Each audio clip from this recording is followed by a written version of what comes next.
Seems that some of you may have become very possessive about your seats. There you go.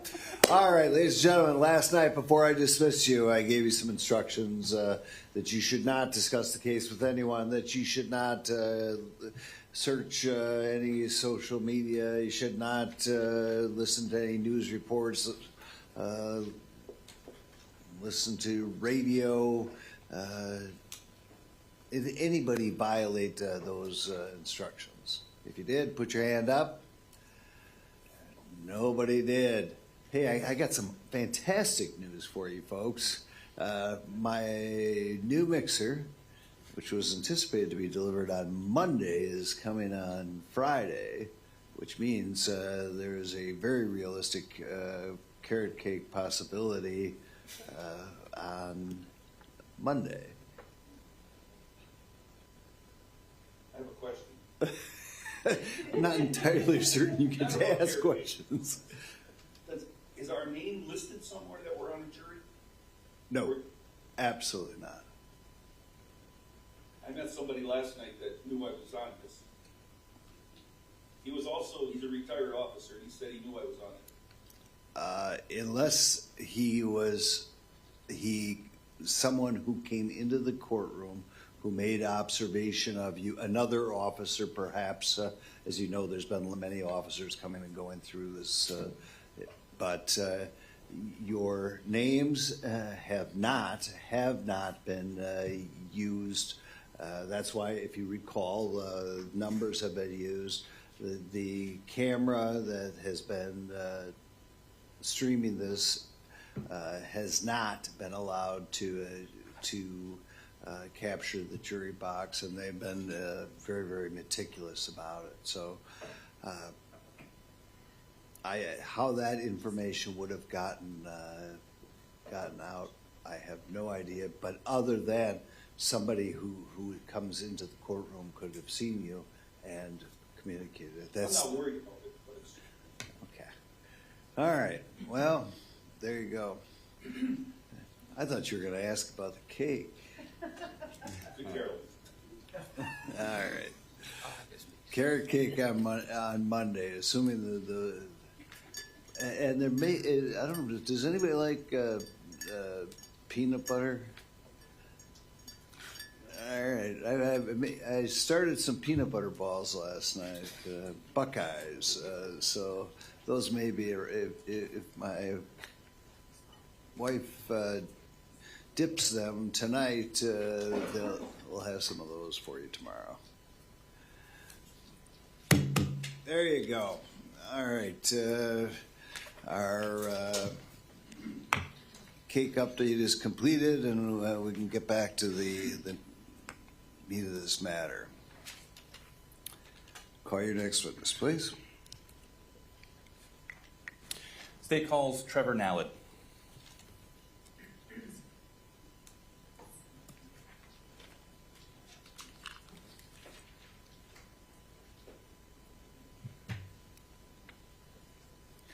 Come on up and come right around the court reporter. To my right, your left. Please be careful. There's a ramp that leads up to the witness stand. When we get to the top, I'd ask that you stand and raise your right hand, please. Do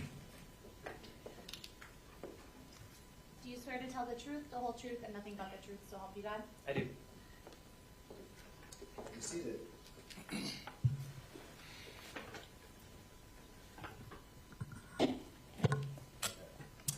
Could you please state and spell your full name for the record? Trevor Nallett, Trevor-Nalleid.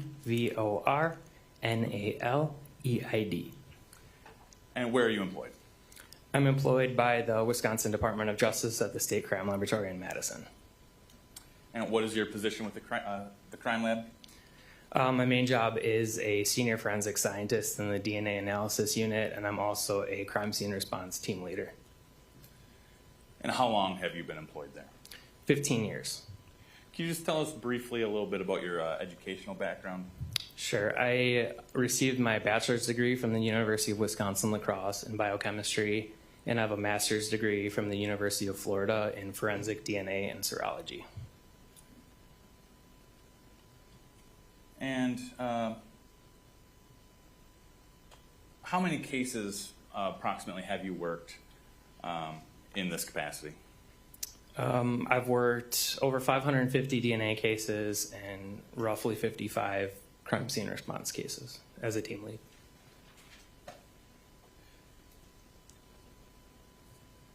Now, through the course of that employment, were you assigned to assist in an investigation regarding Zachariah Rasch and Crystal Rasch? I was. What was your role in that investigation? My job was to do in-house processing on 3 vehicles that were submitted to our lab. And just generally, what does that mean, processing of a vehicle? Just documenting the condition it's in, taking photos of the vehicle as it's received, inventorying the vehicle, and looking for any probative items or items that may be important as evidence for a case.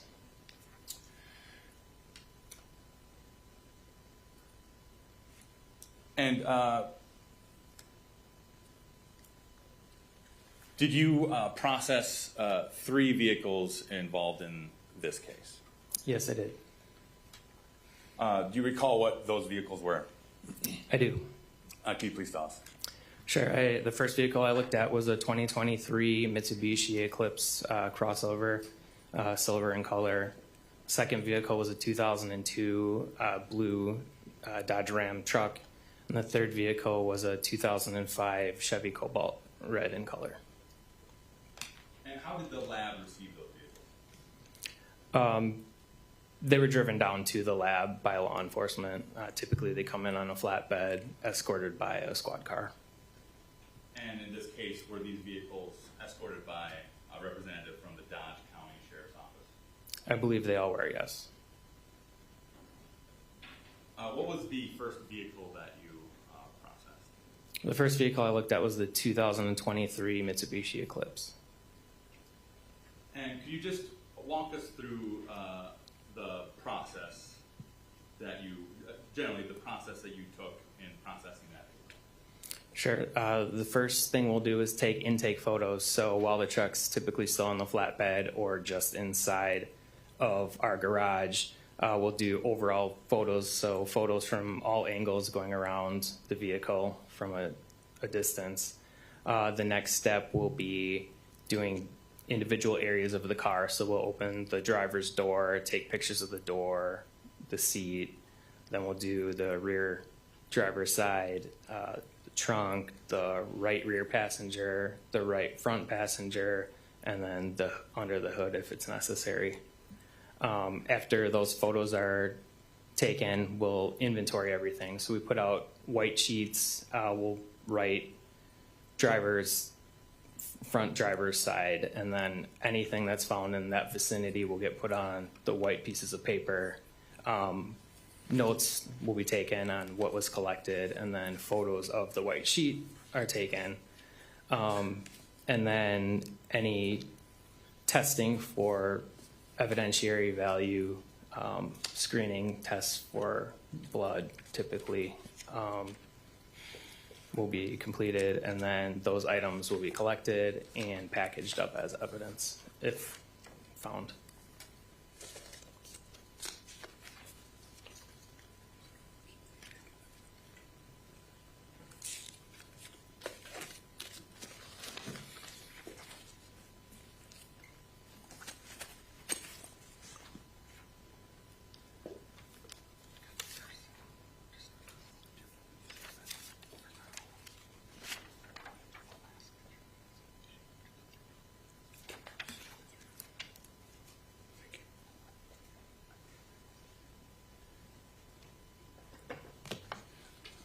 Mr. Nallid, I am showing you what's been previously marked as Exhibits 297 through 349. Can you just briefly look through those images?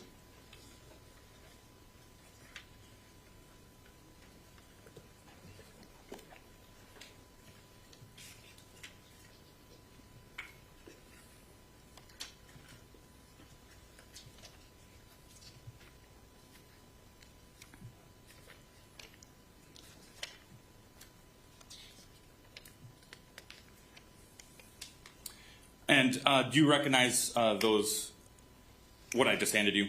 I do, yes. And are those images that were taken at the crime lab of the Mitsubishi Eclipse in this case? They were, yes.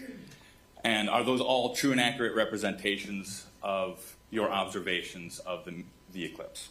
One of our photographers actually took the intake photos for this vehicle only, but I looked at it the following day that after these photos were taken, and yes, it looked just like this. Your Honor, I'd ask that Exhibits 297 through 349 be admitted. They were previously provided to defense counsel. Any objection? No. And I'd ask permission to publish.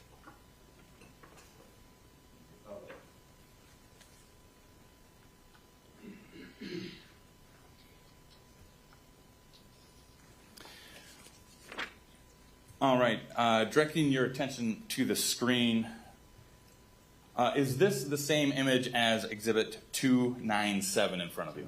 Yes, And can you tell us, what are we looking at here? this would be the front of the Mitsubishi Eclipse cross. And going to 298, what are we looking at here? The rear of that same vehicle. And then looking at Exhibit 299. That would be the left side of the vehicle. Can you tell us, what are we seeing here, these red strips? That's evidence tape. Typically doors and trunks and anything that can open on a vehicle will be evidence taped and initialed by whoever's packaging it. That's just to show that the item wasn't tampered with during transport. And then this particular vehicle was escorted by the Dodge County Sheriff's Office, but had come from Adams County, correct? To my knowledge, that's correct. And it had been previously inventoried by Adams County Sheriff's Office. Correct. Going on to Exhibit 300, what are we looking at here? That's an image from through the vehicle from what would be the driver's seat. So you indicated before that you initially take pictures from all angles and then focus in on anything of particular interest, correct? Correct. Was there anything of particular interest from just the driver's side of this vehicle? Nothing from the actual driver's side, no. And looking at Exhibit 301, what is this picture of? This is the driver's seat. And during your processing, did you observe anything of evidentiary value there? No. And moving on to 302. That would be the back of the driver's seat. And again, was there anything of evidentiary value observed in that area? No. Now moving on to 303, what are we looking at here? That would be the inside rear passenger's door. And 304, what are we looking at there? The same door, just a mid-range photo, so slightly closer. And is that typical of the way pictures are taken when you're processing this? Yes, typically we'll take overall pictures from farther out than mid-range, so zoomed in a little bit. And then if there's any items or areas that we really want to document more in depth, there'll be close-ups of those as well. Was there anything of interest that was noted about this door? No. All right, moving on to Exhibit 305. What are we looking at there? That would be the rear right passenger seat. You mentioned earlier that if anything is inside the vehicle, that then it would be taken out and placed on a white piece of paper for inventory. Was there anything in this photograph that you had to do that for? Yes, that yellow cap, and then there's an orange tag. And moving on to 306, can you tell us what we're looking at there? Yes, it's that same orange cap and then an orange Goodwill tag. And so, is this on that white sheet that you described earlier? Yes, it is.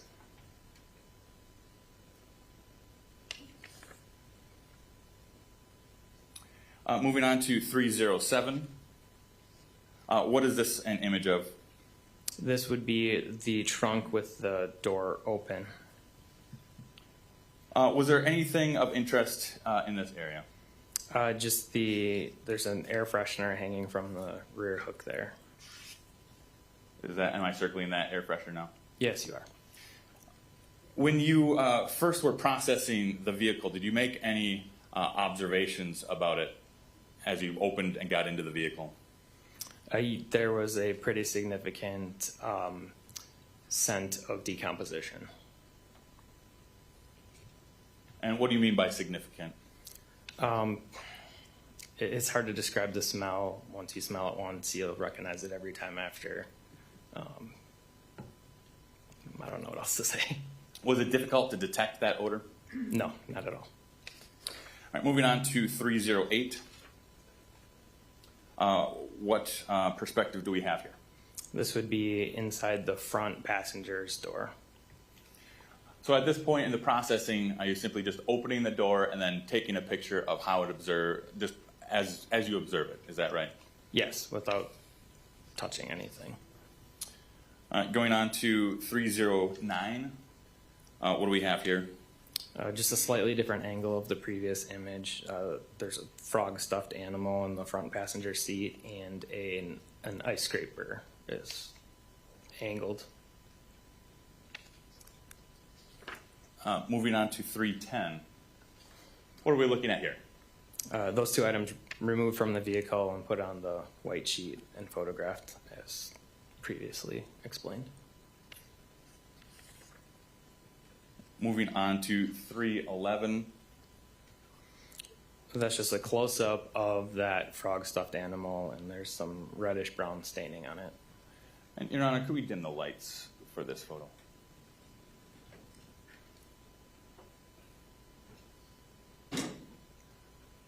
Is the staining that you referred to present in this area?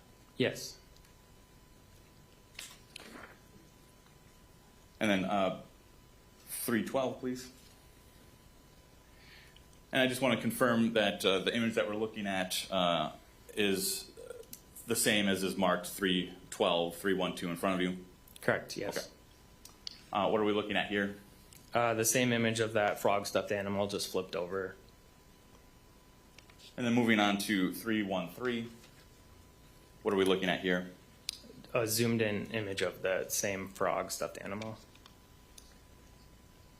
And what, if anything, of interest is in the very center of that picture? More reddish brown staining. Now, what happens to, or what happened to that frog after you were done processing the vehicles? If we have items that aren't going to be collected as evidence and marked as actual items, we'll just put them back in paper bags and then return them to the area of the vehicle that they were removed from originally. And then are those materials then taken into custody by the investigating agency? Yeah, everything is returned to the investigating agency.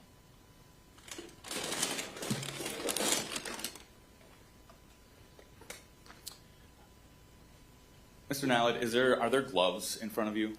I have a pair.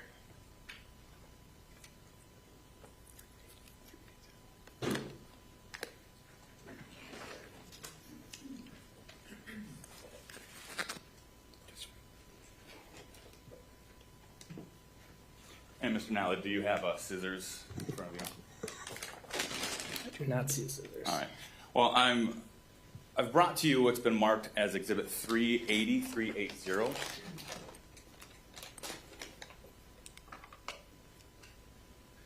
I've got scissors for you here. All right.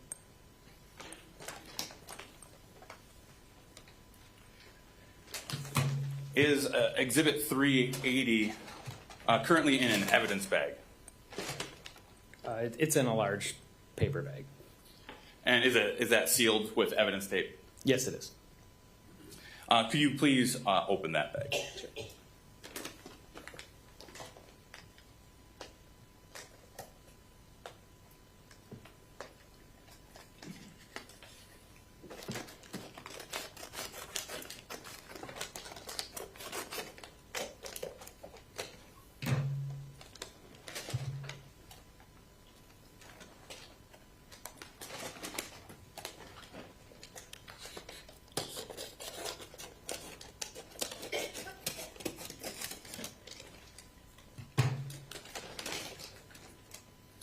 And could you tell me what's inside that bag?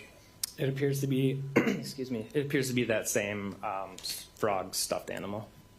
And the best you can, could you remove it from the bag?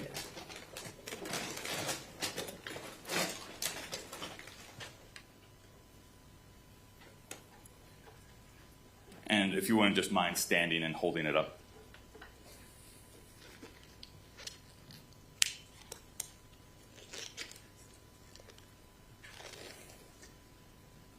And is that the same green stuffed frog that was removed from the Mitsubishi Eclipse? It appears to be, yes. And the same that we see portrayed in the images? Yes. I'd move admission of Exhibit 380. Any objection to receiving a fraud? No.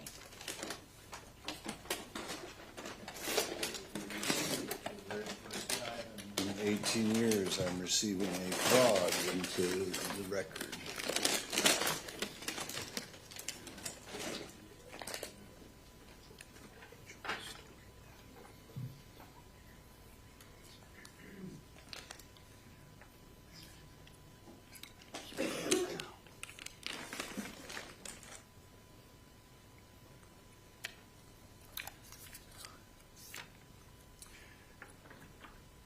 All right, now moving on to Exhibit 314. What do we see there? That's just a closer up image of the ice scraper. And that's the ice scraper that was taken from the front passenger seat of the Mitsubishi Eclipse, correct? Correct. All right, moving on to 315. It's the same image to show some reddish brown staining just above the handle. And then 316, 316. Even more zoomed in of the same area of the ice scraper. And now directing your attention to Exhibit 317. What area of the car is that capturing? That'd be the center console.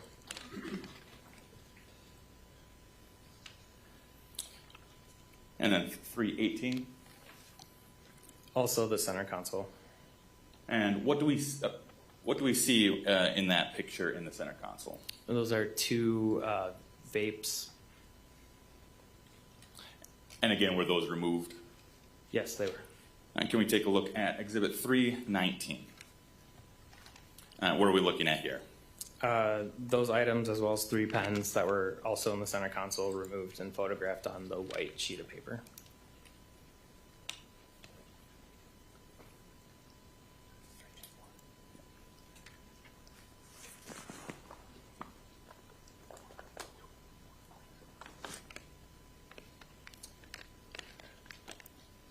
I'm showing you what's been marked as Exhibit 381.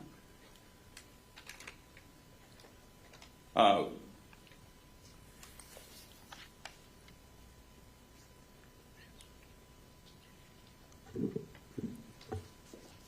you first just tell me what you're looking at as far as the packaging?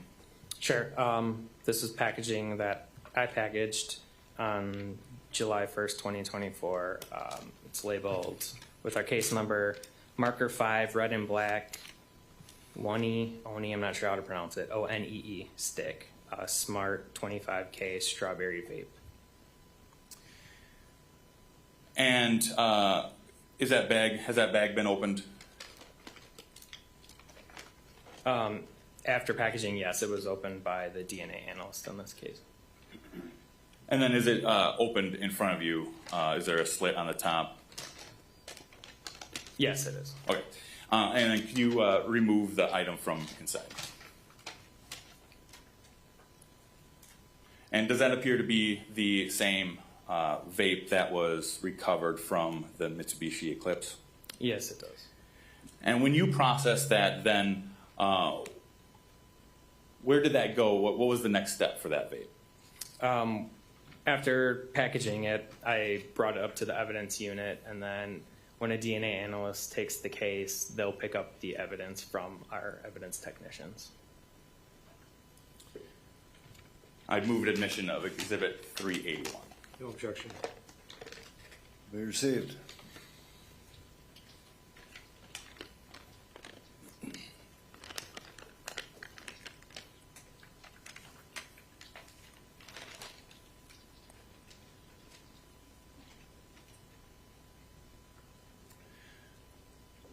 All right, then moving on to Exhibit 320. What are we looking at there? That's the bottom of the Mountain Dew bottle that was in the center console with some reddish brown staining on it. Is that observed here? Yes.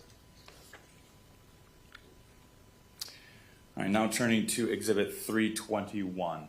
Again, I just want to confirm that the image in front of you is the same, which is marked 321, is the same as being displayed. Yes, it is. Okay. What are we looking at here? This is a mid-range shot of the interior of the front right passenger door. And looking now at 322. That's a slightly more zoomed in picture of that same door. And Your Honor, at this point, could we also dim the lights for these pictures? Sure. Thank you.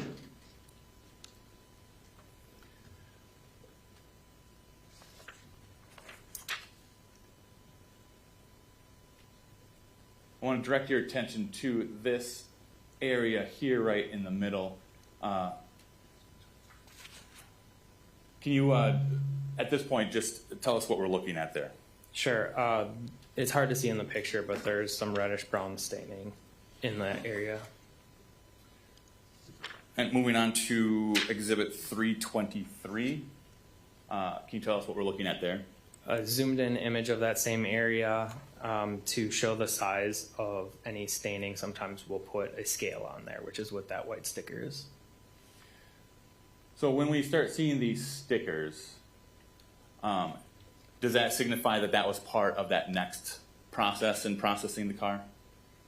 It can possibly be for additional testing, yes. But also, it's at that point you are specifically identifying areas of interest. Is that fair? Yes. And then moving on to 324. What are we looking at here? Similar picture, just slightly zoomed in of that same door with reddish brown staining. And now directing your attention to Exhibit 325. What are we looking at here? That is the front right passenger seat. And what observations, just from this perspective, were you able to make from this? There's some pretty significant diffuse reddish brown staining throughout the entire seat. Is that what we're seeing particularly here? Yes.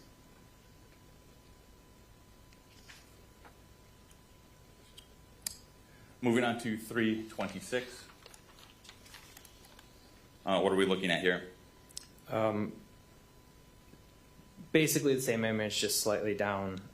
It has part of the door frame in the photo as well. And then 327. That's just panning down slightly more. Pretty significant amount of reddish brown staining on the frame. Is that what we're seeing here? Yes. 328. It's a picture of the same area, just with scale added. And now we see a white sticker with a number 1. What does that mean? The one is, so anytime we get a vehicle, in this case, it came into our lab as item A. So anything we take off that vehicle has to be sub-designated. So we put a 1 there because this was the first item to come off the vehicle, so A1. Just to show for later where testing was and where sample was collected from. All right, moving on to 329. What are we looking at here? The same area, just zoomed in more. So can you tell us what additional processing then did you do for this area indicated number 1? I did a phenolphthalein test, which is a presumptive test for blood. It's a color change test, so you'll swab the area, add a couple of reagents, and if it's blood, it'll turn a bright pink color. If it's not, it will not change colors at all. And did you do that testing here? Yes, I did. What was the result of that? It was positive for blood. What else did you do then from this area? After we have a presumptive test will tell you if it could possibly be blood, but doesn't narrow it down to a species. So it could be any animal blood would also react to that. So the next step is to do a confirmatory test, which is human and higher primate specific. We call it a hemotrace test. And was that conducted in this area, on the sample in this area? Yes, it was. And was that done by you? Yes, What was the results of that? positive. And again, what does positive mean? Meaning that it probably came from a human or higher primate. So then at that point, do you pass those samples on to the next step? Yeah, so I would take a swabbing of that area, put the swabs in packaging, seal that package up, and then bring it to the evidence technicians. And did you do that for this area that was marked 1? Yes, I did, and that'd be sub-designated as item A1. And then was that further analysis done by someone else at the crime lab? Yes, it was. All right, moving on to Exhibit 330. What are we looking at here? We are looking at the seat belt on the pillar of the front passenger door. And what, if anything, did you notice here? And significant amount of reddish-brown staining. And in the position here, the seatbelt is not engaged, correct? Correct.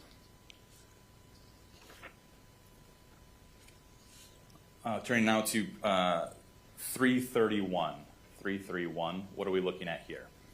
The seatbelt is now engaged, and it's a photograph of the entire seat with seatbelt engaged. And what, if anything, you know what, I'm going to give you the pointer here.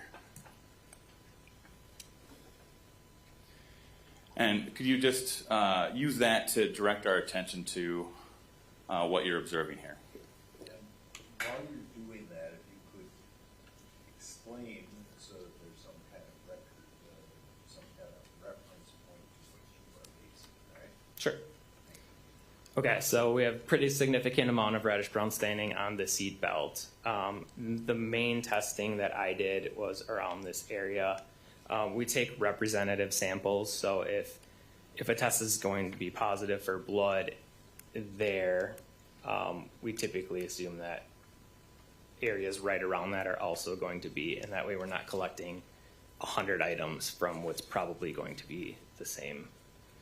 So in this case, I chose the area right about there. All right, and we'll actually move on to Exhibit 3. Which is a few inches away from the latch of the seatbelt.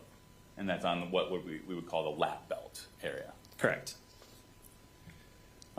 Moving on to Exhibit 332. And is that the same image as the Exhibit 332 marked in front of you? Yes, it is, with a number 2 sticker added, as well as an arrow kind of just to indicate where testing and collection was completed. And then Exhibit 333. A zoomed in image of that same area. So again, we have that white sticker with the number 2. For this case, what does that mean? Item 2 marked from this vehicle, and that's the area that testing was completed for phenolphthalein and hemotrace, and where the swabbings were collected for future analysis. All right, and so what testing did you perform? Phenolphthalein test again, so presumptive positive for blood, and then a hemotrace test as well. And again, that hemotrace is to then confirm whether or not that's blood from a human or higher primate. Correct. And what was the result of that test there? Positive. Turning to 334 just quickly, what do we see there? Same image, just from a different angle, slightly zoomed out, and I think the attempt of this picture was to show more reddish brown staining up on the shoulder area. And that's on the seat belt, the shoulder strap, correct? Correct. Exhibit 335. Slightly different angle, same idea, reddish brown staining on the shoulder strap of the seatbelt. And Exhibit 336, what do we see here?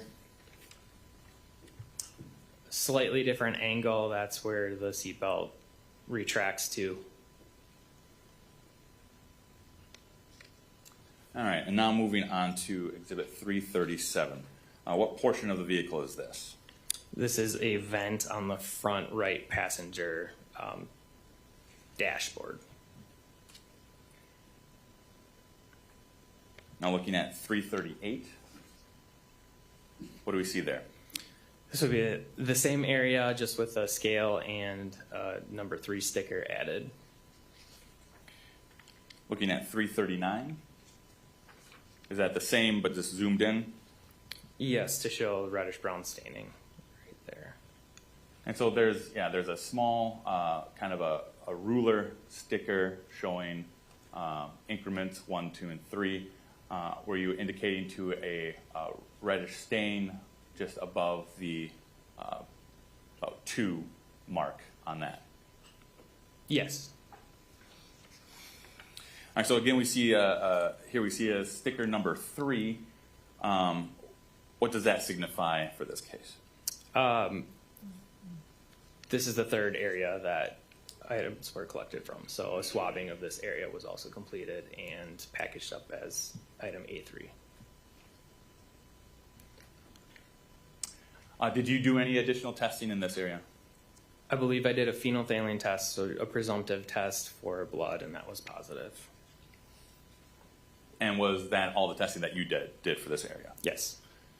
Then for both this area and area number 2 that we just discussed, you passed those samples on for further testing by someone else in the lab? As well as item 1, yes. Correct.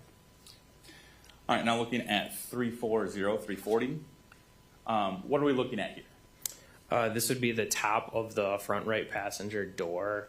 We'll typically put a white sheet up behind the glass because otherwise it's really hard to visualize if there's anything on the actual glass. And what, if anything, drew your attention to this area? There's a lot of reddish brown staining, little specks throughout the window. Looking at Exhibit 341. Just a zoomed in area of one of those reddish brown specks with a scale added. And so one of the specs, though there's several, one is just above the scale, again above the number 2, but is that a fair description? Yes, right about there. 342. I believe this picture is slightly to the left of the previous picture, just to show more reddish brown staining on the window. 343. Again, I think it shifted slightly to the left again, show more reddish brown staining on the window. And now looking at Exhibit 344. There's reddish brown staining on the inside center console, the front right passenger side, and then there was a sticker added for a scale as well. And looking at Exhibit 345, is that a zoomed in picture of that same area? Yes, it is. And what do we see? I see that there's, again, a scale sticker. What do we see above that scale sticker? Some additional reddish brown staining. Looking at Exhibit 346. This is a picture of the center console from the front right passenger side.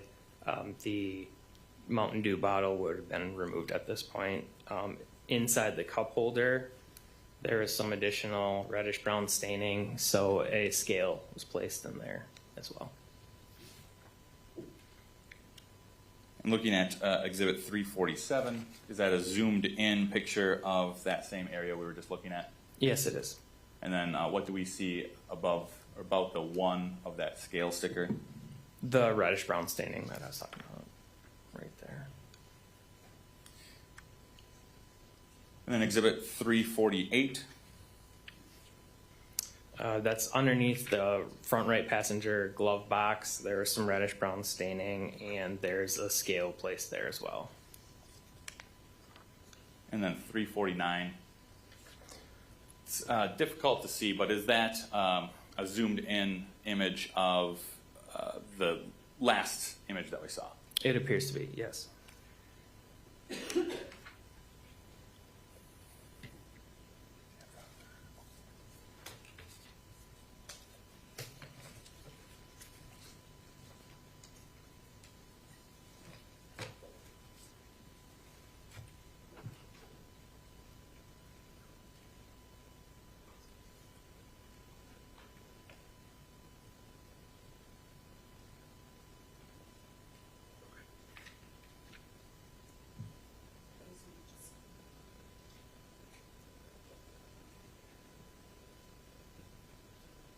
All right, Mr. Nallid, I'm now showing you what's been marked as Exhibits 350 through 379. Can you just take a moment to look through those?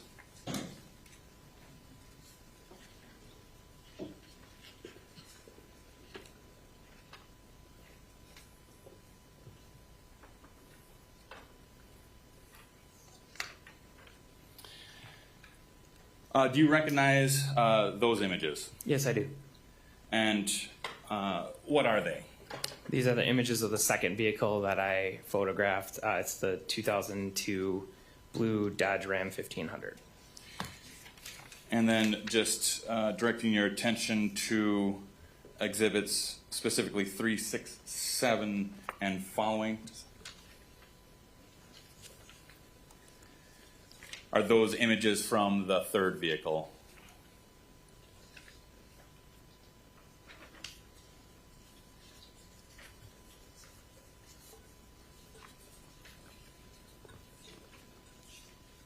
Yes, they are. And are all these images true and accurate representations of those vehicles as you process them? Yes. I'd move admission of exhibits 350 through 379. They have been previously provided to defense. No objection. Will be received. I would also ask permission to publish. Permission to publish.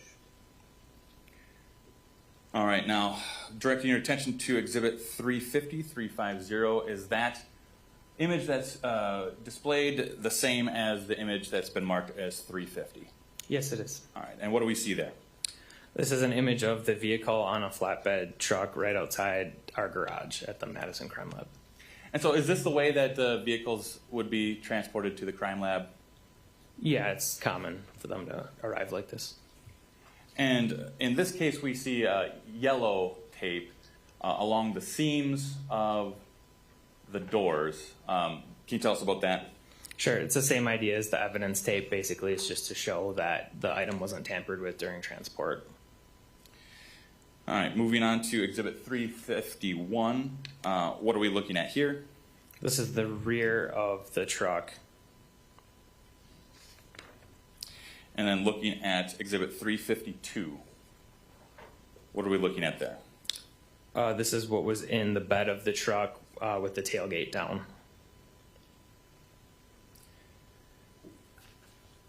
So, just as you testified earlier, then is it part of your process in processing this vehicle to then do an inventory of everything that's in the vehicle?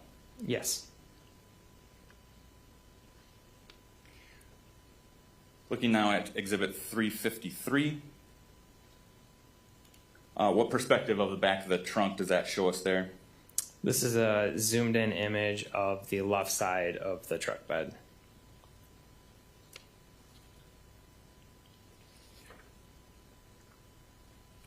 Looking now at 354. That's a zoomed in image of the right side of the truck bed.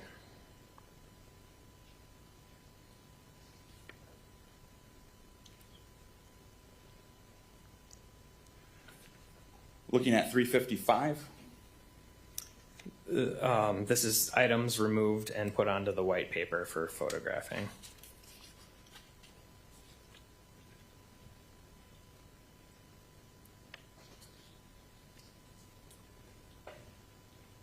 Looking at 356.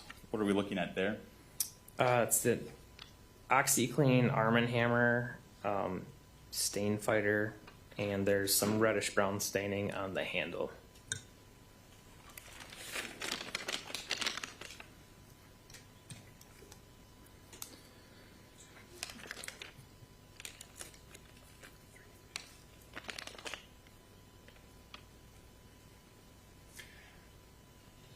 Showing you what's been marked as Exhibit 382. Can you just first tell us what we're looking at from the outside?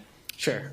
This is when I packaged the item up, put it in this paper bag here, and labeled it with item B1, A&H, Arm & Hammer, with OxyClean detergent with reddish brown staining on handle. And was that previously opened this morning? It appears so, yes. And could you take the contents out?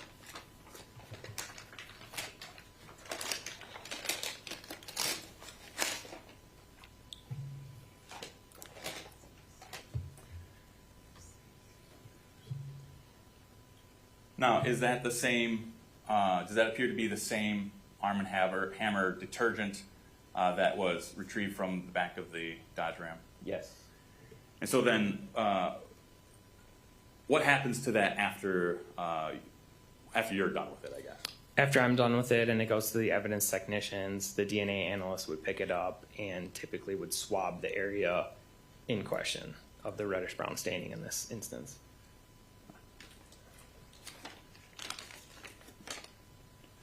The state would move Exhibit 382 into evidence. No objection.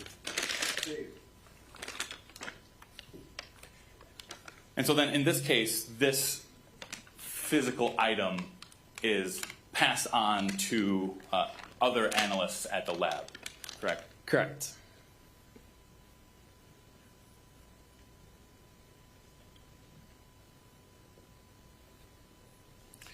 Now looking at Exhibit 357,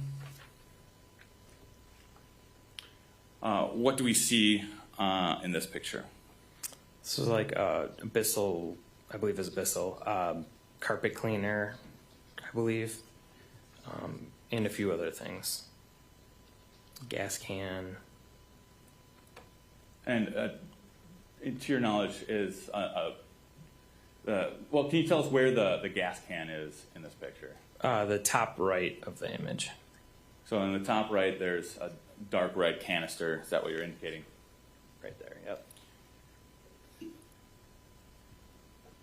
Is, to your knowledge, is petrol another word for gasoline? Yes.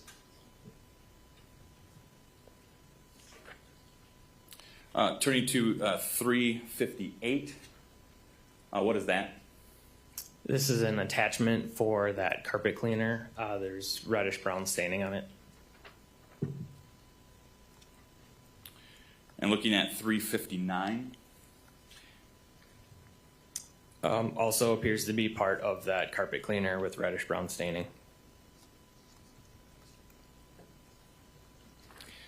looking at 360, is that a zoomed in picture of the last exhibit? Yes, it is. And what, you mentioned in the previous exhibit that there was some reddish staining. Can you identify that in this picture? Sure. It's not showing up as well on that picture as it is here, but there's some right there, up on the back here. All right, so is it fair to say that you're indicating there's sort of a parallel cross section almost across the middle of the picture, and are you indicating to spots on that middle section where you see the red staining? Yes. Appears to be the right side of the piece of the foot is displayed. Correct. Turning to Exhibit 361, what do we see there? Just a different angle of that same carpet cleaner with reddish brown staining.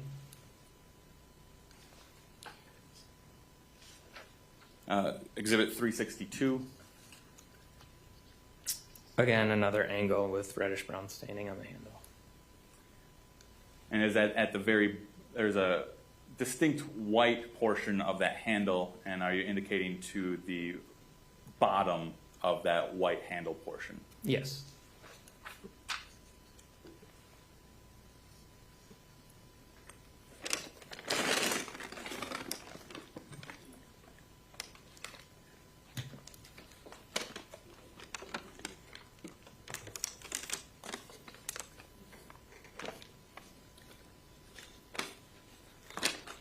All right, I'm showing you what's been marked as Exhibit 383.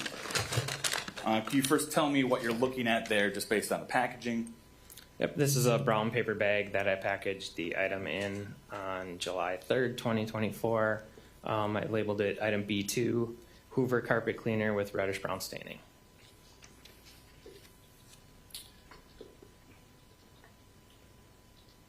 And I think if you look on the left side of it as you're looking at it, is the seams bursting, if you will, on that at this point? Yes, they are. Could you just open carefully that portion of the bag and tell us what is inside? The same thing that appears in these images. It looks like a small handheld carpet cleaner.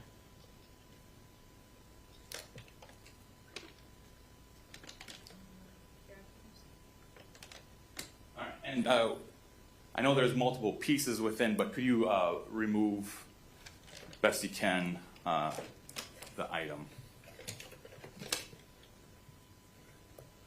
One. Let me just set it down.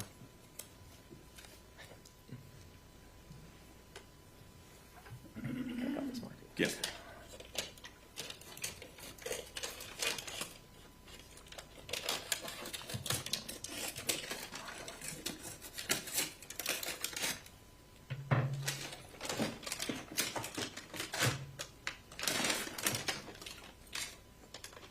Appears to be a solution tank for this carpet cleaner.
unit itself.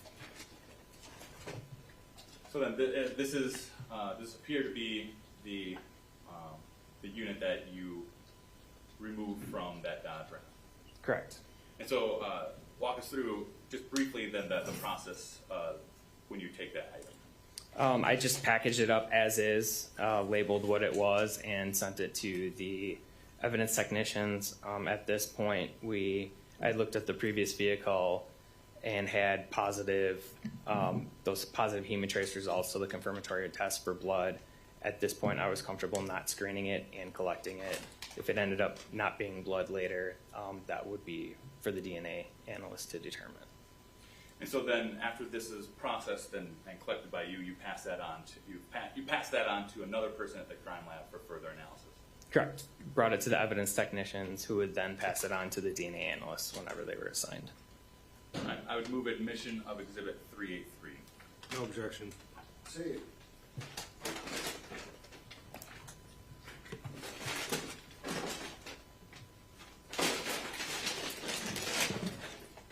Detective Connie, could you assist?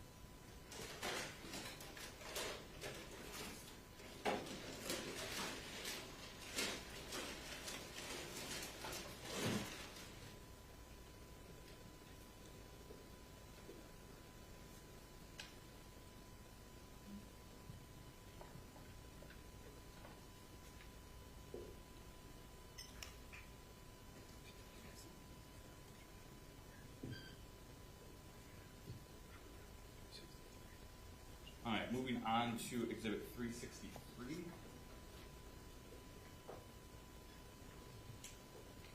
All right, what are we looking at there? That would be a picture of the front right passenger area of the Dodge Ram truck. And again, is that as it appeared when you were processing it? Yes.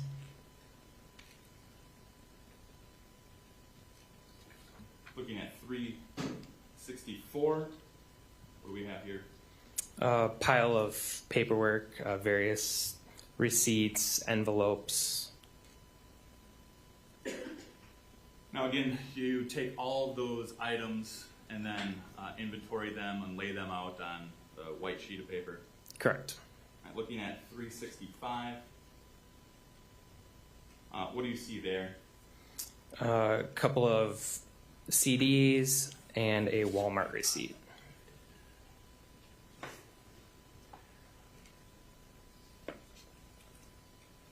And then directing your attention to that receipt, at about the middle of that receipt, underneath the word terminal, is there a date on that? It appears to say June 18th, 24. And then on the line that says debit, just below that, the line starting debit, are there 4 digits at the end of that line? 8942.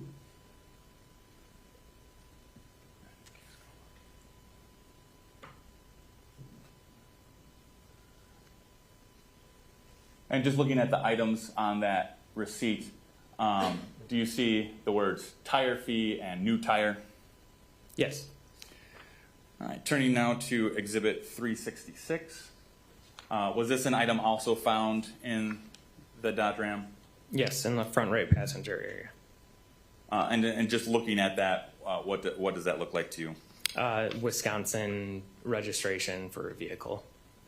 Does it have the name Rasch Crystal Ann and Rasch Zachariah Scott on it? Yes, it does. All right, now turning to Exhibit 367. And I just want to confirm that the Exhibit 367 in front of you matches the image on the screen. Yes, it does. All right, what are we looking at here? This would be the left side of the third vehicle that I processed, the 2005 Chevy Cobalt.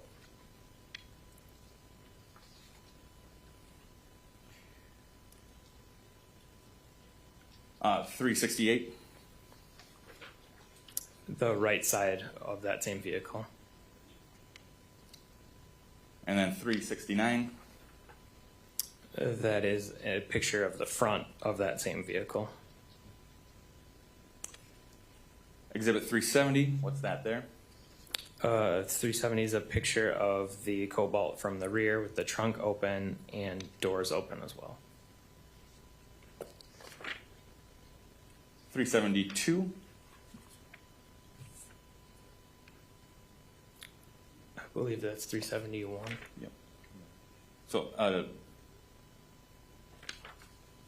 right. What you're looking at now, that's been marked as 370, correct? Correct.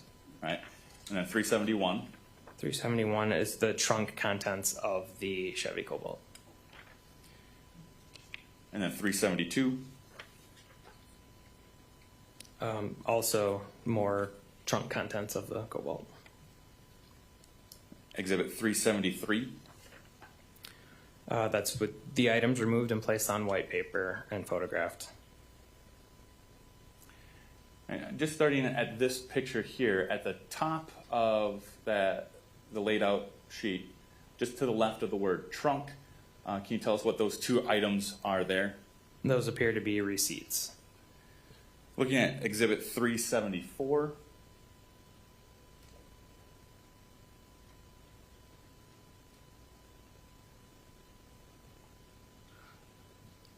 All right, and the image that's displayed, is that the same as 374 in front of you? Yes. Are you able to see better on what those items are? Yes, they're both Menards receipts. The one on the left is from Johnson Creek Menards. The one on the right is from Beaver Dam Menards.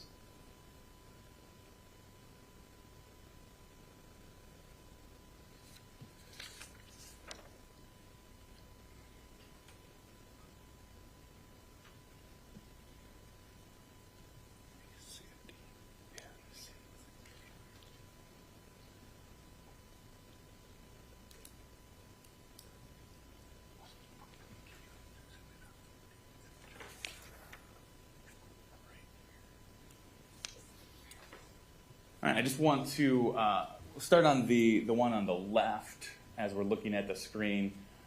Is there a date on that, about the middle on the line that says EFT debit, and then to the right of that, is there a date? Yes, And what is that date? June 22nd, 2024. And then just by reading what's on the receipt, what are the items that you, just reading the words on the receipt, what do you see? 2 Santeen ST drain at $7.99 each. New car scent protective wipes. 2 at $4.48, and a Monster Energy. And then going to the receipt on the right, again, does it show a date for that transaction in the middle on the line that starts EFT debit? Yeah, it appears to be the following day, so June 23rd, 2024. And again, just quickly, the items that are listed there. A portable air cooler for $16.99, and then 6 additional 32-ounce Santeen ST drain at $7.99 each. All right, moving on to Exhibit 375. What do we see there? This would be the center console of the Chevy Cobalt taken from the driver's seat area.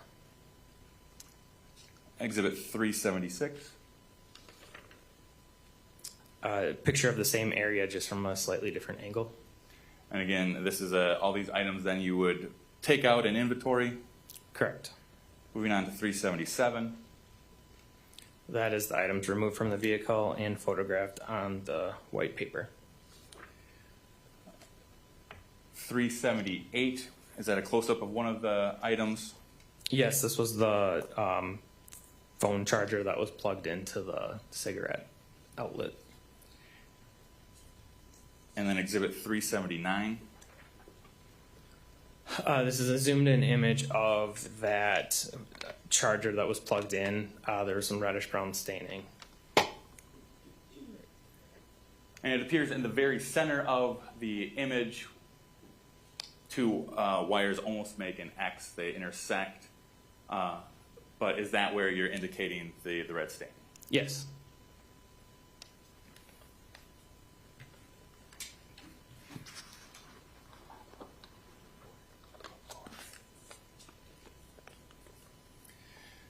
I'm showing you what's been marked as Exhibit 384.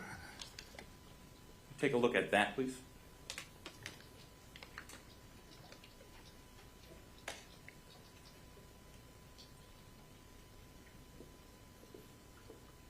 Can you just tell me what you know about it from looking at the outside? Sure. This is my writing. So item C1 that I packaged July 8th, 2024, labeled phone cable / charger with reddish brown staining. And so after you inventoried that charger from the Cobalt, did you then package it in packaging like that? Yes, this exact package. And was that package previously opened this morning? Yes, it was. Could you remove the item from the packaging?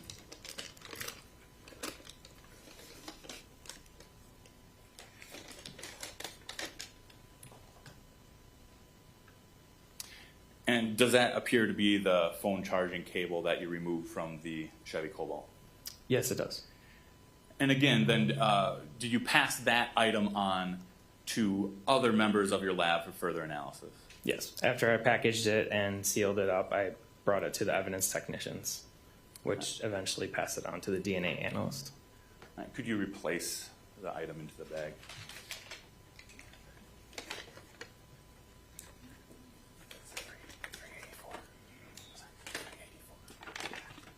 I'd say it would move Exhibit 384. No objection.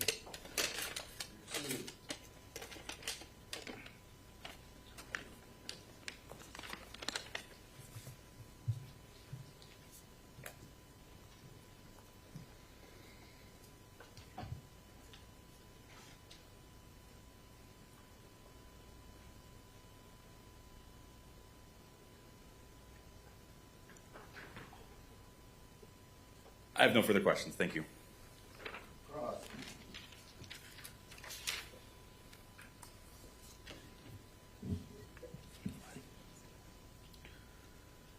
Good morning, Mr. Nali. Good morning. Did I pronounce it correctly? Nalid. Close enough. Nalid. Nali. Right. Thanks. You talked obviously at great length about all the items and the vehicles that you processed, and these are the 2023 Mitsubishi, the 2002 Dodge, and the 2005 Chevy Cobalt. Correct. Okay. When there were items that were located inside of those vehicles, you're not able to determine at what point in time those items were placed there. Correct. You just know that those items existed there when the vehicles were seized. Correct. I want to draw your attention to your testimony about the front passenger area of the 2023 silver Mitsubishi, okay? Sure. You'd agree that that was the only portion of that vehicle that showed a considerable amount of staining? Correct, yeah. It didn't appear that there was staining in the back seat or in the driver's seat? I mean, technically, like the foot area of the right passenger seat also had some reddish brown staining, but I would associate that with the front seat itself. But for your question, no. Other than that, there wasn't significant staining anywhere. You testified about a few of the pictures that showed the seatbelt of the passenger seat of that Mitsubishi. Yes. And you showed the seatbelt as it was not engaged and then also when it was engaged. Correct. Was it discernible to you whether or not the seatbelt was engaged at the time that the staining, the deposits were put onto the seatbelt? Based on where the staining was, I would expect the seatbelt to have been engaged. If it wasn't engaged, there would be a void on the areas because the seatbelt would have been protected by the plastic covering on the pillar. So based on the reddish brown staining on there, it appears that the seatbelt was engaged when whatever happened. In your words just now, whatever happened, happened. You're not able to discern what happened in that vehicle. Correct. Your investigation doesn't deal with anything in terms of determining the manner of death, if there was any inside of that vehicle. That is correct.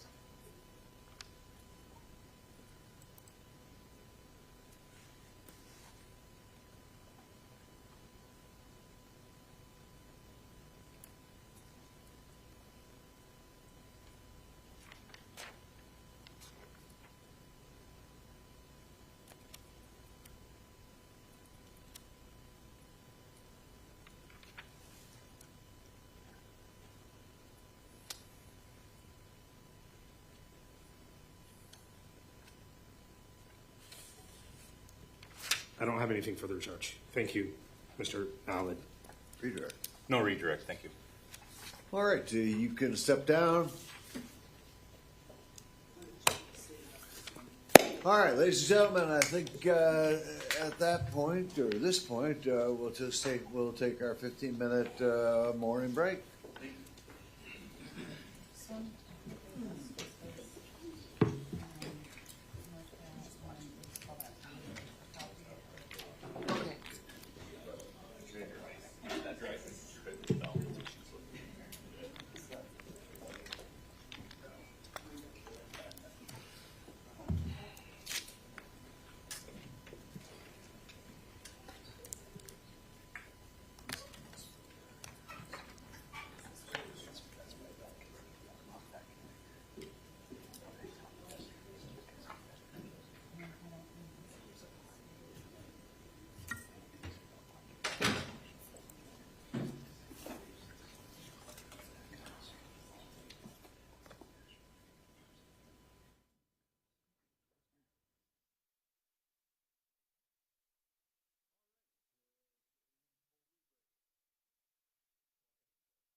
All right, we are back on the record. Anything before we bring in the jury? No, thank you. Bring in the jury.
All righty. Next witness, please. State would call Dr. Gabrielle Legros. Come on up. Come right around the quarter.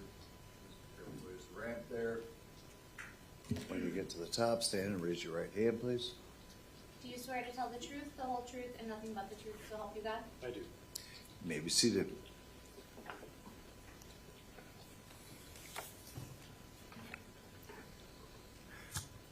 Very Can well. you please state and spell your first and last name? My first name is Gabriel, Gabriel. Last name is Legros, that's Legros. And I apologize for mispronouncing No it, problem. Legros. And it's Dr. Legros, correct? Correct. And how are you employed? I own a dental practice in Brookfield, Wisconsin. It's a two-doctor office, so I'm self-employed. And how long, you are a dentist, correct? Correct. And how long have you been a dentist? Since 2019. And where did you receive your education? I received my undergraduate degree in biology from the University of Wisconsin-Madison, and then I received my dental degree from the University of Michigan. And did you, in anticipation of your testimony here, prepare a full curriculum vitae Yes. and submitted that to the state, correct? Yes. And you also prepared two separate reports, correct? Correct. And those have been reduced to a consolidated PowerPoint presentation, correct? Correct. And have you reviewed that presentation? I have. I'm going to show you what's been marked Exhibit 385A. If you could just look through that and confirm that that is documents that you have prepared.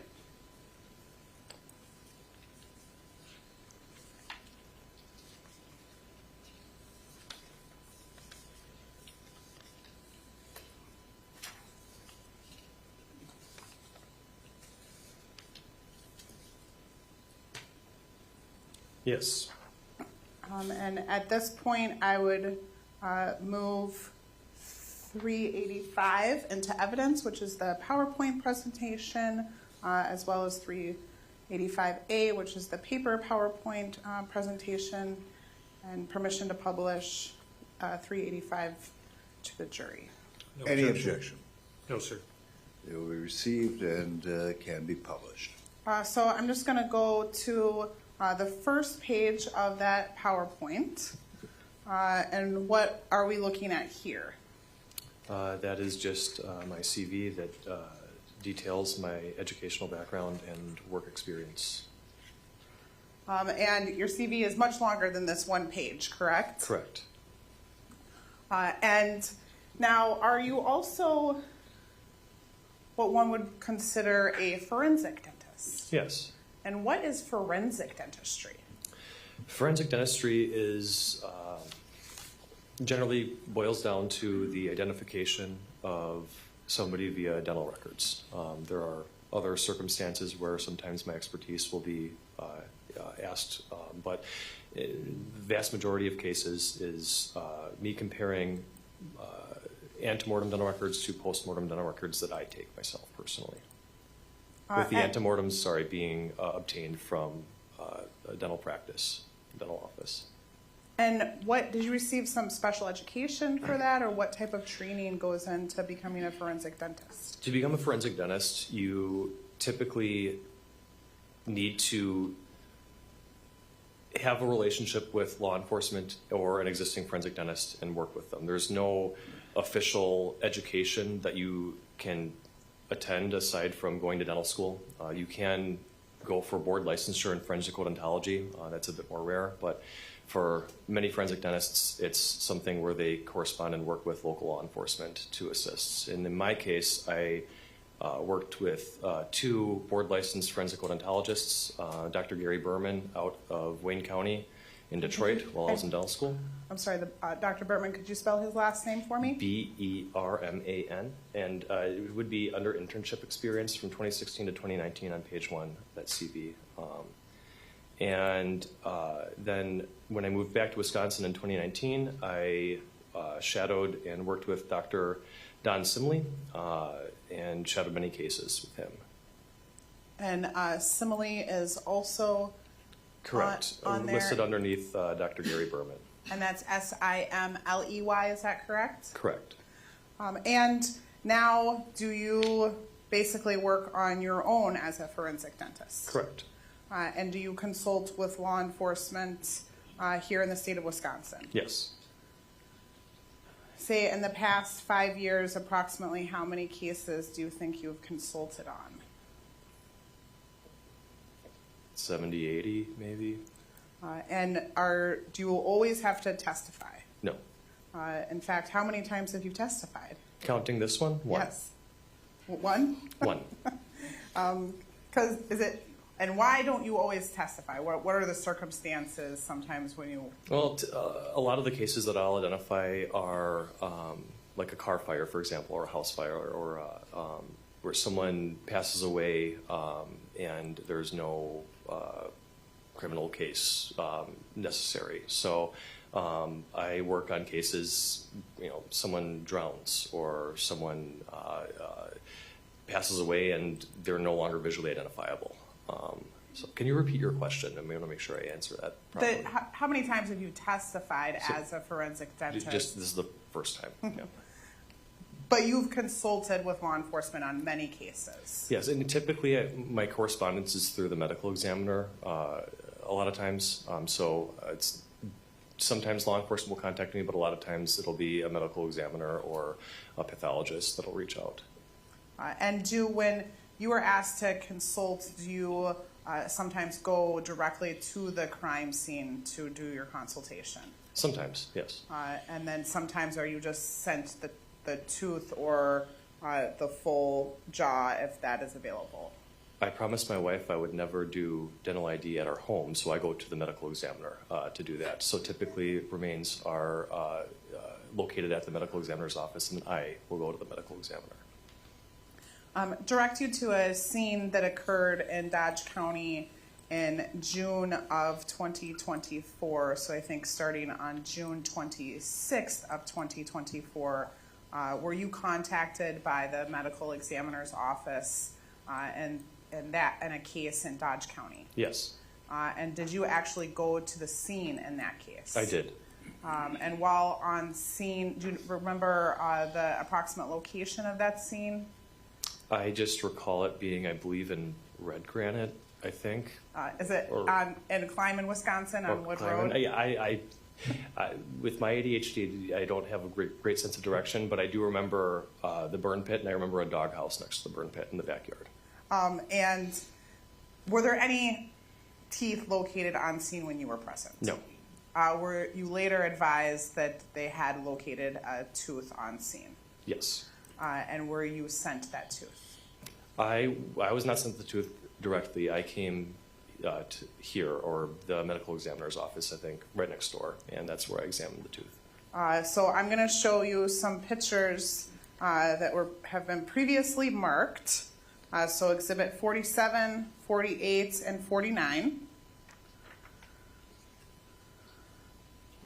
And I'm just going to show this to the jury first. They have already seen this, but it was earlier this week, and so I just want to make sure that they remember. And so this is Exhibit 47. This would be what the tooth looked like in the dirt. You would not have observed this, correct? No.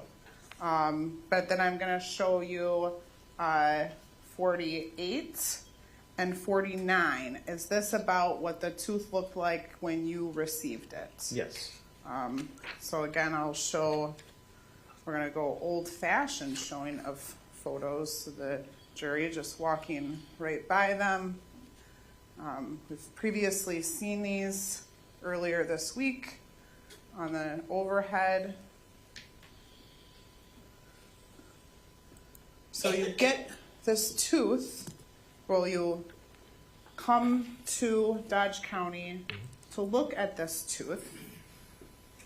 What do you do then? So the first thing I will do is, first we obtain, if we have a suspected identification or a person who the tooth belonged to, we obtain those dental records. And in this case, dental records were obtained from Polished Smiles Dental in Watertown, Wisconsin. And the first thing I do is just look at the antemortem records and look for notable signs of anatomy or any fillings or restorations. And then when I'm examining the tooth postmortem, I will, before I clean anything off, I'll generally take a radiograph of that tooth and line up anatomical features based upon the antemortem radiographs. And then generally after that, I will clean off any soot or any debris off of the tooth with a toothbrush and water. So first, you said antemortem and postmortem. Mm-hmm. Can you just tell me first, what does that mean, antemortem? Antemortem means before death, postmortem after death. So any antemortem radiographs would be obtained by the dental office for the decedent or the person who passed away, and then all postmortem radiographs are obtained by me personally. And the dental office records, do you personally obtain those or somebody else? No, law enforcement will generally obtain those, or the medical examiner will correspond with them. In some cases, if the office is having difficulty getting or downloading the proper resolution, I will sometimes jump on a phone call and kind of explain to them what I need in terms of records, but generally I do not correspond with the office. And then what does that mean, a radiograph? Radiograph is an x-ray. Okay. Is that the same as when we go to the dentist and get x-rays of our teeth, or is it a little bit Yep. different? Yeah, it's the same thing. There are two major types of dental radiographs. There are panoramic x-rays, the type that spins around your head. You can kind of see the whole jaw from a bird's eye view. And then there are what we call intraoral x-rays, meaning the sensor is inside your mouth. You're biting down on that sensor, and that x-ray head is kind of going at you. So in this case, I only compared intraoral radiographs. And there are different types of intraoral radiographs. There are, for this case, periapical is what we call a PA, and that is a type of x-ray that shows the entirety of the tooth, the whole root. And then there are bite wings, which we use to screen for decay, where you kind of bite down on the sensor and you see both the upper and lower teeth in one image.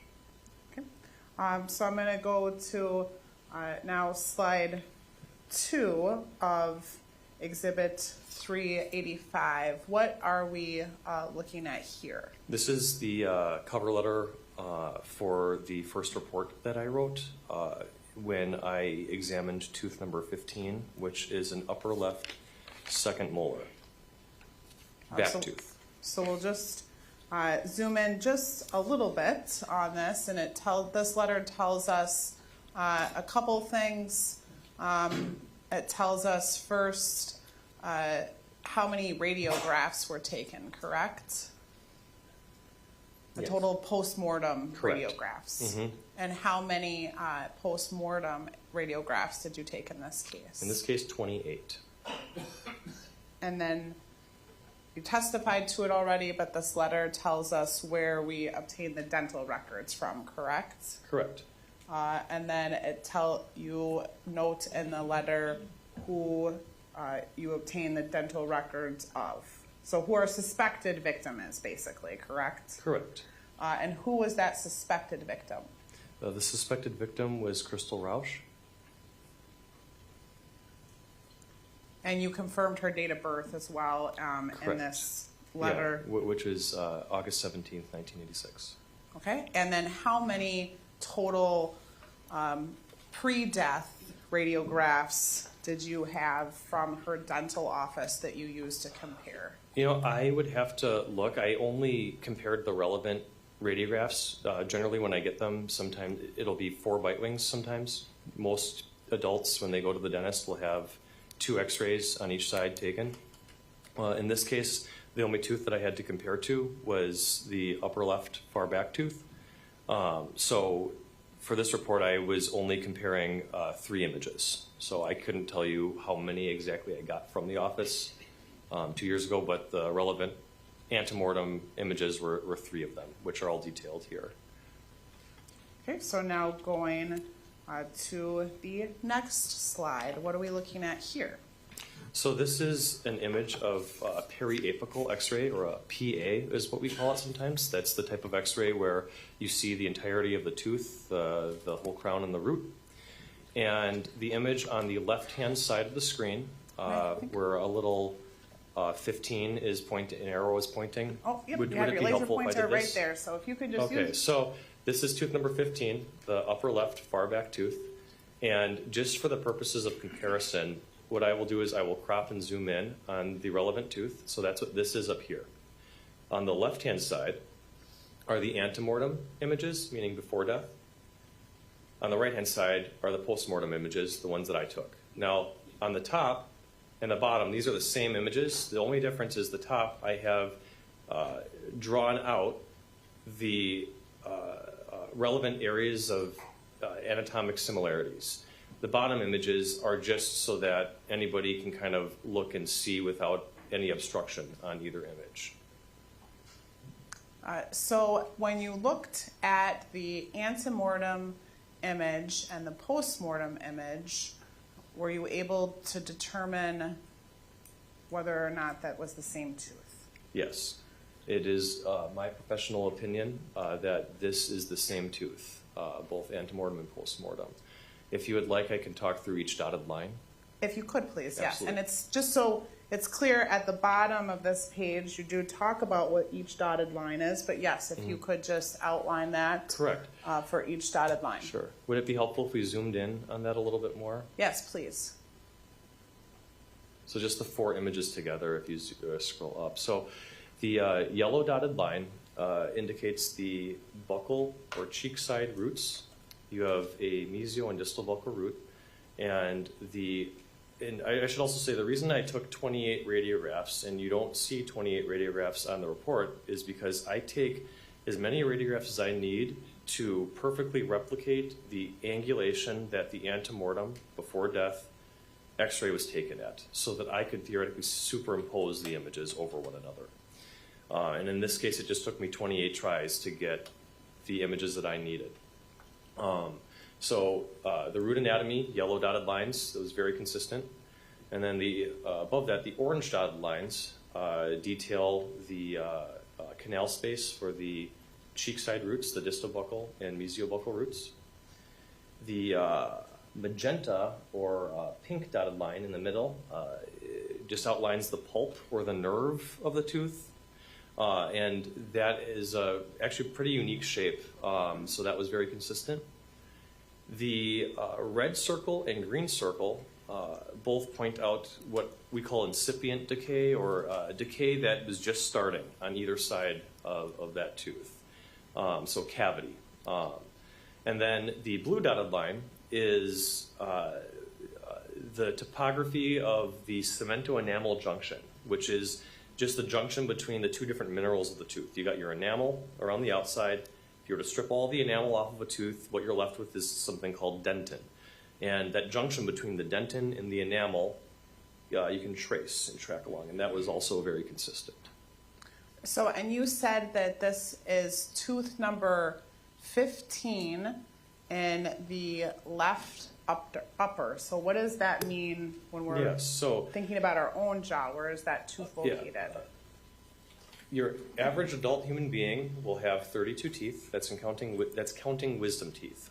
Wisdom teeth. So when I say far back upper left tooth, in Crystal's case, she did not have tooth number 16, which is a wisdom tooth. That tooth either never developed or was removed at some point in her life. So in this case, her far back upper left tooth is the one that we were looking at.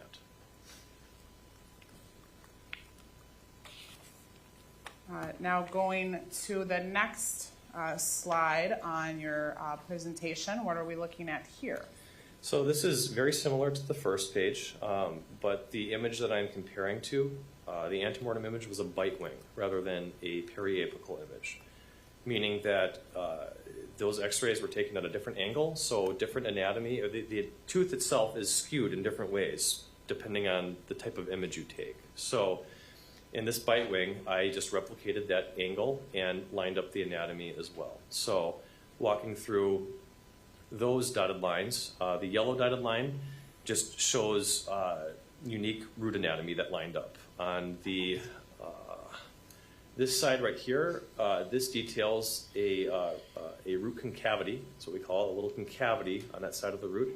And you're just, so the record's clear, you're detailing the right outside portion of Correct. the tooth. Yep, just that part right there. And then again, similar to the, and I should also mention, the x-rays that were taken, antemortem, these are what we call phosphorus plate x-rays. It's a slightly different style of x-ray. It was the technology that was in between traditional x-rays that you put up on a light box and what we have today now is digital sensors. Same proportions and everything. My images may just look like a little bit of a higher resolution. That's just because I'm using a digital sensor rather than a phosphorus plate, which is a little older technology, but same thing. The pulp, very similar. That's the pink dotted outline. And then it's hard, because this is a phosphorus plate, to make out the same detail on the digital x-ray, but you can make out that disto-buccal canal space, which is the orange dotted line right there. And then similar to the last image, the cemento-enamel junction, which is the blue dotted line, very consistent. And then you can still make out that proximal decay, which is the red circle. And then lastly, the occlusal anatomy. So the top biting surface, occlusal means just the biting surface of the tooth where you mash food. That you could line up the cheek side and tongue side cusps very consistently there. Now moving on to the next slide. What are we looking at here? So this is just the second bite wing that was taken. So generally, when you have a bite wing, or two bite wings on each side, one's a little bit further forward, one's a little bit further back. So even though half of tooth number 15 was obstructed on this x-ray, I was still able to line up and line up the anatomy sufficiently. So just for the sake of thoroughness, I wanted to, even though it may have been a little redundant, still wanted to show that from this angle I was still able to replicate that anatomy. And in this case, I just highlighted the pulp, which is that pink dotted line, highlighted the mesial cusp on the occlusal anatomy, which is that white dotted line, and then just showed the decay, which is that red circle there. And does that conclude the images that you examined for that first tooth that you examined, you didn't receive, but you came to Dodge County to examine. Yes. Now, at some point in the investigation, were you contacted about a second tooth? Yes, I was. And then did you examine that second tooth? I did. And same thing, did you come here to Dodge County to examine that second tooth, or did you do something different? I just want to make sure that, so yeah, this was at the medical county, Juneau Medical, or the Dodge County Medical Examiner's Office in Juneau. Which is confusing, because there's also a Juneau County in Wisconsin that maybe you have been to, correct? Yeah, so yes, it was at same location that I examined the first tooth. And do you remember approximately when you came to examine that second tooth? In November of 2024. So, and for that tooth, were you on scene when it was located? No. Did you receive some just overview information that it was located though at that same Wood Road residence? Yes. And yesterday, I'm going to show the jury picture 228. Again, they did see this picture yesterday.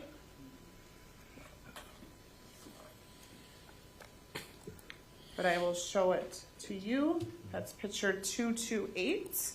And does that appear consistent with the tooth that you examined at the Dodge County Medical Examiner's Office? Yes.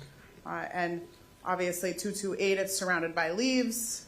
You would not have received it in that manner, correct? No, I only saw it once it was at the office. Now going to the next slide here, what are we looking at here? That's just the cover letter for my the second report that I wrote, just kind of detailing the second tooth that was found. And now the highlighted portion, tell us what you're advising of in this highlighted portion. Yeah, so this tooth, when it was located, did not have the root anatomy for it, so there were less points of comparison for me.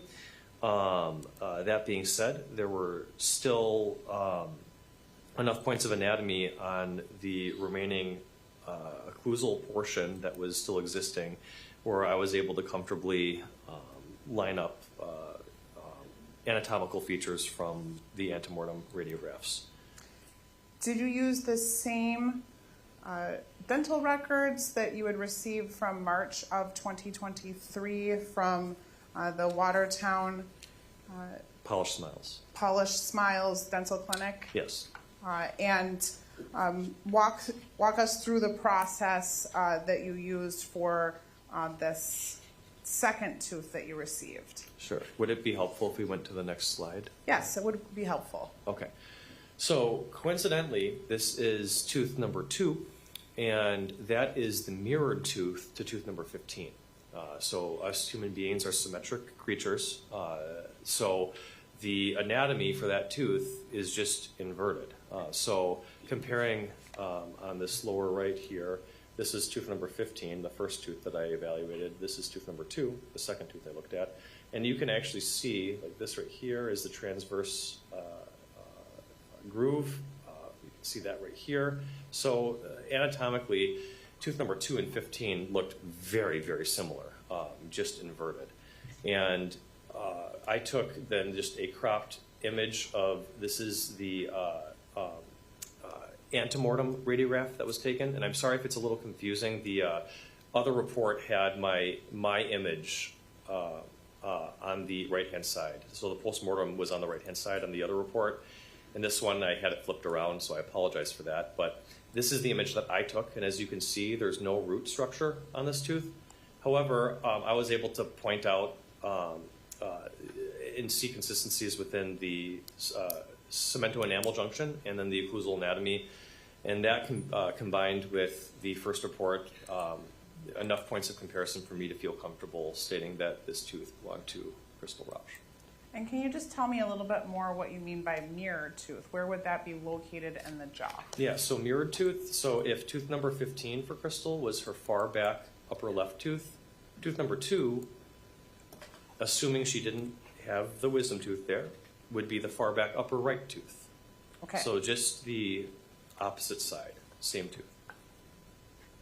Got it. And then, did you do any other analysis on that tooth, or would that conclude the analysis that you did on this tooth because of the fact there was no root structure? Yeah, that would conclude my analysis for this tooth. I have no further questions. Thank you. Cross. Good morning, doctor. Right.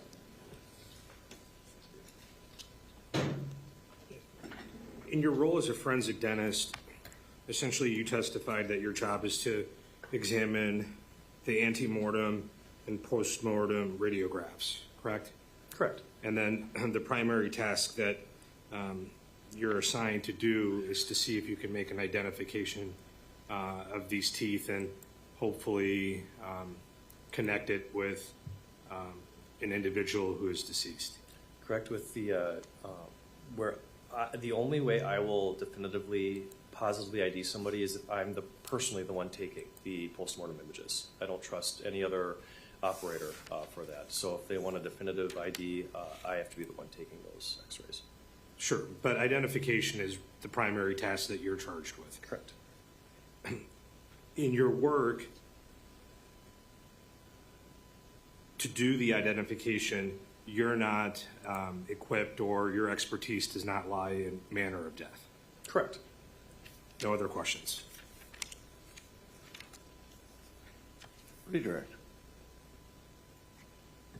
Nothing. Thank you. All right, doctor, thank you very much. You can sit down. Thank you. Can this witness be excused? Yes. You are excused. Thank you all very much. And our next witness will be via Zoom.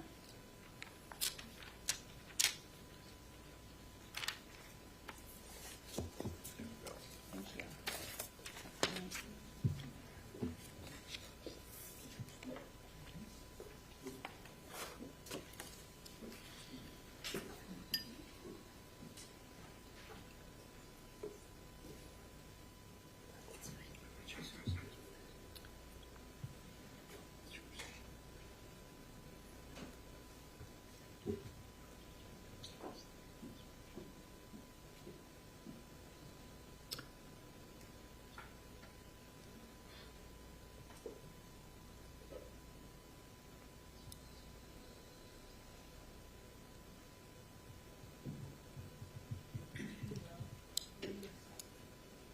Bonetta George.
All right, call your next witness, please. The state would call Bonetta George. All right, ma'am, you've been called as a witness. You're in a position to give testimony at this time. Hello? Yes, ma'am, are you in a position to give testimony at this time? Yes, I am. And raise your right hand. Do you swear to tell the truth, the whole truth, and nothing but the truth, so help you God? I do. And put your hand down, and ma'am, please make sure that you speak into the microphone so that we can hear you. Keep your voice up. You're soft-spoken as you start, okay? Okay. Ma'am, can you please state your first and last name and spell both? My name is Benita George, BENETTA George. How are you employed? I am a DNA analyst at Bodie Technology. And where is Bodie Technology located? We are located in Lorton, Virginia. And what is Bodie Technology? Bodie Technology is a private forensic science lab. And what are some of the things that Bodie Technology does for forensic science? We primarily do DNA testing, but we also do genealogy testing. So on August 22nd, 2024, did you receive a Petrus pyramid from the Dodge County Medical Examiner's Office for examination? Yes, we did. And how would you have received that bone? That is typically delivered via FedEx shipping company. That is delivered by the client, arranged by the client to the company. And when you receive that bone from FedEx, what, if anything, do you do to make sure that it is, in fact, the sample that the Dodge County Medical Examiner said that they were sending to you, and that nothing had been tampered with in the process?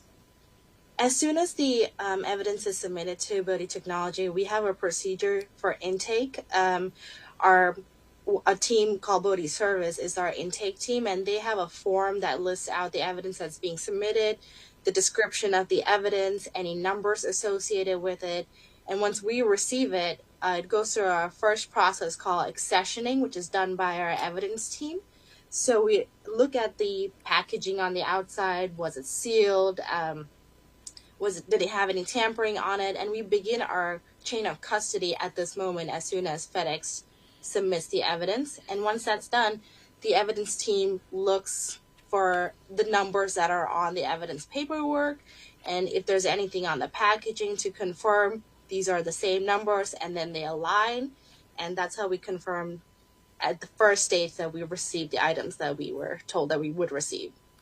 And do you then assign a number to this item that you received from the Dodge County Medical Examiner's Office? Yes, so the evidence team will assign it a unique Bodie number to it, and then that's how we will be addressing it moving forward for processing. And in what stage of the process does the item come to you? The item stage comes to me after the accessioning process. So our duties are kind of split in our company because it's a high throughput lab. We split our duties. So after the evidence is accessioned, it goes to what we call the sampling stage, and that's done by a lab technologist. And this lab technologist again makes sure what we obtained is the same thing that the client said that we obtained, and then we take a small portion of that bone, and then that goes forward to lab processing. And when you say take a small portion for a Petrus pyramid, what does that look like, taking a small portion? So anytime we receive a bone, to get optimal results, we would prefer to take about 2 to 3 grams of a bone piece. We don't need the entire bone piece that's being submitted to us because our processes are validated, and we only need, like I said, 2 to 3 grams to move forward for initial testing. So I believe 6 grams were submitted to us, approximately 6 grams were submitted to us, and we just needed 2 to 3 grams of that. So we cut that bone using tools, specifically a Dremel cutter, and then we sand it down to clean out any impurities that's outside, and then we clean it thoroughly with bleach, water, and ethanol. We leave it out to dry, After we dry it, we blend this bone up, and then we add reagents to it to our next step, which is the extraction step. And walk us through the extraction step, please. So the extraction step is the first process of obtaining the DNA from the bone material. So we don't need the entire bone. We need what's inside the bone. That's where the DNA is being stored. And the process begins with us adding buffers to it. Buffers are what we call reagents or chemicals. We add chemicals to it. We incubate that for a few days, and then we take it out after incubation. And again, we continue purifying this bone material until we have in a small tube, it looks like blank water. That's what it looks like to the naked eye. But in this tube, we have the DNA that we pulled out of this bone. And we're only going to be working with this DNA material in this tube. And very briefly, can you just explain what DNA is? DNA is genetic material that's within all of us, and it's unique to all of us. We inherit half of our DNA from our mother and half of our DNA from our father. So in this case, after you got that sample, what did you do next? So after we extract the DNA out, we need to quantify how much DNA we pulled out of this. So it goes through a process called quantification. Again, we take a small portion of it. So we elute 50 microliters after the extraction process. So we only take 2 microliters moving forward to quantify how much DNA we were able to pull out of the bone. That is necessary for the next steps, which is the amplification step and the CE step. So because we don't want to use optimal DNA to get our optimal results at the end. So that's why this step is important. And what did you find when you completed that step? May I please refer to my case file? Yes.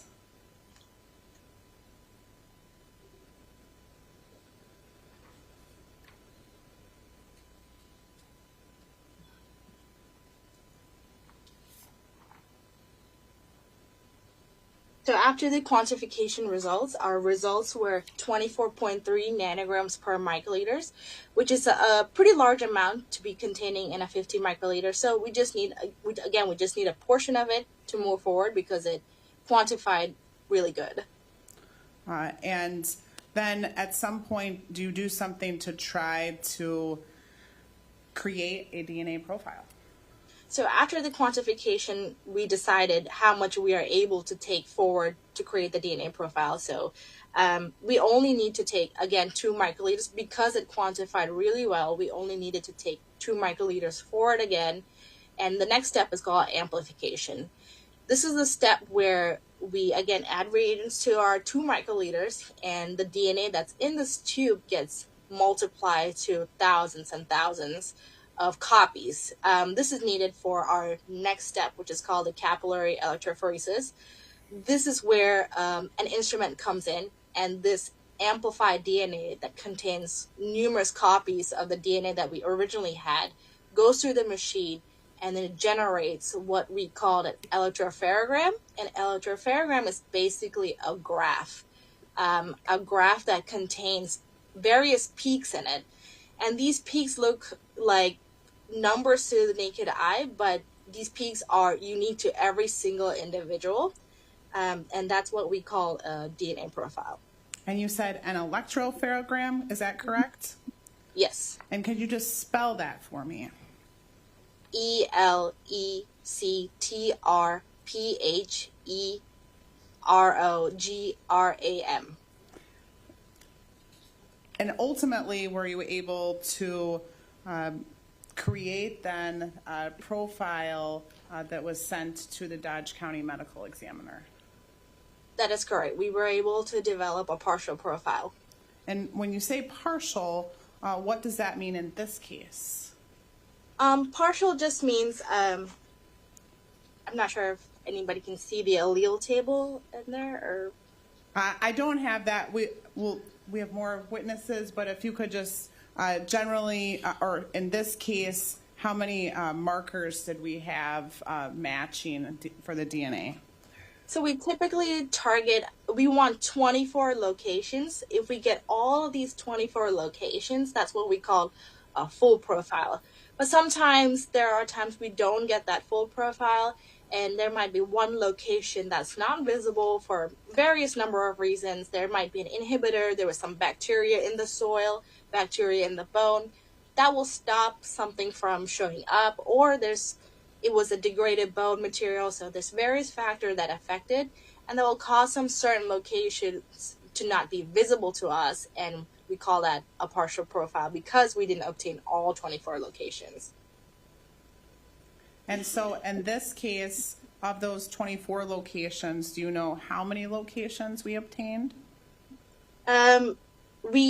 We got all of the locations except for the Y markers, meaning they only appear if you are a male.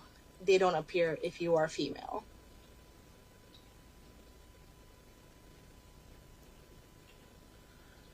So if we knew that this was a female, then we got all of the markers in this case. Is that correct? We got all of the markers for the female except at Penta D, that's a specific location. That one we only got partial data for that location.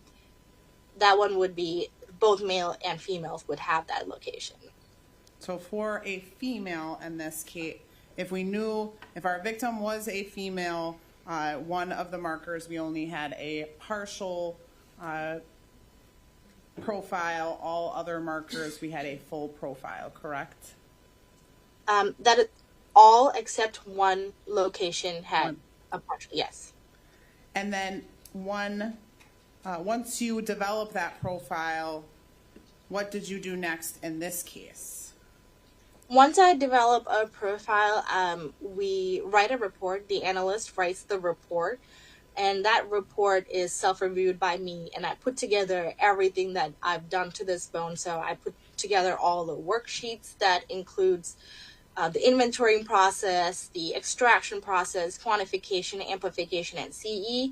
I make what's called a case file for this case, and then I send it to a technical and an administrative reviewer. The technical and an administrative reviewer has to agree with my results. They'll look for corrections, both technical and administrative, and then they'll give me the sign-off to be able to report the case. And did that happen in this case? Yes, it did. And then do you send basically that whole digital file then back to the Dodge County Medical Examiner's office?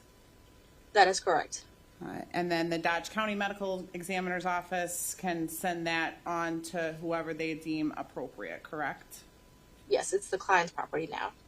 Does the Dodge County Medical Examiner's office then sign releases with you that allows you to have discussions with the Wisconsin Crime Lab if necessary to discuss your results? If they needed me to, they would have to give it to me in writing, releasing point of contacts for other people. And just one other question: is the Bodie Technology an accredited laboratory? Yes, we are accredited nationally through American National Standards Institute, National Accrediting Board. We are accredited to the FBI standards, and we are also accredited internationally through ISO 1705 lab standards. And why is that important? This is important to make sure the steps that we take are accurate, they're systemic, and we're not making any errors, and we're holding our practices to a standard so that our results are consistent and can be trusted.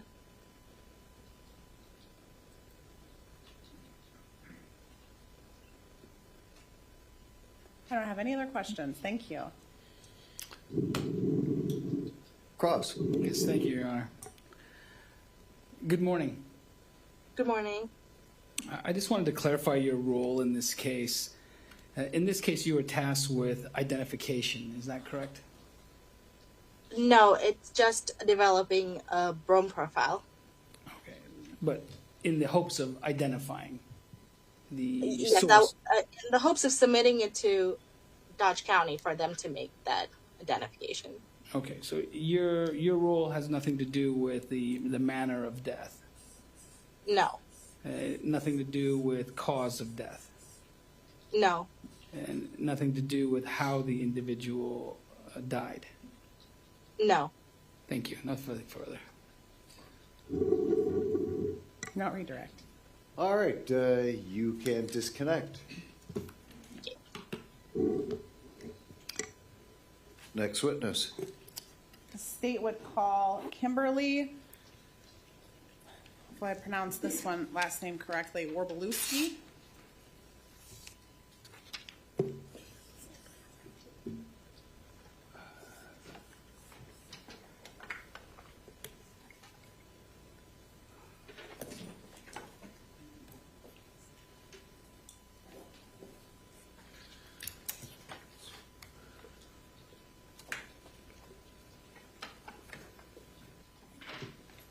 All right, good morning, ma'am. Come on up. You're going to come right around the court reporter to my right, to your left. Please be careful as you go up the ramp.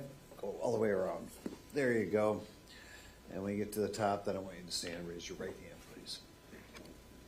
Do you swear to tell the truth, the whole truth, and nothing but the truth, so help you God? I do. You may be seated. Ma'am, if you could pull that microphone up, speak directly into it. Ma'am, if you could say your first and last name and spell both, please. Kimberly Wrobleski, Kimberly Wrobleski.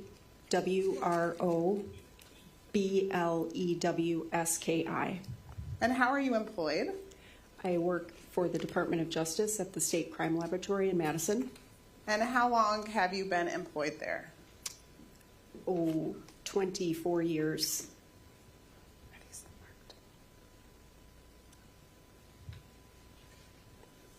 I'm going to show you what's been marked. Thank you. As Exhibit 386. Do you recognize that exhibit? Yes, I do. And what exact is that exhibit? This is my statement of qualifications. And did you prepare your statement of qualifications? Yes, I do. And is this something that you provide to the state in matters prior to your testimony? Yes. And just very briefly, can you talk about the qualifications for conducting your job, or for doing your job at the crime lab? I have a Bachelor of Science degree from the University of Wisconsin-La Crosse. I have a Master of Science degree from the University of New Haven in Forensic Science. I have also gone through a 9-month training program at the crime laboratory. It included all of our screening techniques and identifying biological stains such as blood, semen, or saliva. I went through our extraction, quantitation, amplification, and STR typing. I also performed numerous mock cases and proficiency tests prior to being allowed to work casework. And we are required to receive continuing education 8 hours every year after we've become a senior analyst. I also go through proficiency testing twice a year. And at this point, I would move Exhibit 386 into evidence. Any objection? No, Your Honor. Be received. Now, as part of your duties at the Wisconsin State Crime Lab, did you receive some samples from another member of the State Crime Laboratory for testing in a case involving the death of Crystal A. Rasch? So in this case, a part of my duties as a DNA analyst also include technical review. Each case we are required to have another qualified DNA analyst technically review our work look at our notes, our report, review our statistics, our conclusions, and make sure that the original analyst is following policies and procedures. So that is what I did in this case. I did not receive items directly.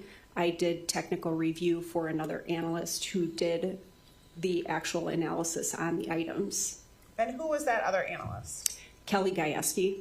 And just so the record is clear, the defense has agreed to allow you to testify in the place of Kelly Gajewski because she's not available, correct? That's correct. But did you, for the case of Crystal A. Rasch, did you also do some DNA testing, just not of specific items?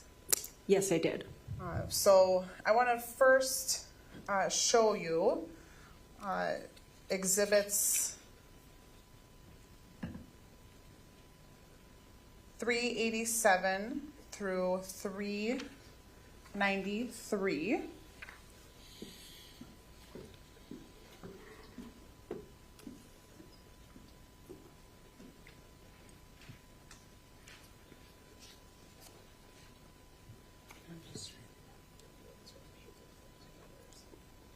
Okay, thank you. And if you could just review all of those exhibits and let me know when you are completed.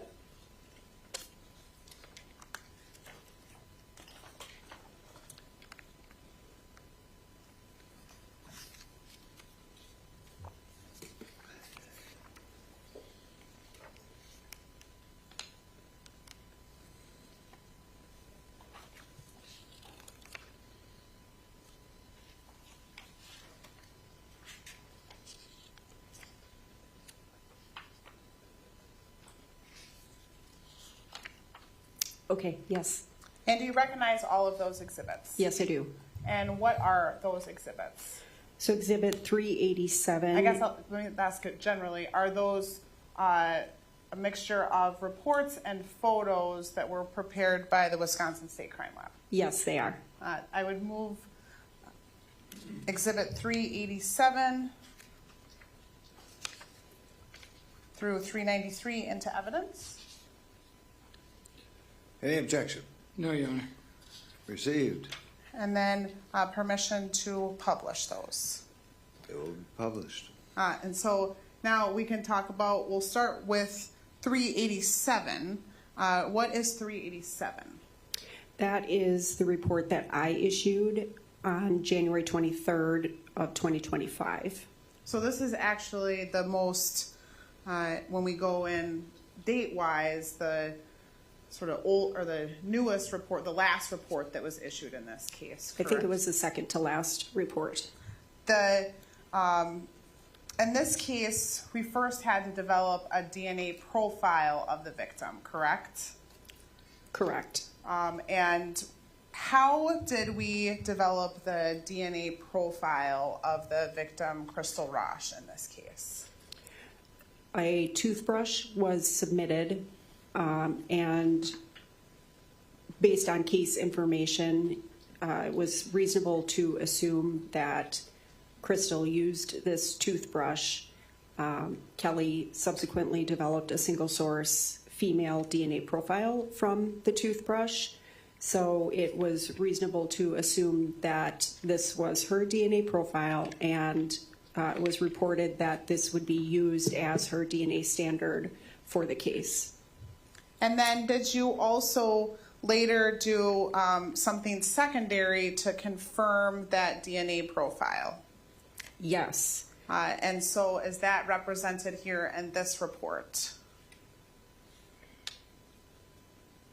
Yes, it is. And what was the secondary testing that you did to confirm that profile? A DNA standard was submitted to the lab from Bryson Rasch, as well as Zachariah Rasch. So I used those standards to do a paternity statistic. Basically, with those profiles that were developed, the DNA profile developed from Bryson Rasch is consistent with being a DNA profile of a biological child from Zachariah Rasch and the donor of the DNA profile on the toothbrush. So the donor of the DNA profile from the toothbrush is consistent with or is included as being a biological mother of Bryson. And statistically, given that Zachariah Rasch is the biological father of Bryson, it's at least 1 quadrillion times more likely that the DNA profile from Bryson is a biological child of Zachariah and the donor of the DNA profile from the toothbrush versus another unknown, unrelated mother. So we use that term, we're going to be using these numbers sometimes, quadrillion and then consistent with.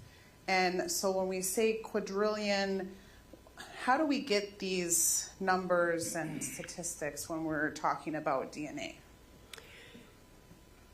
So we'll go step back a little bit and talk about genetics.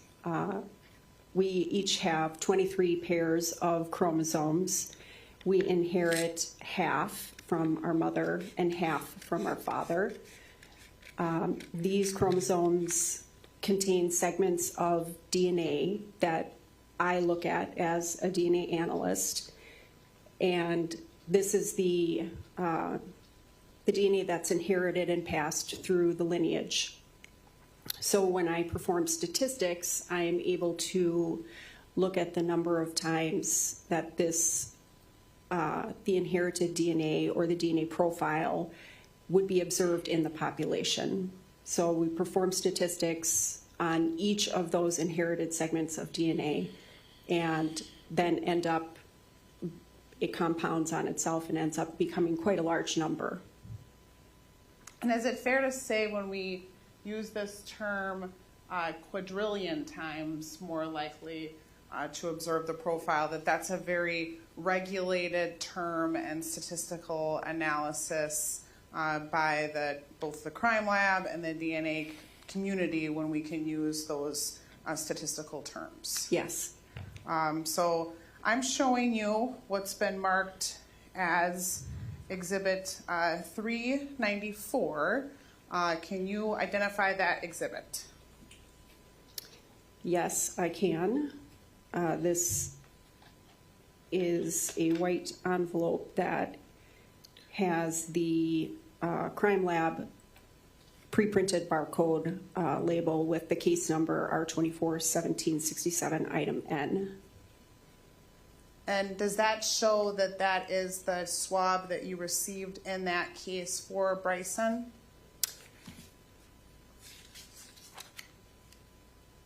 Yes, that is what the Dodge County Sheriff's Office pre-printed barcode label says.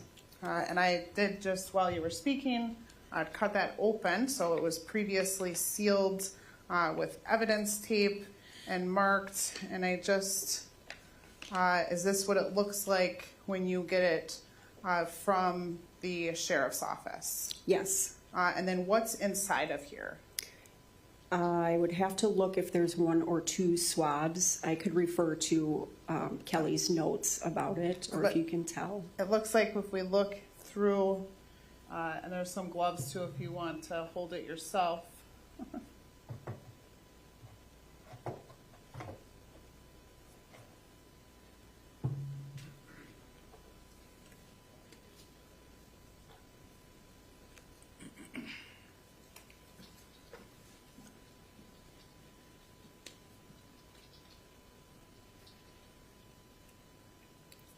There are 2 swabs present in the evidence tape sealed box. And so when we say swabs, what does that mean? What would that look like on the other end? It's like a large Q-tip. It's a wooden stick that is about this long, maybe 4 inches, and then a cotton swab on the other end.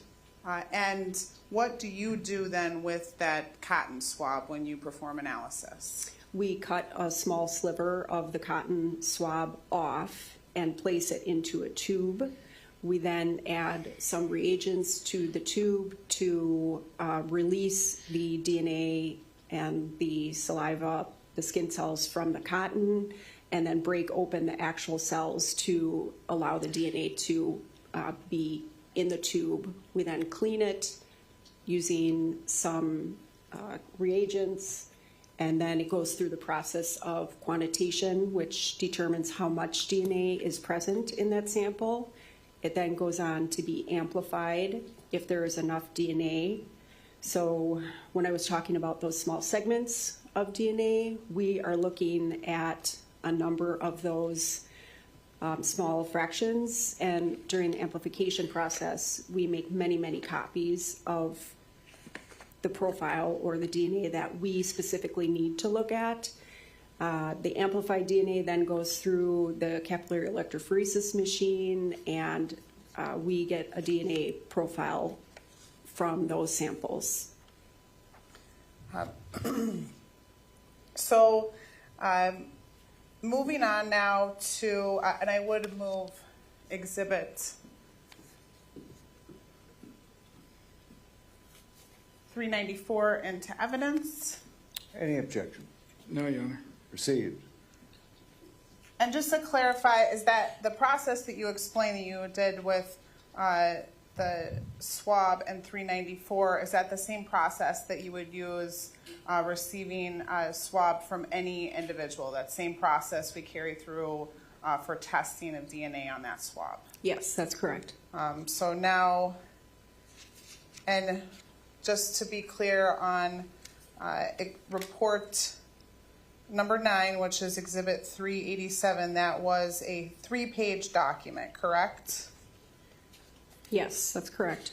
Pages 2 and 3, what are contained on those pages just generally? That's our technical appendix that accompanies every report on each case. Okay. So now I want to go to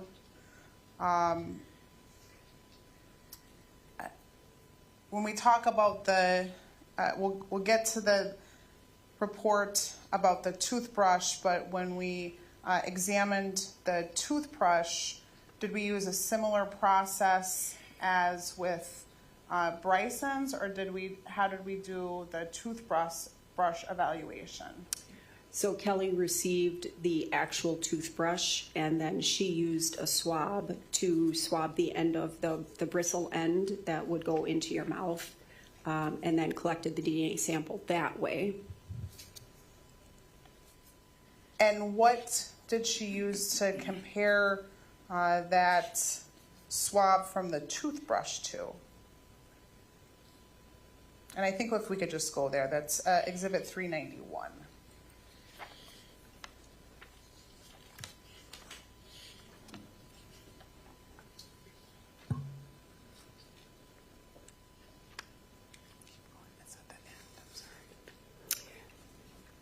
So the laboratory also received a report from another laboratory that did DNA analysis on some bones, the Petrus pyramid.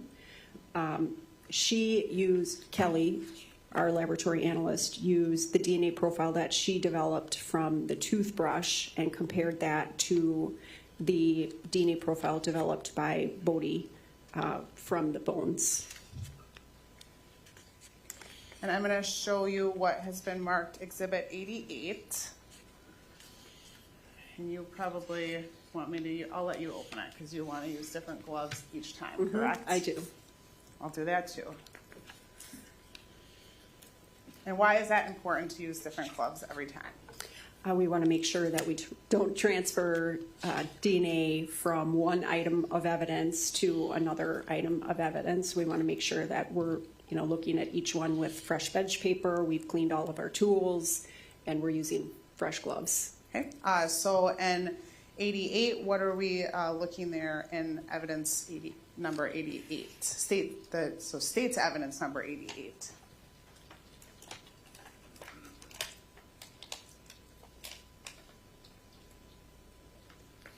This is a toothbrush that Kelly has labeled with a zip tie.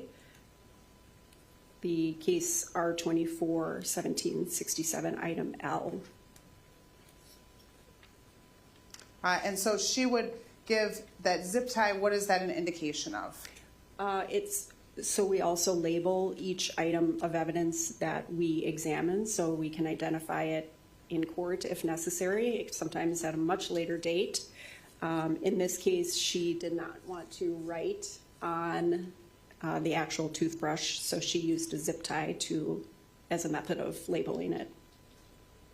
And is it sometimes important too if someone else has to testify in your place for whatever reason? Yes, it absolutely is. And then on the outside of that packaging as well, is there, you can put the toothbrush back in now, is there a sticker on the outside that indicates that it is was received at the crime lab and tested by Kelly at the crime lab?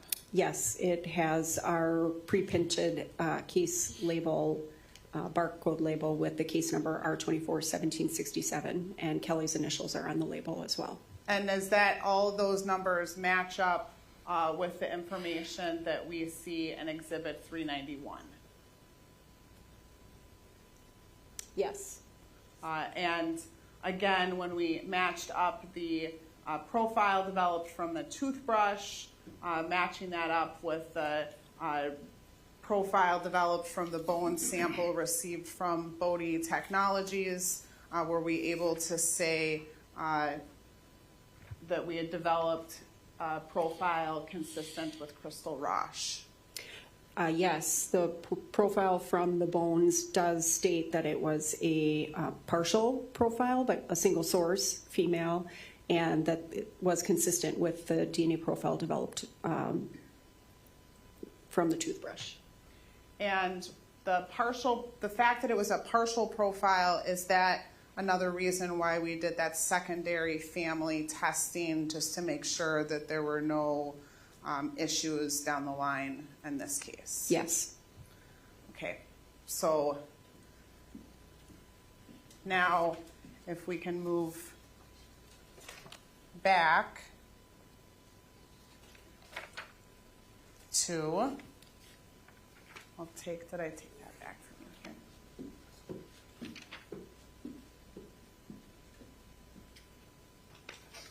I'll take Exhibit 88 back from you.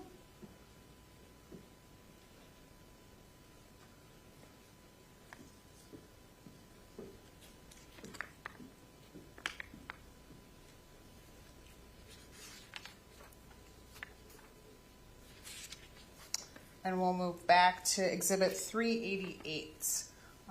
This is report number 5, dated August 9th, 2024, correct? Yes, that's correct. And what was tested in this report? There was item A1, A2, A3, item I, J, and L. And what were those items? Item A1, A2, and A3 were stains collected on swabs from a 2023 Mitsubishi Eclipse Cross with the license plate AUH4251. Item I was a buccal swab standard reportedly recovered from Zachariah Rasch. Item J was a buccal swab standard reportedly recovered from Brenda Acosta Huffman. And item L was the toothbrush that we just looked at. So the item A1, A2, A3, when we get swabs from testing in an area of a vehicle, are those similar swabs than we would when we are getting a buccal sample from an individual, or do they look different? No, they are the same types of swabs. Is the process utilized by the lab the same for the testing or something different? The process is the same. So starting with sample, does the lab test each sample individually then? So A1 first individually? So sometimes we can group samples together in the same extraction set. They are each sample is in its own tube, its own separate extraction. But maybe, like in this case, she might have put the stain from the swab A1 in its own tube A1, the stain from the swab A2 in its own, a cutting of that in its own tube A2. The same with the stain collected on the swab A3. Then she would take a sample of that, place it in its own tube A3. And then we also at this point include an additional sample. It's called a reagent blank. So then this extraction set would have 4 samples, the 3 evidentiary items, each being extracted and analyzed separately. But then the additional reagent blank, that is a control that we incorporate into extractions to make sure that our reagents are clean, that there's no DNA profile developed from the reagent blank, that nothing is contaminating the evidence. And so when testing A1, what did the testing, well, let me show you this first. Did you, when testing, would you have been aware of where those swabs were collected? Yes, in this case, she was, and after reviewing her notes, I am aware, yes. So A1, where was that collected from? That was collected from the lower door frame of the front passenger of the 2023 Mitsubishi. And so after doing that testing, what did that testing reveal? That was also tested presumptively positive for blood. And then I'm just going to pause 1 second just to remind, we just saw that this morning, but I'm just showing Exhibit 328, which is a photo of where the sample was collected. And I'll just put that for you, but I'm sorry, continue, go on. Yes, it was tested presumptive positive for blood, and then a DNA profile was developed from that. It was a single source female profile and consistent with the DNA profile from Crystal Rasch.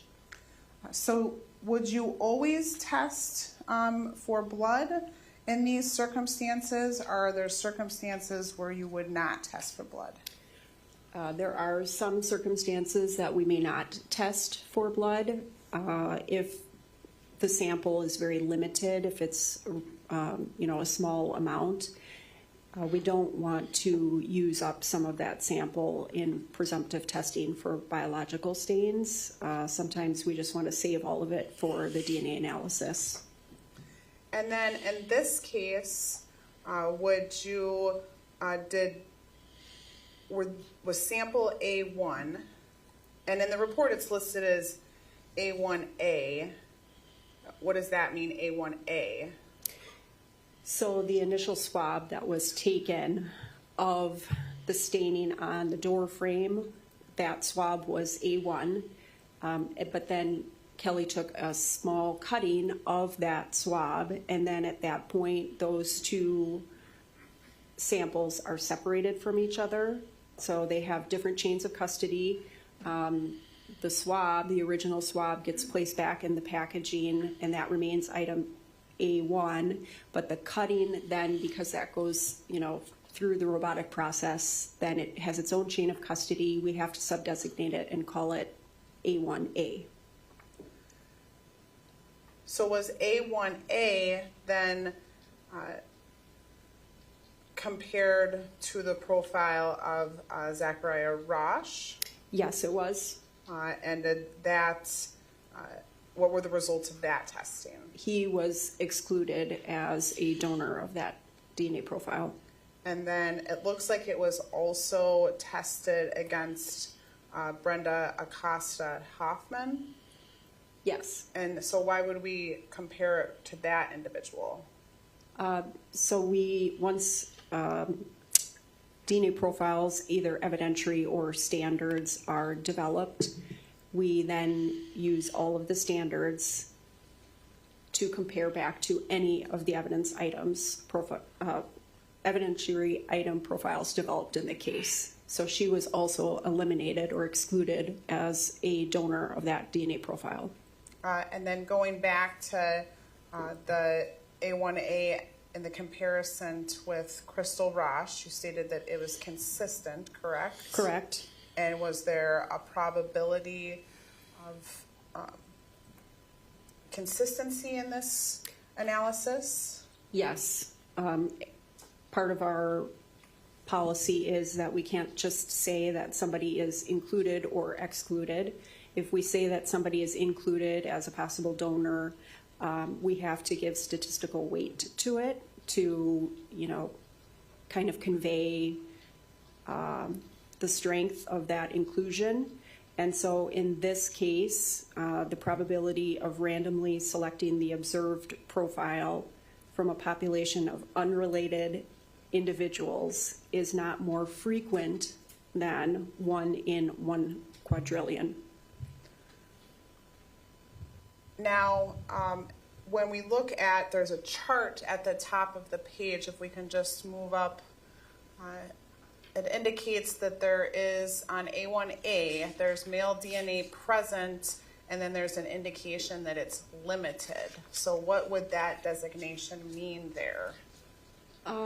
That's part of our quantitation process. It has the ability to determine how much human DNA is present, and then in the sample, and how much male DNA is present in that same sample. In this case, there was some male DNA detected, but it was a very small amount. So it indicates, like based on our validation, that it's not unreasonable to not see a mixture in this case or any of the male profile generated. Because so in all three, A1, A2, and A3, we only have single source profile, correct? That's correct. Well, I guess A1 and A3, because I think in A2 there was not enough for testing. Is that correct? I guess for male. No, for A1, A2, and A3, there was sufficient DNA for testing all single source profile, correct? Correct. So now moving on to A2, do you know where that sample was from? That was collected from the front passenger seatbelt. And I'm showing exhibit 333.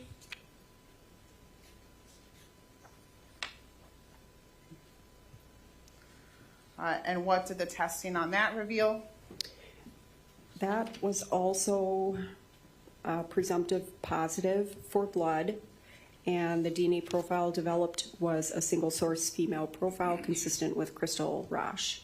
And the same statistics were also apply. The probability of randomly selecting the observed DNA profile from a population of unrelated individuals is not more frequent than 1 in 1 quadrillion. And then A3, where was that collected from? That was collected from the passenger side, I believe one of the air vents. Yep. So I'm showing exhibit 338.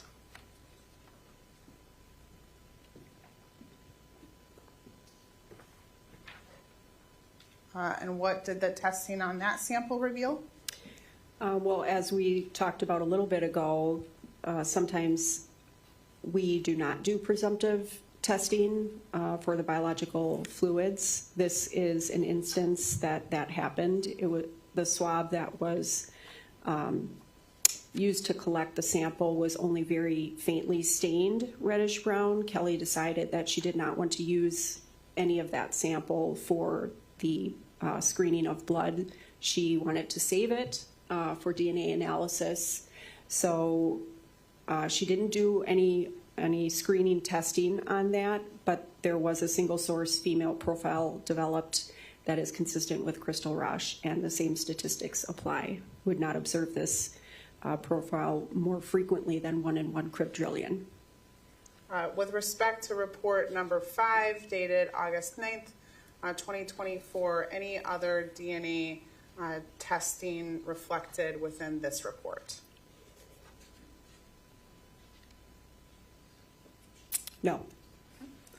So now, and then so page 3 and 4 of the report is again that technical appendix, correct? Correct. So now we put in a couple of pictures here. This was previously marked 356. Actually, we'll come back to those pictures. We'll go straight to the report first, Exhibit 390. And this is report number 6, dated October 22nd, 2024, correct? That's correct. And what items were tested in this report? Item A5 was a vape pen. Item B1, a detergent bottle. Item B2, a Hoover carpet cleaner. And item D, a Taurus G2C handgun, the serial number AEE460186. First, was there blood testing, presumptive blood testing done on these items?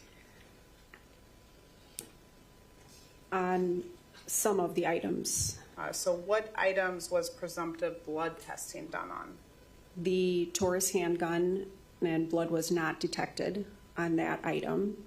And then presumptive positive testing was from the detergent bottle and the Hoover carpet cleaner. So going to now exhibit that was previously marked 356, we'll put that back on the screen, and if we could just zoom in there on that handle. And we did see this earlier, but if we could just shut off the lights briefly, Judge, and then we can turn them back on. As I know we talked about this during Trevor's testimony. Right here in the center of the handle, I'm pointing with my finger, is that where it was tested for blood? Yes. And I'm going to show you.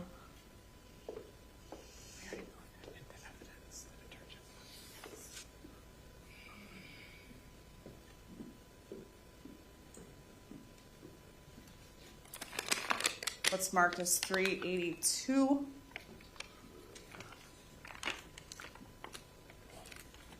And if you can just pull that out and tell me if you see any markings on that that indicated that that was tested.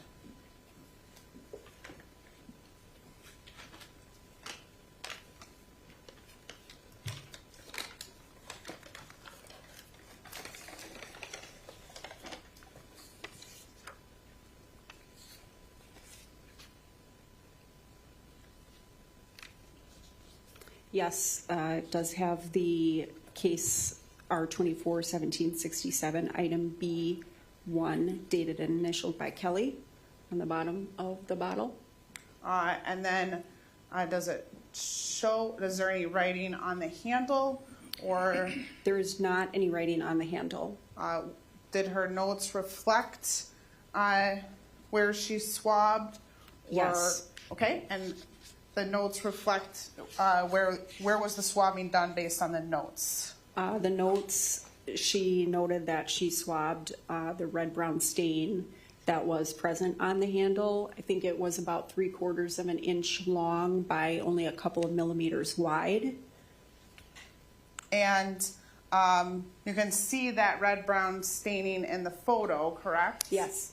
And now looking with your eyes on the detergent bottle, is the staining present on that handle any further? It is not. She did make note of that in her notes as well, that she swabbed the entire stain. I'll just go on the bottom here. And I'll just walk past the jury here so they can see no further staining. So was DNA testing performed on this item? Yes, it was. And what were the results of that DNA testing?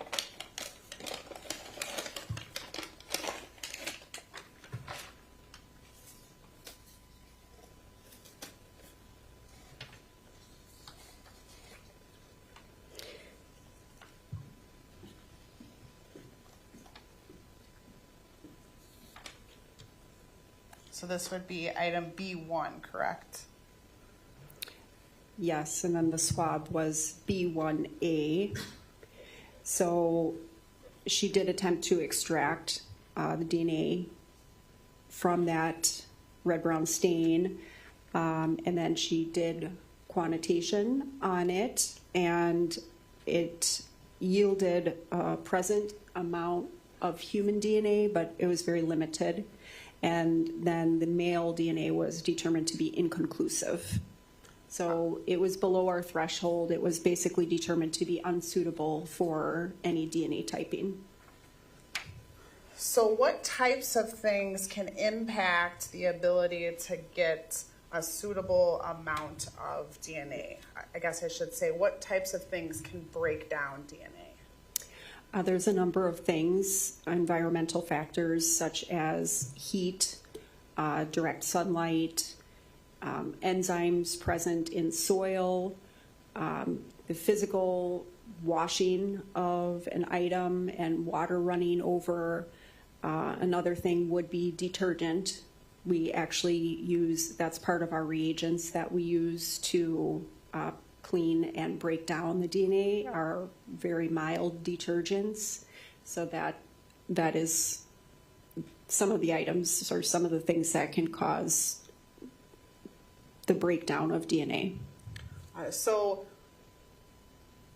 when we swabbed for or tested for the blood, could that testing break down the DNA, or we're doing two different swabs? I believe, I'd have to refer to my notes, but I believe she took one swab of the stain on the bottle and then cut just a sliver of the stain from the swab to test it with phenolphthalein testing. So they were separate tests, but then the second part is know that phenolphthalein testing does not break down DNA. But in this instance, they were separate samples. So the phenolphthalein testing, so does detergent break down blood or affect the phenolphthalein testing? No. Detergents can break down blood and the components of blood. If they are abrasive enough, they can also break down the cellular membrane, and then the cells break open. It can also break down the actual DNA, the chromosome structures of the DNA. But I forget the second part of your question. So there was just one part. So the really the question is, we get positive for on the phenolphthalein for blood, but Correct. not enough DNA. I guess, I think you answered it, but why could we get one and not the other? Yes, it's possible that the detergent broke down the structure, the cellular material or the structures of the DNA to not be able to get a DNA profile, but phenolphthalein isn't actually testing the DNA, it's testing for another component in blood, so that did not get broken down by the detergent. So now going to the Taurus, the firearm, there was no blood detected on the firearm, correct? That's correct. And the firearm was marked item D1, correct? The I'm sorry, D. firearm was item D, correct. And then was there swabbing done of the firearm? Yes, Kelly did swab, I believe, the end of the barrel and the inside of the barrel. She also tested that swab for phenolphthalein, and that was negative. So I'm going to show you what has been marked as Exhibit 132.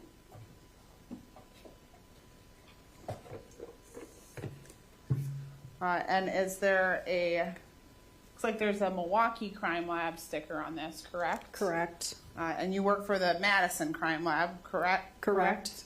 But is there some indication that you would have also received that? Yes, Kelly's initials are over that barcode label. So if you could just open that up, it's been previously opened, and show where the swabbing of the firearm would have been performed. So I believe that she swabbed the end of the barrel here, or the end of the muzzle, and then she did put the swab into the barrel and actually stuck it in there a little bit and swabbed around the inside of the barrel and the end of the muzzle. And then would she have swabbed, in this case, the handle or the trigger of the firearm at all? She did not in this case. And do you know why that would not have been performed in this case? I think it was based on the case circumstances and attempting to look for blood and DNA. Inside the barrel of the gun, correct? Yes. So what things can break down DNA or blood within the barrel of a firearm? Well, again, heat can also do that. So if a firearm has been, so if it was fired subsequent to any blood being inside of the firearm, would that break down the DNA? It's possible, yes. What about if someone cleaned the firearm after firing it? Yes, that is also possible. Either breaking down the DNA, if there is any there, or just physically removing it by the cleaning and the rubbing and brushing. So in this case, was there DNA testing performed on the firearm? Yes, there was. And were we able to determine whose DNA was inside of the barrel of the firearm? No, in this case, we could not determine that. There was a low-level partial mixture profile developed from that swabbing of the barrel and the end of the muzzle. It just was not suitable for comparisons to be made to that profile. And in this case, is it fair to say, since the firearm was located inside the defendant's bedroom, that we would not have done DNA testing on the outside,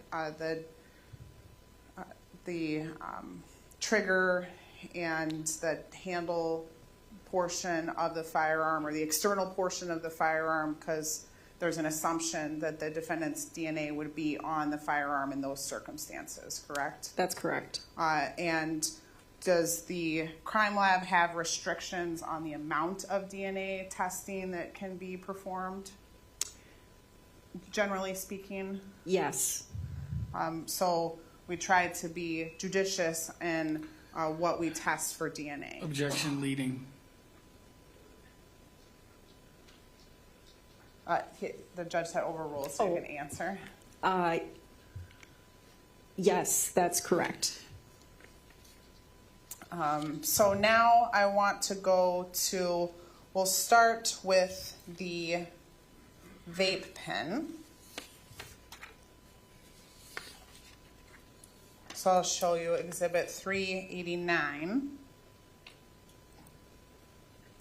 Sorry, we admitted the physical vape pen. The physical one we did or we did not.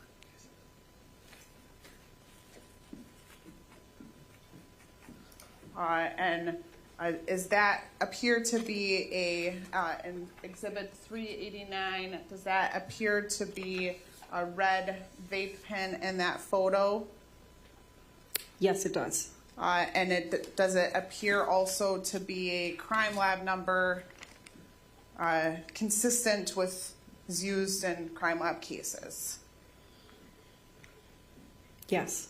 So I'm going to show you what has previously been marked as Exhibit 381.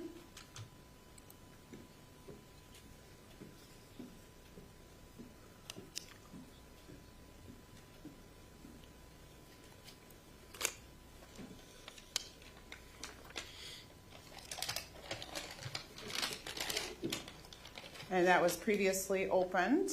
And then inside, what do we see inside that exhibit? The red and black vape pen. And so what, if any, swabbing or testing was done for this item? The mouth area was swabbed. And so how do you know that the mouth area was swabbed? That was documented in Kelly's notes. Okay, you can put that back in the bag. The swabbing of the mouth area, was their DNA suitable for testing?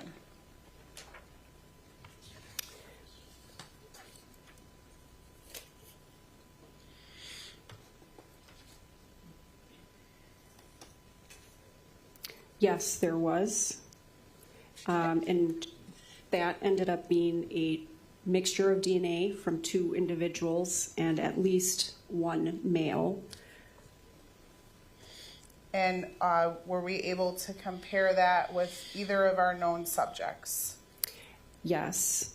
Based on case information that Kelly had, she made the assumption that Zachariah Rasch was present on the vape pen.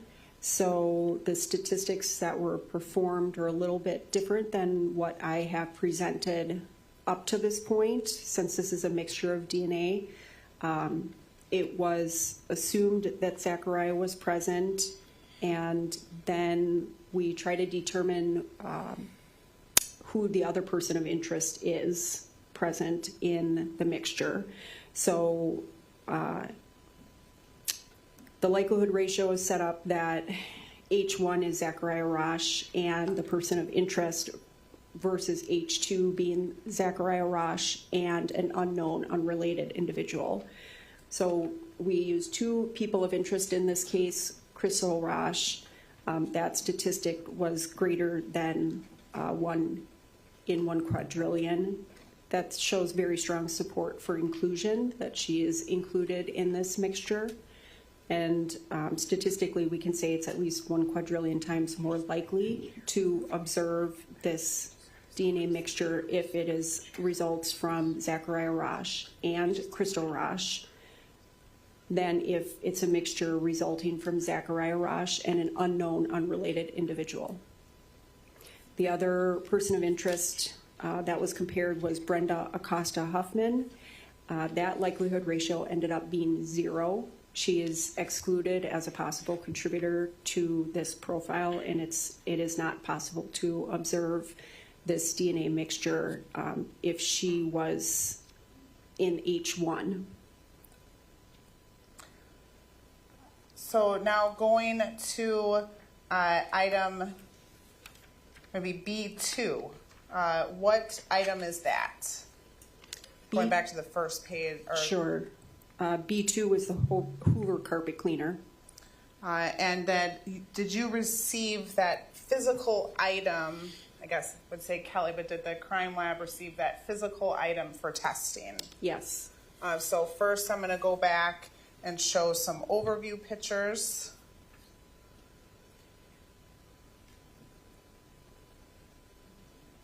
Just for, going back, please. So what we have on the screen here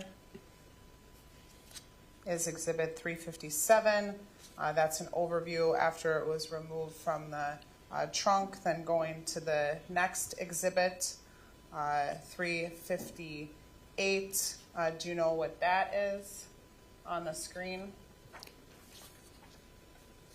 Oh, I think did I put 358 in front of you too?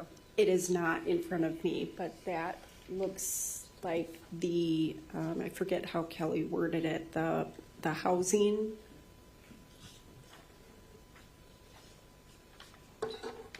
Is it your understanding from Kelly's report that that item was swabbed? Yes, she described that as the liquid guard. And if we can zoom in on this and maybe just lower the lights. Judge? We just lower the lights on this. Sure.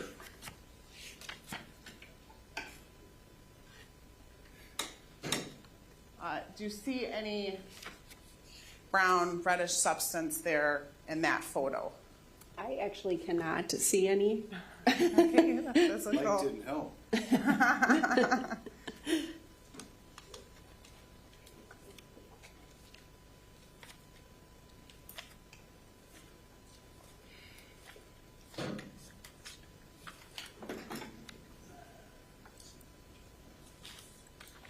I'll get you this here.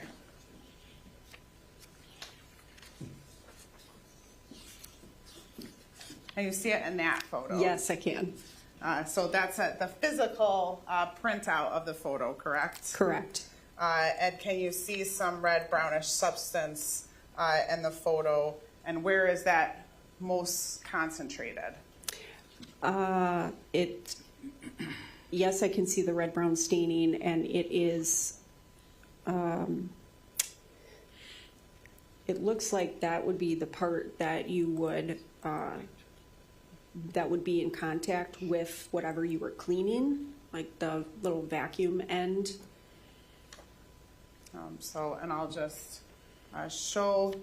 So are you the very front part? So when you're looking at the picture, the long portion of the item facing the right-hand side. Correct? Yes, that's correct. So on 358, I'll just put my finger at the very top of the picture too, so maybe the jurors that can't see the screen as well too, I'll just walk the photo in front. We'll go old-fashioned as well as new technology.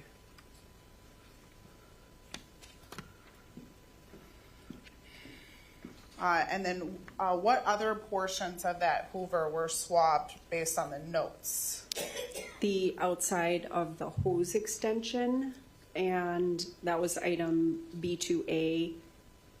The liquid guard, the picture that we just looked at, was B2B, and the handle of the carpet cleaner was B2C.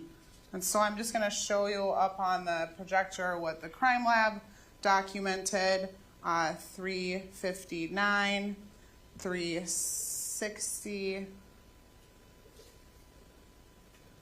and 362.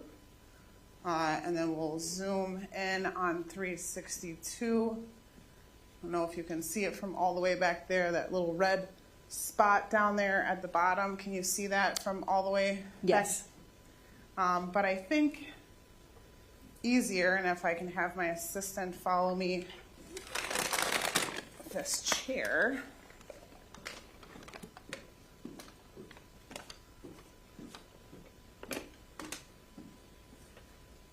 We'll just, the table.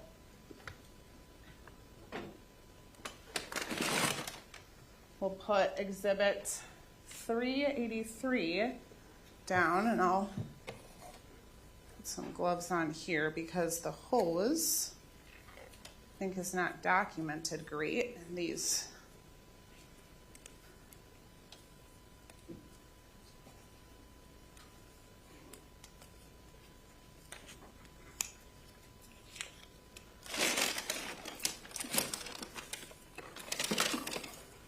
So it looks like we have this still filled with detergent. I'll just have you look at this. No swabbing was done on this, correct? That's correct. Okay.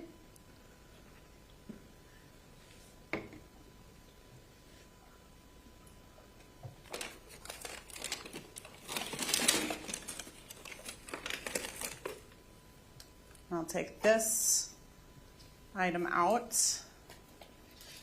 Was there any swabbing done on this item? There was not. Okay. So we'll put that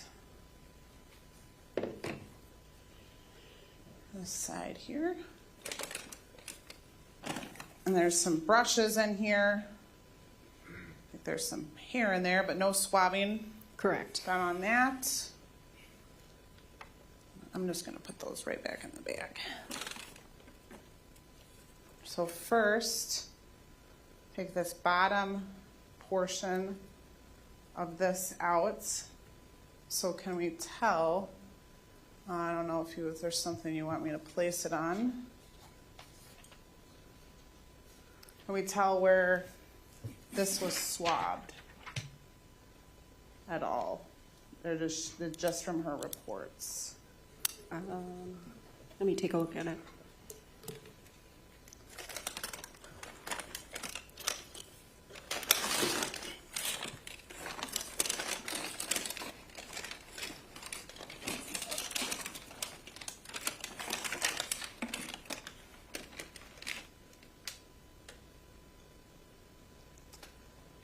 Because then it looks like this would be the bottom of that item, correct? Yes, it does.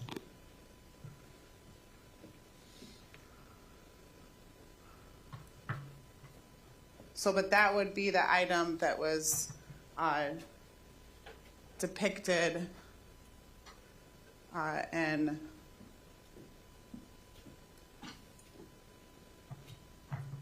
Exhibit 358 that had that brown staining on it that was swabbed, correct?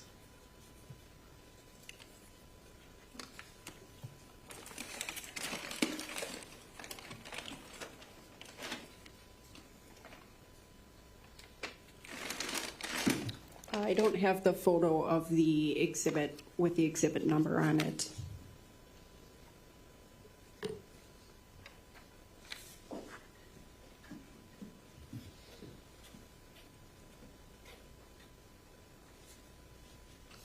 Yes, that is the item shown in the photo at Exhibit 358. I can't totally tell from looking at the guard where it was swabbed. It looks like there's quite a bit of reddish brown staining on it, and it looks like there's maybe 7 or 8 millimeters wide, probably the width of the cotton on the end of a swab. It looks like there's a, like a stripe that's going down there. We would wet the swab first with distilled water and then use that to lift the stain off of the item. And so it looks like it runs right down. It would be on the other side, on the inside. So right down in the inside of the portion of the cleaning under the lip, if you will, of the item, correct? Yes, it's like triangular shaped, and so it looks like she probably stuck that into that crevice and then just wiped down the length of the opening. Okay, so I'm going to put this back in the bag here.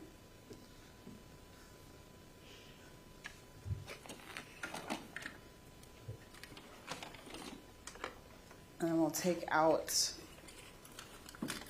the whole rest of this item.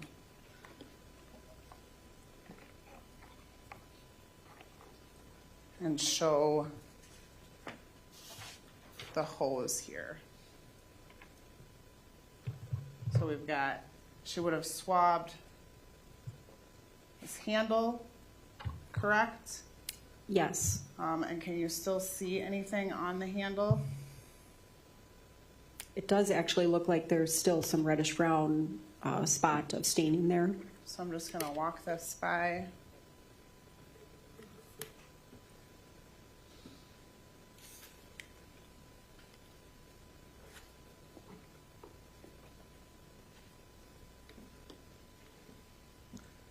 And then the hose, she would have swabbed inside of this hose, correct? That, it says Or help me under. the outside of the hose extension. Oh, So I would this. have to actually look at her notes if you want me to verify. I think that is I- unnecessary at this point, but she swabbed another component of this item, correct? Yes. And then based on that swabbing, what were the results?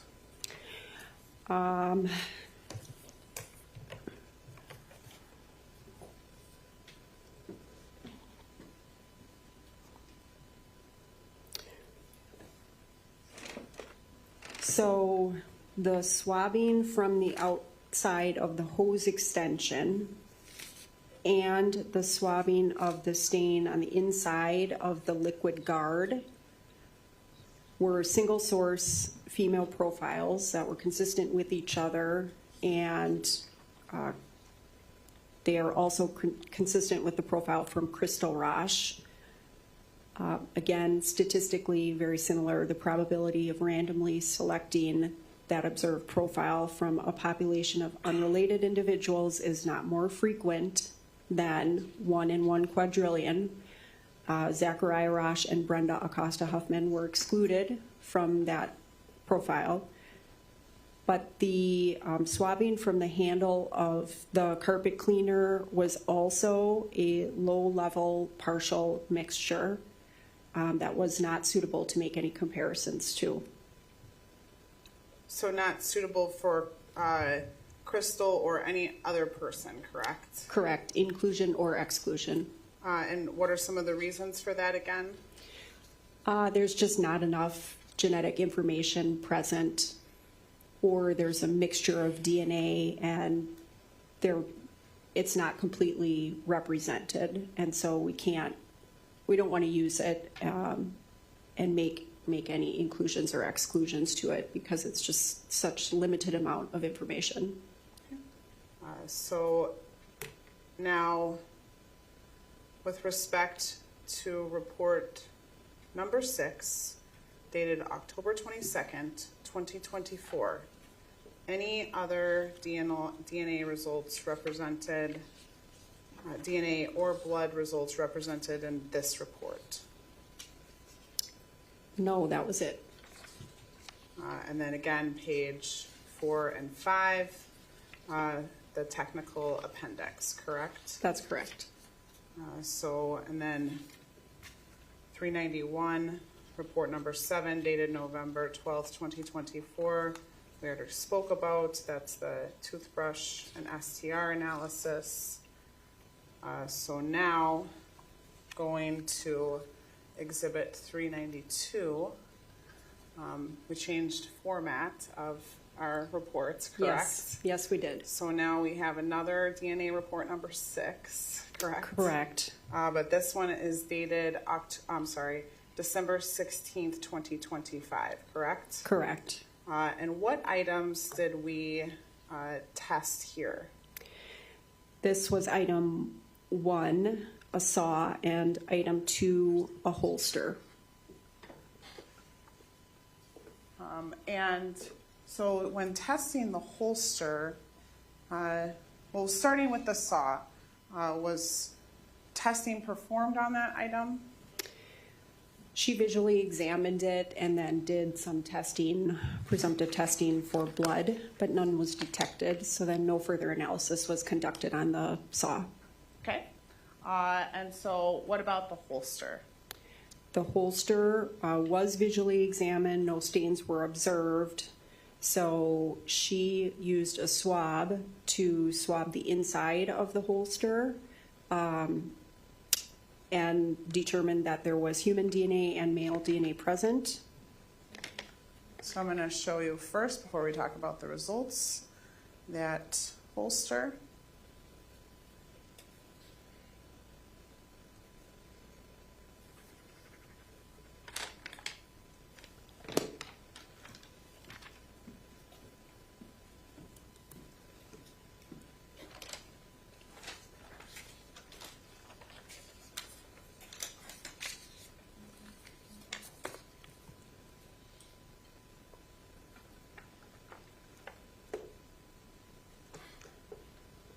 Oh, I'm sorry. Not saying the exact number.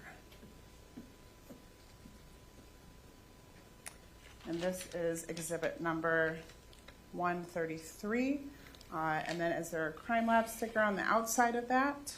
Yes, there is. It's our barcode label, and it's case number R24-1767, item number 2. And is there an indication that Kelly Gajewski would have tested that item? Yes, her initials and date are also on the packaging. And then if you can just sort of hold that up and demonstrate where she would have swabbed on that item. So she used a swab to go on the inside of the holster where the gun would be placed on the inside. You know, you can't open it too much. It is kind of firm. So she would have just stuck the swab down in there, rubbed it around, and tried to collect as much of a sample as she could. And is there something on the outside that's an indication that she would have swabbed that item? Yes, she also used a zip tie on this to label it R24-1767, item number 2, with her initials and date that she examined it. Okay, and you can put that back in the bag. I'll return it. And after swabbing that item, what were the results of the DNA analysis? That ended up being a mixture of DNA of 3 people and at least 1 male individual. So again, assuming that this is a 3-person mixture and based on case information, it's reasonable to believe that Zachariah Rasch's DNA is present on this item, where she assumed that he is. So she set up the likelihood ratio as H1 being Zachariah Rasch plus 1 person of interest plus 1 unknown individual, and then H2 was Zachariah Rasch and 2 unknown unrelated individuals. So we looked at Crystal Rasch as a person of interest. So that would be, the likelihood ratio would be Zachariah Rasch plus Crystal Rasch plus 1 unknown individual over Zachariah Rasch and 2 unknown individuals.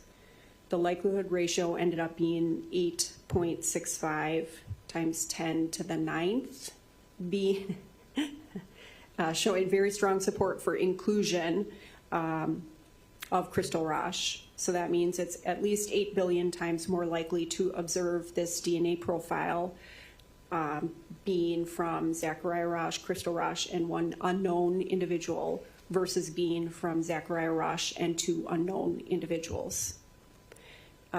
We also compared the standard Bryson Rasch. He was excluded. It is not likely to, or it is not possible to make up this DNA mixture with his DNA profile. And also compared Brenda Acosta Huffman. She was also excluded. It is not possible to have this mixture of DNA with her DNA present.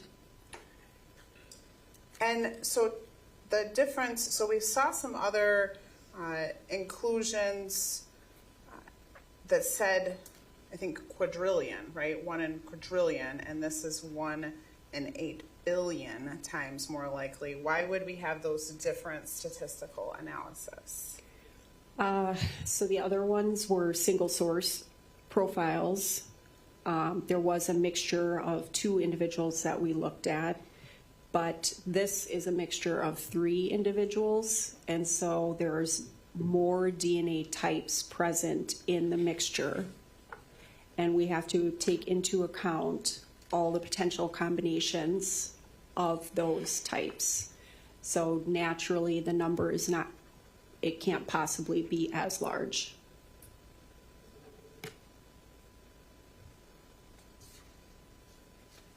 And one other housekeeping item. I'm not going to make you open these up or anything, but I just want to show you exhibits. Couple, lunch is here.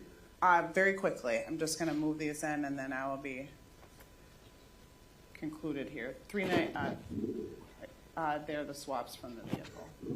Exhibit 395, 396, and 397.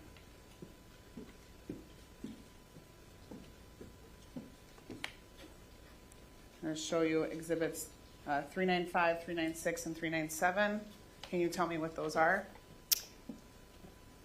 Yes, they are manila envelopes, each bearing the crime laboratory barcode label with case number R241767. 395 is item A3, 396 is item A1, and 397 is A2. They also have Kelly's date and initials on the items. And those are the swabbings from the Mitsubishi, the blood stains, correct? That's correct. I would just move those into evidence. Any objection? No, Your Honor. Be received. I don't have any further questions. Thank you. Well, lunch, please, Your Honor. Very good. All right. Ladies and gentlemen, we are now going to take lunch. Obviously, the same instructions that I have given to you that you probably haunt you in your sleep. You cannot discuss this case until all of the evidence is received, and I've instructed you on the law. With that, have a nice lunch. We will break for 1 hour.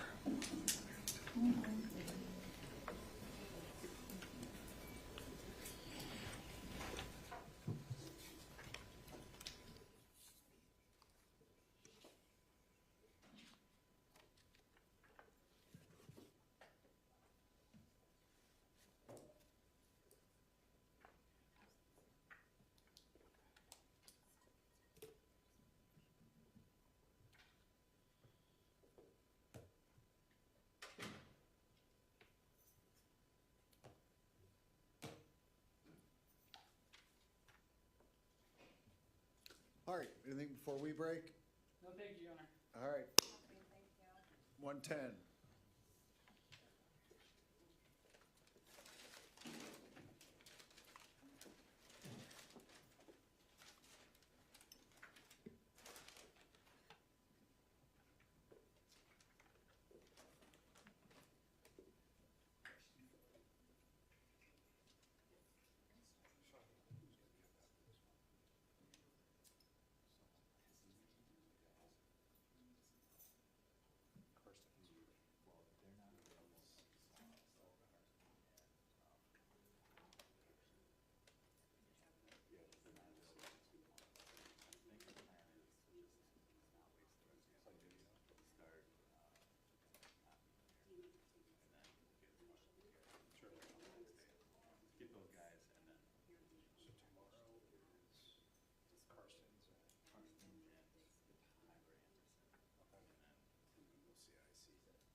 That's why they tell me I'm touching it different. Do you think I'm crazy? If that changes, I'll let you know. It won't be today.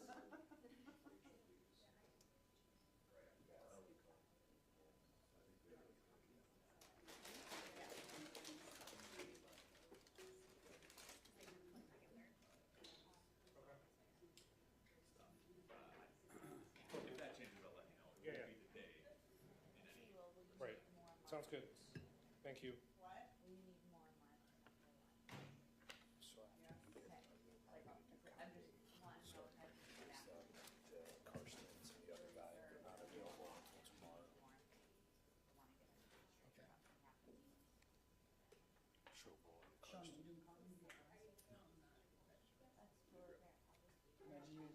Figure it out. I have a couple that I need to sort out titles for anyway.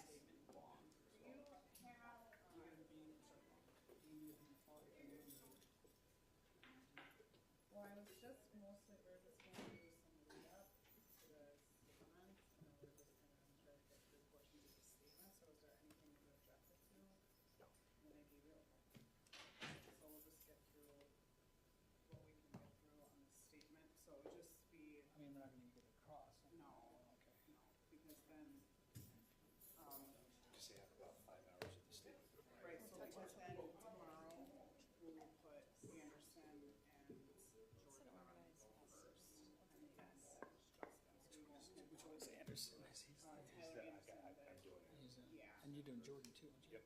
Okay. All right.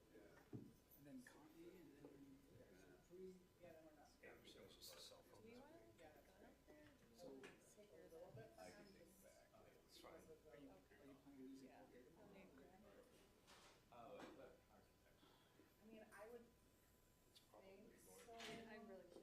Because I do think that Jordan would be probably close to 2 hours. And then, yeah, because we'll have 2 more hours of statement and then whatever we do. So we can do all that. Justin. So, and then, I mean, they would probably want to do it.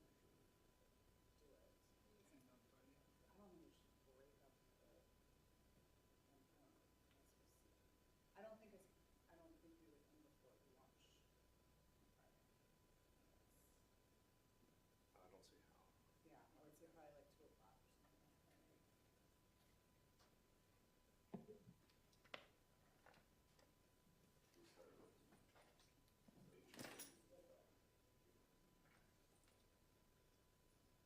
I think I'll probably do Tyler first. All right, let's move all this. Yeah, I didn't know what else. I was thinking still. Sorry. Oh, what is she doing? What's this like? Stop moving it all around. That's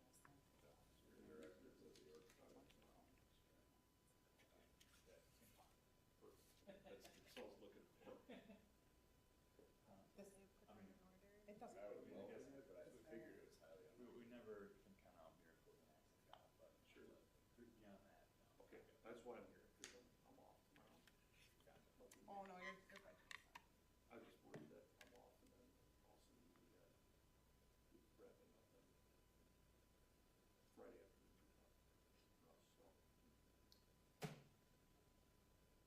For what people? first, yeah, like, I want to make sure we have the presence up here for closing, for verdict. Yeah. Perfect, that's No, not. good. This week, just go right there until midnight. Yeah. These, well, I mean, well, let's go upstairs. Yeah.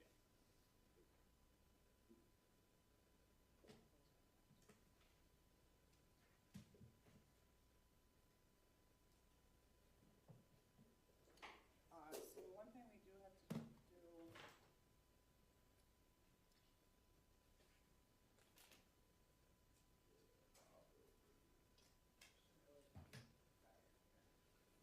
So there is a folder in the shared drive for me. That's all the clips. They all need to be put on one flash drive, or we need to do 2 flash drives. I think they should be on the flash drive all in order though, hopefully. But we need to look at that over lunch. All over the place. I mean, I'm just wondering, but Oh, really? mine wasn't. Oh, we need to look at that then I don't over think lunch. we used up, but I don't know the answer to that question. Great. First, it was at the end of the year. Oh, great. Fucking sweet. That's great. So just for one. It's easy enough, again, you just scroll and look for number 1. And then 2, and then 3, it's all on the same page, but they're not. It's like, So I have to check, I'll double just check show the you. All right, time. let's see. There's So we like have to double, 4 so the versions of time's each. on there.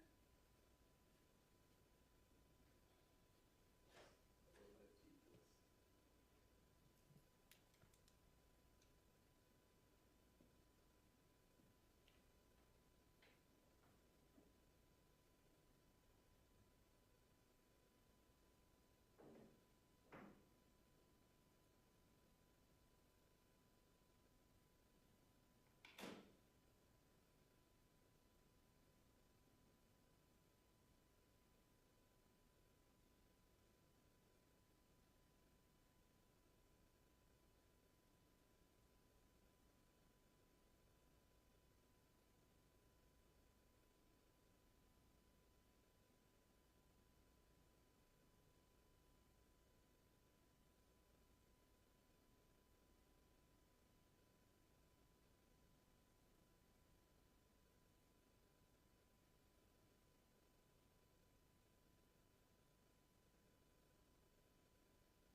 Yeah, it does. Felt better standing. Yeah, that's why.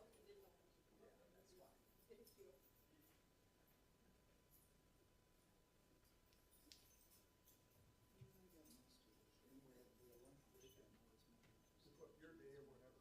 Oh, it's okay. It's a nice day to be out of the office.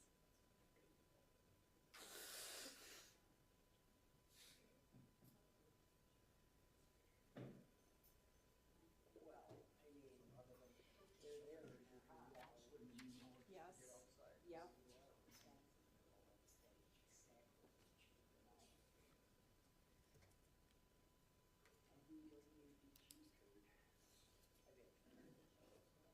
If you get out by this much,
If you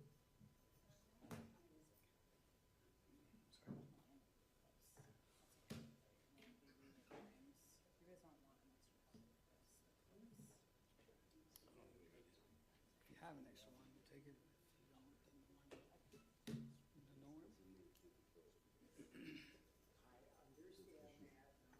It's pretty high tech. Oh, we're good, man. Paperclip. Oh, you guys have it going on? This is. Yeah, this is how we put them on a little. It's like a sturdy. Office, all right. You may be seated.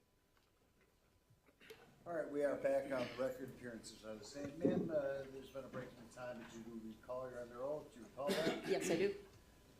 Very good. Are we ready for the jury? Yes, Your Honor. Bring in the jury, please.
I did.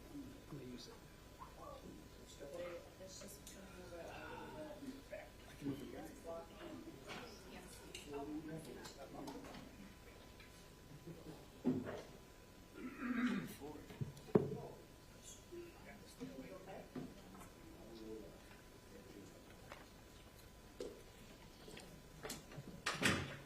All right, ladies and gentlemen of the jury, before we broke, I gave you some instructions. Is there any one of you who violated those instructions? No one has raised their hand. We'll continue with cross. Thank you. Good afternoon. Good afternoon. Before we begin talking about DNA, I just want to clarify, in this case, you're not testifying about cause of death or manner of death, correct? That's correct. You're mostly centered around identification. Correct. Okay. You've been a senior DNA analyst since 2005. Yes. So you're familiar with the published works on to date on DNA. Yes. I see you've also had extensive trainings that keep you up to date with the science. Yes. Fair to say that as a science, it's always changing and there's always newer and better ways to do things. That is true. Okay. So when we talk about DNA transfer is simply the, I guess I'm going to kind of repeat myself, the from DNA from one item or individual being transferred to another item or individual. Is that correct? Correct. Now, when we talk about DNA transfer, we talk about the possibility of it happening, not probability of it happening. Is that fair to say? Correct. Yes. And what I mean by that is to say that if I touch my water bottle here and then I put it down, you couldn't come into court and say there's a 50% chance that my DNA is on there, right? That's correct. And that's just something that's established with the published works, is that when testifying or writing reports, you don't give a probability percentage, for example. Not of transfer. Not of transfer, right. Just that it's possible that it could happen. Correct. So let me know if this is true from the published work. this statement, it is not possible to use the amount of DNA recovered from a surface to assess whether the DNA was deposited there by a single touch or by regular use. That's correct. And why is that so? We cannot determine when something was handled or how often it was handled.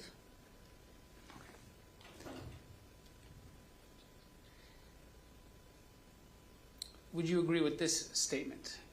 It is not possible to use the amount of DNA recovered from an item of interest, to inform whether the DNA was deposited by direct contact or indirect transfer. That's correct. Okay, so I want to talk about transference of DNA. You're familiar with that term? Yes. Okay.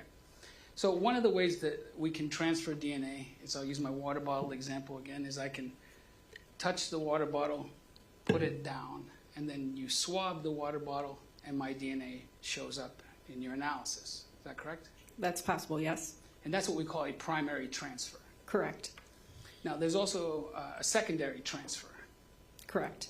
Now, a secondary transfer is that if you were to come and touch my water bottle, and then let's say touch the doorknob to the jury room, my DNA, it's possible, would show up on that doorknob. Correct. Okay, and that's what we call a secondary transfer. Correct. And then you can go kind of down the line with a tertiary transfer. I don't know what it is for the fourth, but fourth and fifth, so that if, say, Mr. Josty touches that door handle and then touches some other item like that table, my DNA could end up on that table. It's possible. Okay.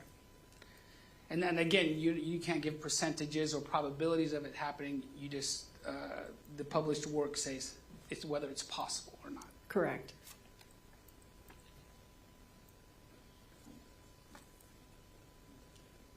All right. So I want to talk about the degradation of DNA. You mentioned that in essence, it doesn't last forever. Correct. It can be destroyed by heat, Yes.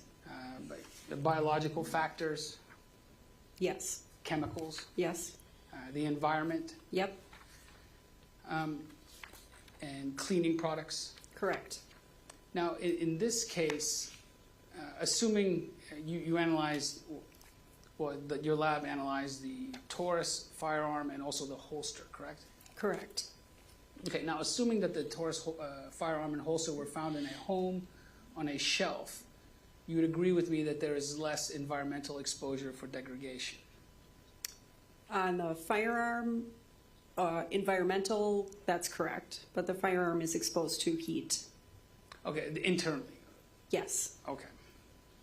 But once that, let's say the firing of the firearm has passed, the storage of it on a shelf is a place where relatively the DNA is not going to be degraded by the environment. Correct. I mean, it will to some extent, but not as if it's left exposed to the elements, correct? Correct. All right. When it comes to cleaning an item that has DNA on it, if the surface of that item is a hard surface like this table, it's easier to clean the DNA off of, correct? Yes. Versus a porous surface, Correct. like let's say a couch cushion. Mm-hmm. Yes. All right, because even though, let's say a couch cushion for that example, you could clean the DNA off the top surface of it, but there still could be DNA inside the couch if it's absorbed into the cushion. That's correct. In this case, the Taurus firearm was an item of interest, correct? Yes. Was it designated an item of interest by law enforcement or by your laboratory?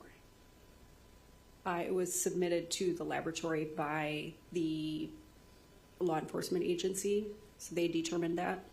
Okay, so there was their decision that this is something that's important. Please conduct an analysis on it. Correct. All right. Now, in the report, it said that the DNA profile on the barrel of that Taurus on the opening of it, and inside the barrel of the Taurus had a unknown low-level partial mixture DNA profile, correct? Correct. And just so that we're all clear, a partial mixture DNA profile with low levels means that the sample contains genetic material, correct? Yes, Okay, from at least 2 people, correct? correct. But the amount is too small or degraded to yield a complete set of identifiable markers. Correct. In this case also, there was the holster that was analyzed by your laboratory, correct? Yes, And Crystal Rasch's DNA was included for the interior of that holster. correct. That was the only place that was swabbed, correct? Yes, Okay, now the exterior of it wasn't swabbed. correct. Now, Crystal Rasch's DNA could have been found in the interior of that holster if she had directly touched the interior of the holster. Correct. And that would be an example of primary DNA transfer, Yes. of her actually physically handling the item of interest. Yes. Okay. Another way that her DNA could have been found on the interior of the holster is by secondary transfer, correct? Yes. Specifically, if she touched a firearm that was placed inside the holster, her DNA could be transferred to the interior of the holster. Correct. And that would be a reasonable interpretation of this DNA result, is that Crystal Rasch handled a firearm that was placed inside the holster. Well, back to the percentages, I don't really determine what's reasonable or not. We just swab the item and get the DNA profile and make the comparisons. Okay, so in using your language, it's possible. It is possible. And you can't rule out that that's how her DNA ended up on the inside of that holster, correct? Correct. Okay, you swabbed, well, I see you, it was your laboratory swabbed multiple items that were presented to you, correct? Yes. There were 3 different stains from the interior of the Mitsubishi Eclipse, correct? Correct. Toothbrush, Yes. a vape pen, Yep. a saw, Yes. a holster, Yes. the detergent bottle handle. Correct. There was the Hoover carpet cleaner as well. Yes. And that was broken up into 3 different items, 3 different swabs. There was the exterior of the hose extension, Yes. the inside of the liquid guard, Yes. and the handle from the carpet cleaner, correct? Correct. Now, from your understanding, and also the firearm, was it the barrel at the end of the barrel of the firearm, correct? Correct. Okay, was there anything else that was provided to you that was submitted for testing? The standards of the individual and the DNA profile from the bones that were found. Okay.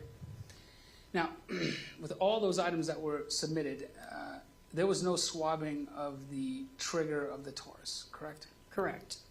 No swabbing of the trigger guard, correct? Correct. And there was no swabbing of the handle of the firearm as well. Correct. Okay, but the handle from the carpet cleaner was swabbed for testing, Yes. and the handle to the detergent bottle was submitted for testing. Yes. Okay, and that wasn't with the decision to not swab the handle of the firearm. It just wasn't even attempted. Is that correct? Correct. It's not as if you tried and then there was a low quality profile or something like that, right? It just wasn't even done. Correct. Yeah, whose decision was that? I don't know if there was communications about that between Kelly, the analyst who actually examined the item, if she made that decision, or if it was based on case information with the detective who submitted it, or if it was the submitter who requested that. Okay, if your laboratory was asked to swab that, the trigger guard or handle, that's something you could have done? That's correct. And that's something that has been done by your lab in the past. Yes. Now, there's a question on direct that said that it was perhaps due to standards that this attempt was not conducted. Is that correct?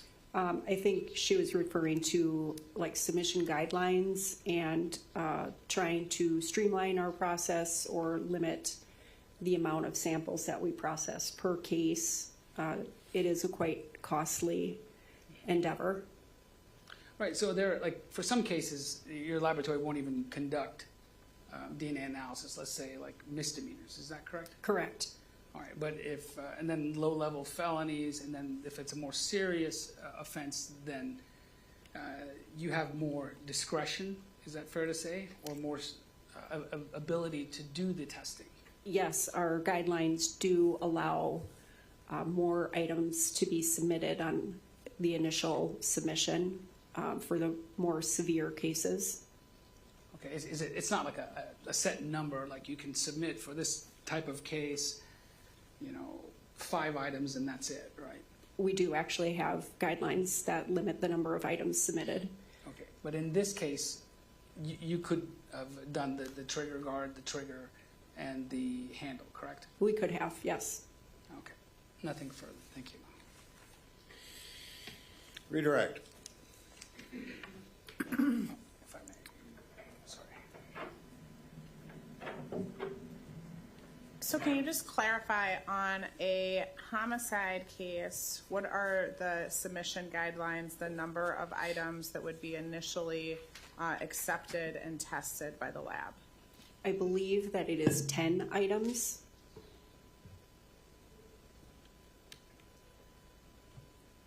And when it comes to firearms, is it fair to say that there are 2 options, that we can ask the crime lab to do the swabbing, or the law enforcement agency can do the swabbing, and then we can submit those swabs to the crime lab, correct? Correct.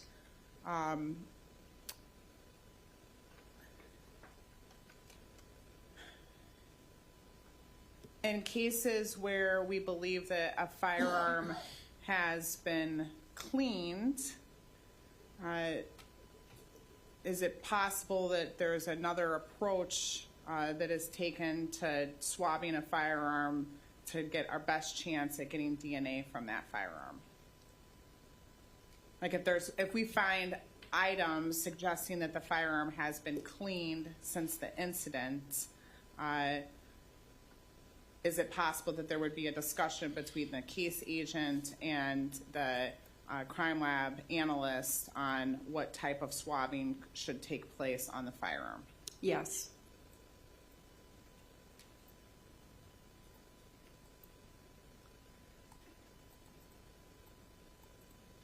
And if an item is, so if a firearm is cleaned, what areas might you swab to get DNA,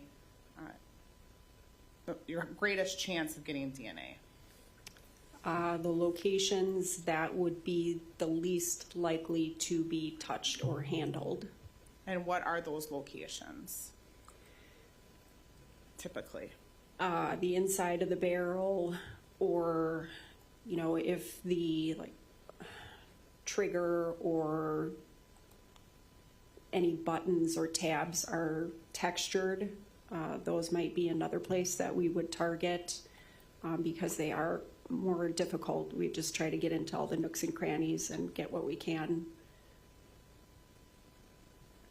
And in this case, this was an instance where we left the swabbing to the crime lab, correct? Yes. So the Dodge County Sheriff's Office relied on the expertise of the crime lab for the best chance of getting DNA off of the firearm, correct? Correct.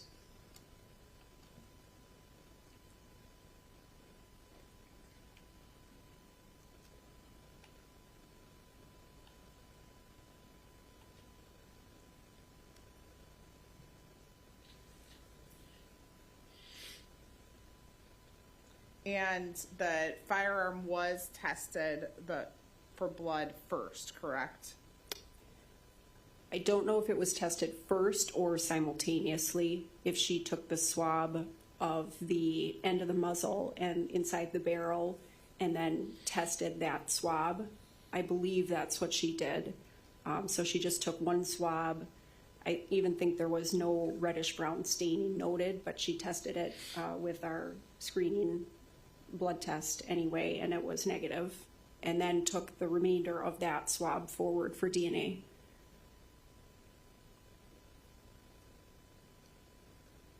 I have nothing further, thank you. Nothing further. Cross. Nothing further. Thank you, Your Honor. All right, step down.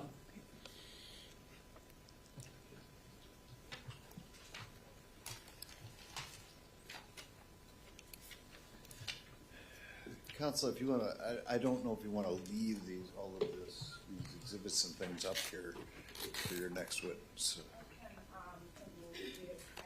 Thank you. And the state will no longer need this witness. Defense, may this witness be excused. Yes, of course. Thank you.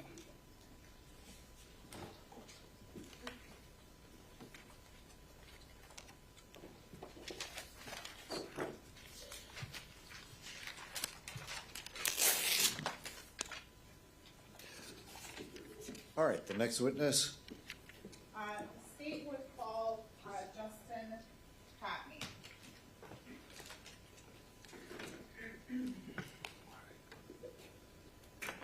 All right, come on up. If by now you don't know where the witness stand is, there's absolutely no hope.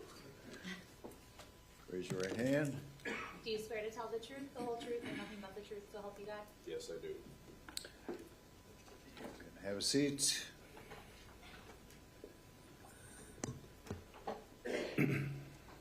Detective, can you please state your first and last name and spell both?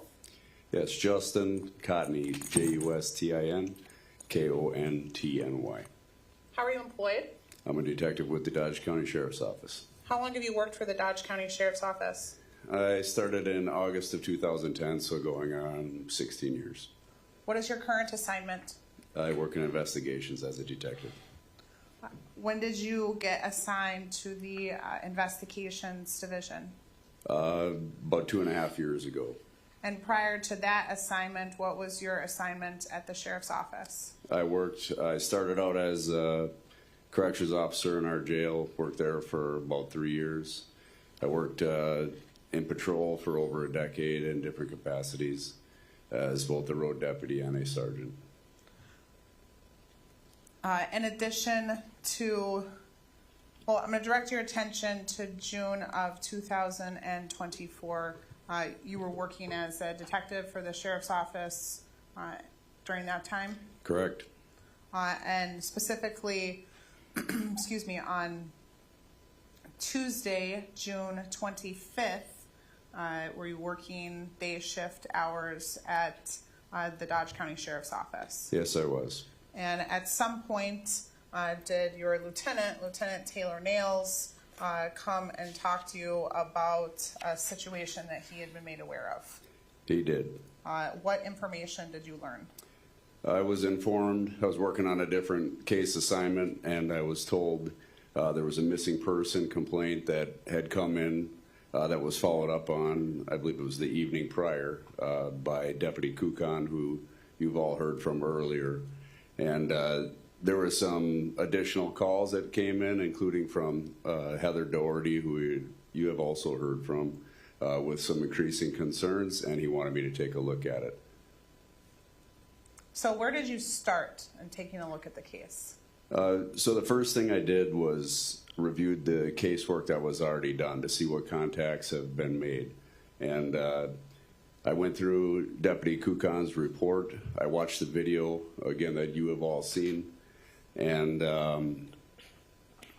I spoke with Deputy Schwartz, who made phone contact with Heather Doherty, and just had him relay the info to me so I could speak with her directly to ask some follow-up questions. She provided some additional concerns that she had, which increased my concerns as well, especially after looking at the report and the video, that there may be more to this than originally determined. So going to that video from Deputy Kukan, you watched that video right on June 25th? Yes, So both the body cam and the squad cam video? yes. And what in particular about that video raised concerns for you? So as I said before, I was a detective. I worked on the road for over a decade. I've had contact with probably thousands of citizens in Dodge County, just like yourselves.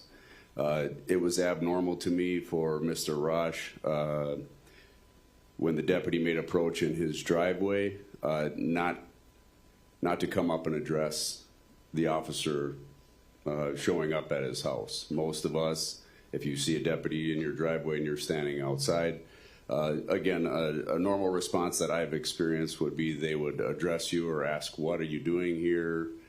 Something along those lines. When I look closer into the video, I observed Mr. Rasch emerge from the wooded area, from an area where smoke was billowing, and walk not to the deputy, but away from the deputy, around several vehicles, and then close the hatch on the vehicle that was parked furthest away, and then slowly walk up, kind of swatting some mosquitoes and whatever other actions he was doing.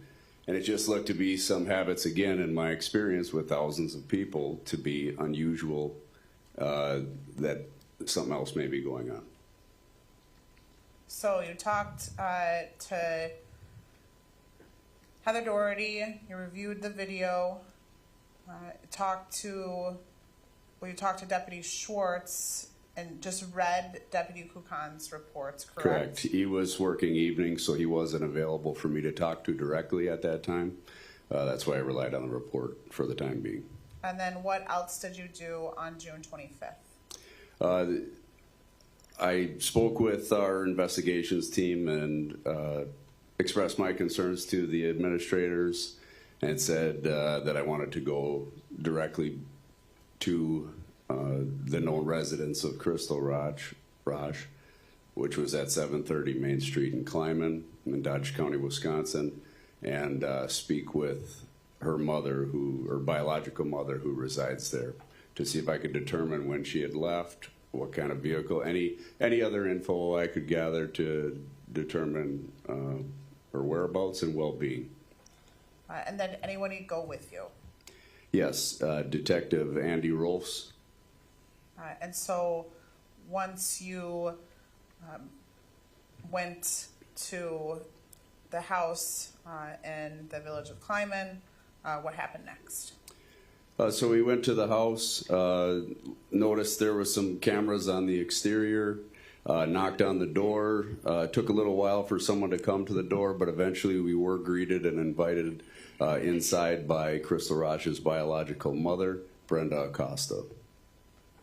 And did you speak with Brenda Acosta? Yes, we did.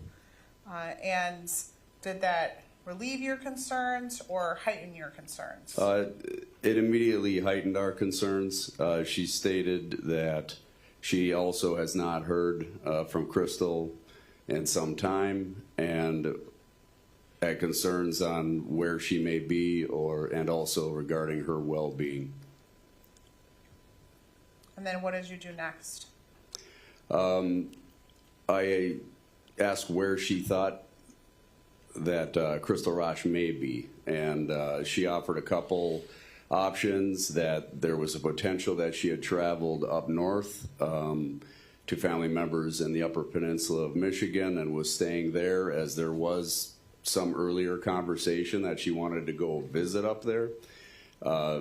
But she had reached out and determined she wasn't there and was now worried that was not the case. The second, or one of the offerings that she gave me, was that Crystal Rasch may be being held against her will either at the location on Wood Road with Zachariah Rasch, or on family land in near the Dells, is how she told us at the time. She didn't have any address information. She said it was a wooded area near the Wisconsin Dells. Were you aware at that time of any family land that the that Zachariah Rasch had or his family had? At that time, I was not. What did you do to follow up on that family land? So while we continued to talk with Brenda, my partner had asked to look at the surveillance system that was located at the house. And again, those cameras were exterior only, like a standard camera system anybody would have. So as he was kind of working his way through that technology to figure out how to view it, I was chatting more with Brenda and using online resources just on my smartphone to try to determine any other properties that may be associated with the Rasch family, including Zachariah, or knowing that he resided at his parents' house, people in their name. And were you able to find any other land in the Dells area using open record searching? Yes, I was able to locate an estate, and it was under Rachel and Samuel Rasch estate, and the tax records came back to the County Road J address, which is directly adjacent to where Zachariah was living, and is his grandmother. So there was two parcels, one being a 40-acre parcel and one being, I believe it was an 80-acre parcel was the second one. And again, same tax ID, just like here in Dodge County. For those of you that are landowners or ever looked up land records, you can go to our county website and through GIS, and you can see who owns what plot. It's publicly available information. And then did you also go directly to you or another investigator in the sheriff's office go directly to the Adams County website and confirm that information? Yes, I personally did not do that. As I was getting this, I was relaying the information to other investigators, saying, hey, we have this other land, there's a concern, it's there, can we figure out what jurisdiction that lies in and start getting things lined up to at least do a drive-by and check if we have anything immediately of concern. Did you later, though, view those records? Yes, I did. The verification from the county land information, correct? Correct. So while you're at Brenda's house, what else do you do? Again, I guess I should say Crystal's house and on Main Street in the Sure. Village of Climate. Sure. So again, while my partner was working through the surveillance system, which, you know, anyone who deals with technology, just like we have in court here, can sometimes be a little bit of, difficulties, take some time. So I had asked Brenda Acosta for consent to go up to Crystal's room.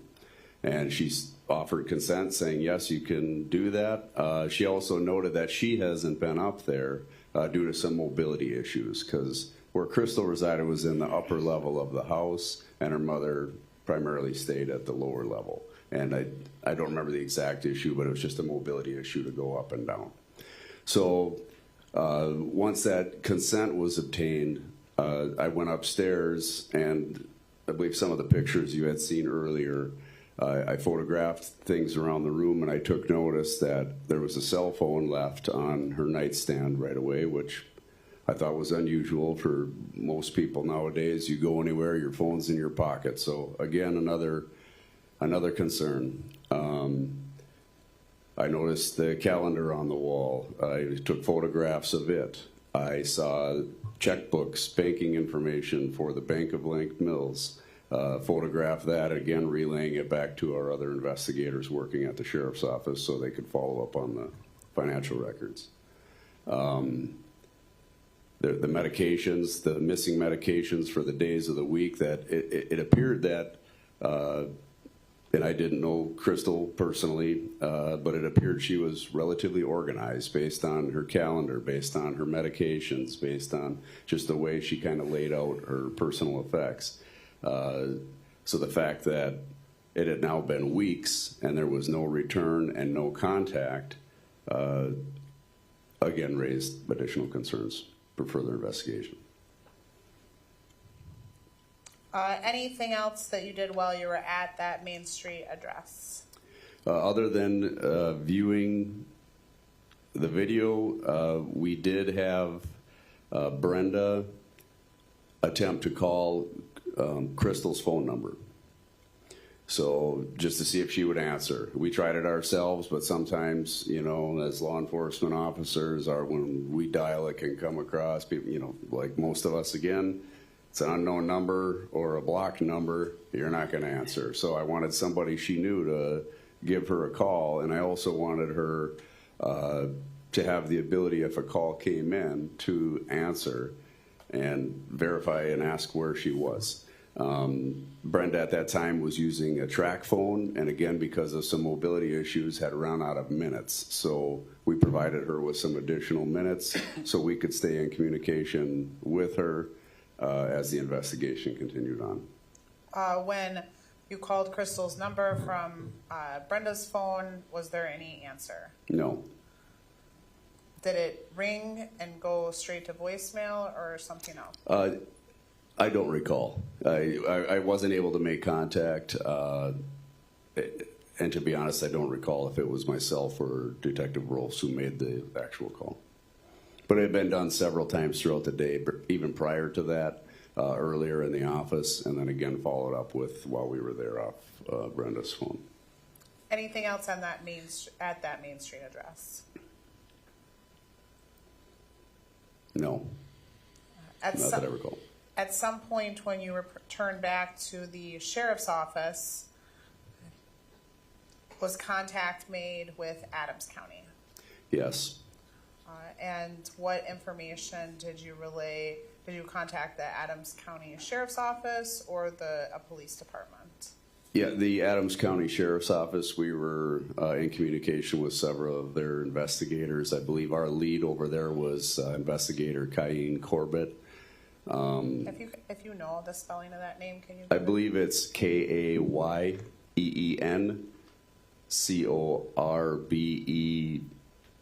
There might be two T's. And what information did you relay to that investigator? So the information that we had discussed thus far, and at the same time, again, other detectives in our agency were looking up the registered vehicles associated with the Rasches. So we were aware of the Dodge Ram pickup truck and the 23 Mitsubishi Eclipse and the Chevy Cobalt, again, based on earlier looking for registration checks. So we had also utilized the flock camera systems to determine where them vehicles were traveling and relayed some of that information. There was also phone data obtained at some point later on. It wasn't directly at the address in Adams County, but the ping from June 17th, if I'm not mistaken, from Crystal's phone, because we learned later she had two, that ping was in Adams, Wisconsin by like Highway 13. Well, one of the properties that we were concerned that she may have been at was located in Springville, Wisconsin, around that same area of that cell tower. Messed up the order of my exhibits here. I was just going to take a look at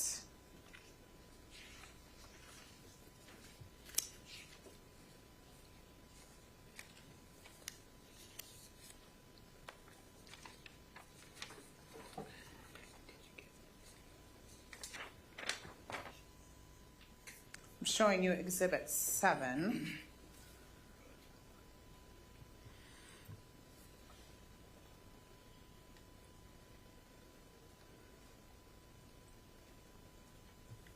Just write down at the bottom to clarify the date of the ping on the 13th Street address. I believe that's the CAD. Exhibit 7 is a portion of the CAD report previously testified to by Lieutenant Nails, correct? Correct. So there were two phone data information sessions that we had. One was on the 17th and one was on June 10th, I think, correct? Correct.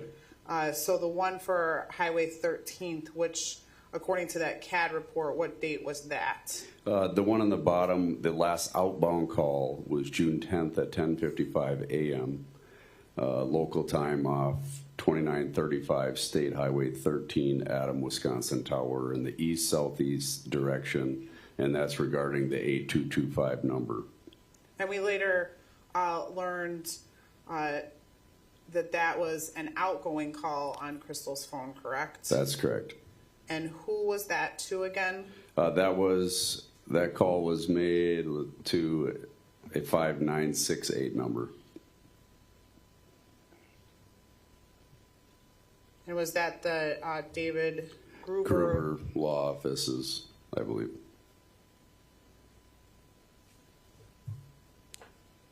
And was that an active attorney for Crystal Rasch or something else? Not that I was aware of at that time.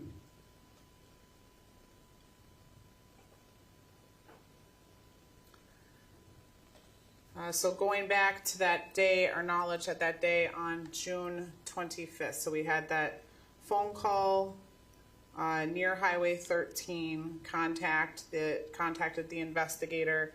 And I'm sorry, I think I interrupted you a little bit. At some point, did the investigator make any observations of the property? Yes. So later that evening, I don't know the exact time, they were able to drive by that area and make some observations relayed back to us. What observations did they make? They located an area that had the campers on it off of 9th Avenue, I believe, in Springville, Wisconsin, that 40-acre plot that I was telling you about earlier. And it had several of the campers parked on it, and there was a silver SUV also at that location. And they could see that from the roadway? I believe so, yes. Yeah, when it's not far off the road at all.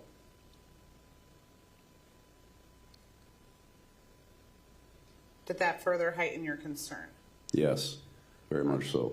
At that point, we saw some testimony from Detective Conkle about lots and lots of flock footage. Correct. That he went through, correct? Yes. Did we obtain most of that flock footage on June 25th?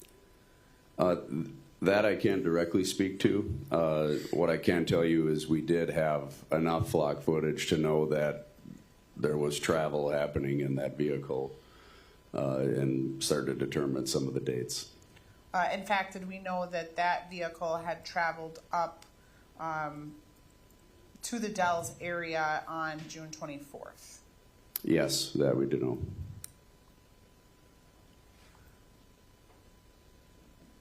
And had obviously not returned, according to flock footage, had not returned to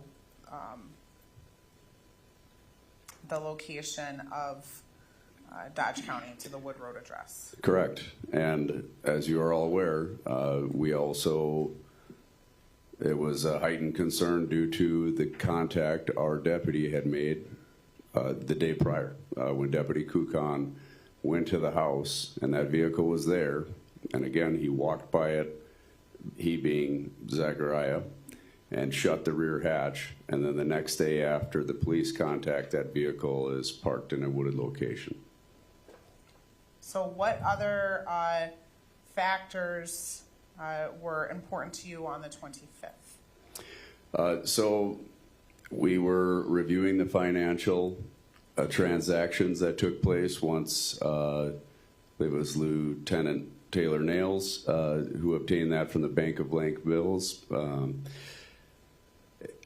Those purchases arose concerns being at multiple different hardware locations. So as we had other investigators going out and seeing what the content of those purchases were, which you've all seen at this point, again, heightened concern. So was there one particular item of purchase that was most concerning to law enforcement? Yes. And what was that? Santeen drain cleaner. Why was that so concerning to law enforcement? Well, it stood out because of the amount of Santeen is the brand name that was purchased.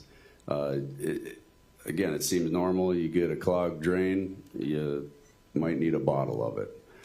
It would have to be one heck of a clog to need gallons of it. So knowing that it is primarily a concentrate of sulfuric acid, which can break down materials, in coordination with, or combination, I should say, with a missing person, I think we could all put 2 and 2 together. Anything else on June 25th that was important in your investigation? No, the combination of information coming in, as I've already relayed, was our primary concerns that we needed to further investigate this. That same day, we started putting in motion, working on being able to lawfully conduct searches in areas of concern. And so there's been testimony. We got a search warrant for the Wood Road address in Kleiman, and then the Adams County property, correct? That is correct. And then what was your role when it came to the investigation then at the point that we were executing the search warrants? So again, this was assigned to me, so when I was making the personal contacts with people and relaying the information that was being disseminated by our lieutenant for assignments, at that point everybody was out looking for receipts, looking for video, looking for surveillance. The goal was, after we were able to detain Zachariah, that I would have the opportunity to speak with him personally in an attempt to interview him to get his side of the story, and determine if he had any involvement, or if there was somebody else or some other factor that we should be looking into. And did he speak to you? Yes. And so what time did we make contact? Did law enforcement make contact with Zachariah Rasch? So a search warrant was executed at the residence at 3251 or N3251 Wood Road in the town of Kleiman. I believe it was near 1 o'clock in the morning on the 26th. So we had been working all day at this point since like 5 in the morning. So this would have been the following evening at about 1 in the morning when I first had contact with him. And what location did you have contact with him? So at the sheriff's office, we have interview rooms, multiple interview rooms. We have one larger one we refer to as a soft interview room. I believe the room number is 265. And it's kind of like a more laid back place to have a conversation with somebody, especially if it's going to take some period of time. There's like a couch and different chairs in there, a bathroom nearby, that type of thing. Is it outfitted with audio and video recording?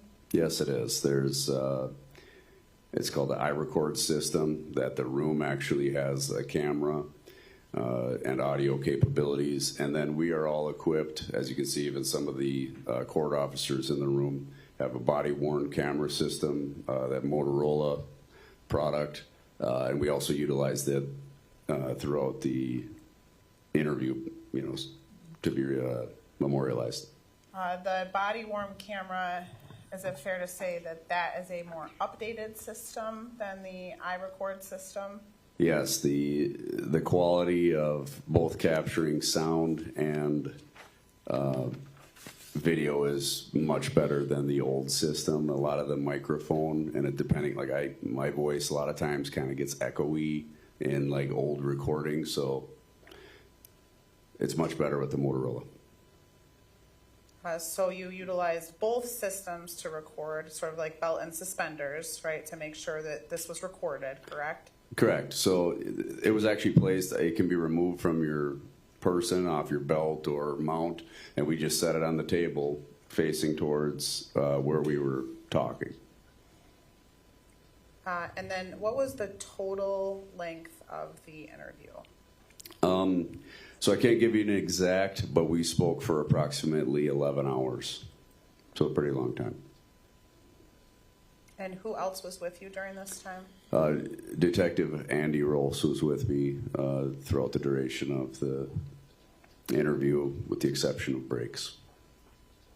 And have you reviewed the recording of the interview from your Motorola body cam system? Yes, I have. And are you aware that some clips were made of that recording? I am. And have you reviewed those clips as well? Yes, I have. And those clips were made by the Dodge County Sheriff's Office? Yes. And those clips were placed onto a flash drive, correct? To my knowledge, yes. And that flash drive has been marked Exhibit 398. The clips that were made from the recording, those are still accurate. Those are accurate, exact copies of the original recording, correct? Yes. Just in an attempt to shorten the duration for the purposes of this trial, to basically show the highlights, correct?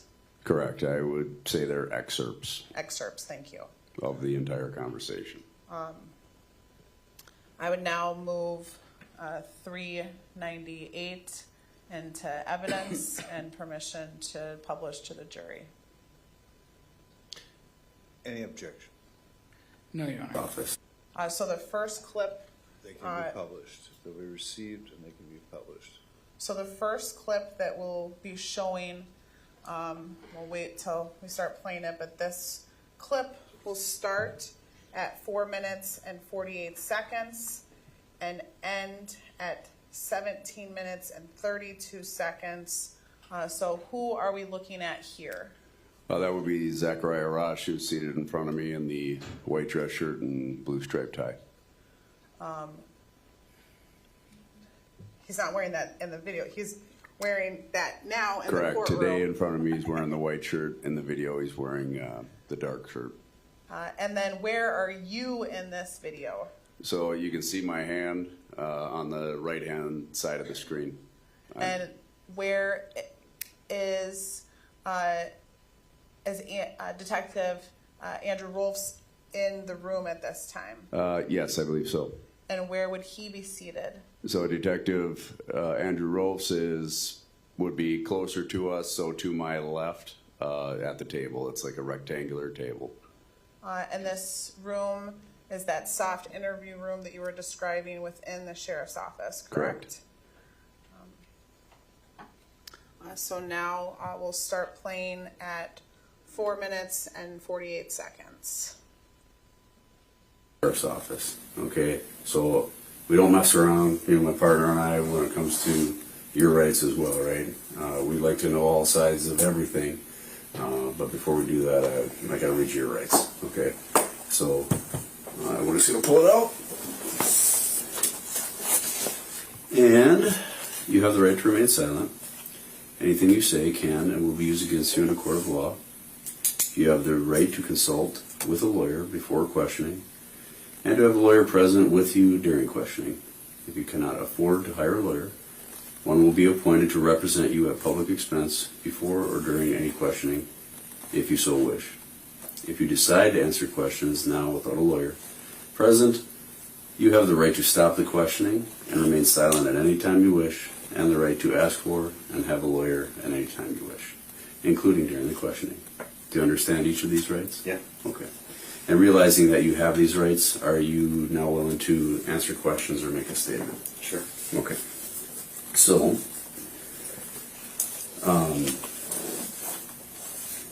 do you understand why we have you here today? Any idea? No. Okay. Did you have contact with any of our staff this week? Yeah, Sunday. Okay. I think it was Sunday. Okay. And you know what that was regarding? Well, Crystal's whereabouts. Okay. And so we have different shifts around here, just to be completely clear. I'm not in direct contact with that deputy right now to be like, hey, what exactly? But what we do know is we're still trying to figure out where she's at. Okay. And now because the timeline's been dragging on, as you can imagine, people are becoming concerned. Okay. From what we understand, I know you guys aren't currently together, but you have had a relationship with her. So I would just like to know basically what you know about her, or anything that would potentially help us. I haven't seen her in a couple weeks. Okay. And a couple weeks as far as like what do you think would be your last date? I don't know offhand what day. Okay. It was a Sunday or Saturday. Okay. And I guess just tell me what you know about her in general. Where she hangs out, who her friends are. I don't know. What does too much she anymore. work? She's on Social Security, Okay. so she don't work. Can you tell me more about that? She's got bipolar.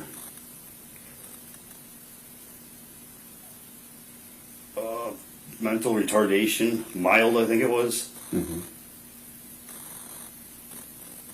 She's got some other stuff too. I can't all remember it. Okay. Well, migraines is on there, severe migraines. Okay. Has there been issues ever like this where she's kind of gone Yeah, away for a while? yeah. Okay, tell me about that. She's taken off for 6 months, the latest at one time. Really? Yeah, Okay. never heard from her.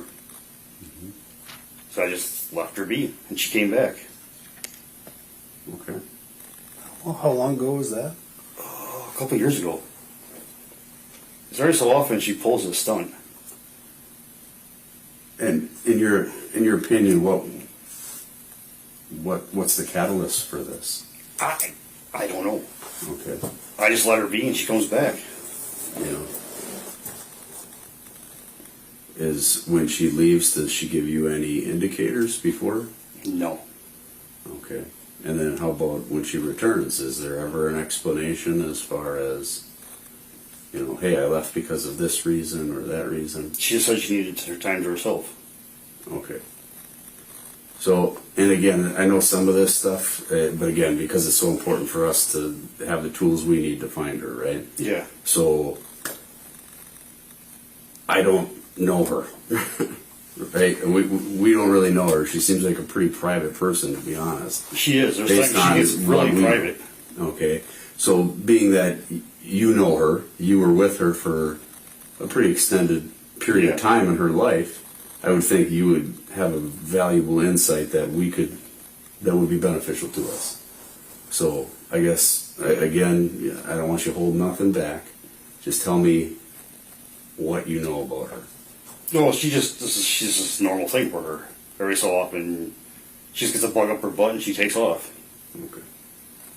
Last time I had to go all the way to Michigan to get her. Okay. We're in Michigan, or? what She do you was know at her about that? sister's.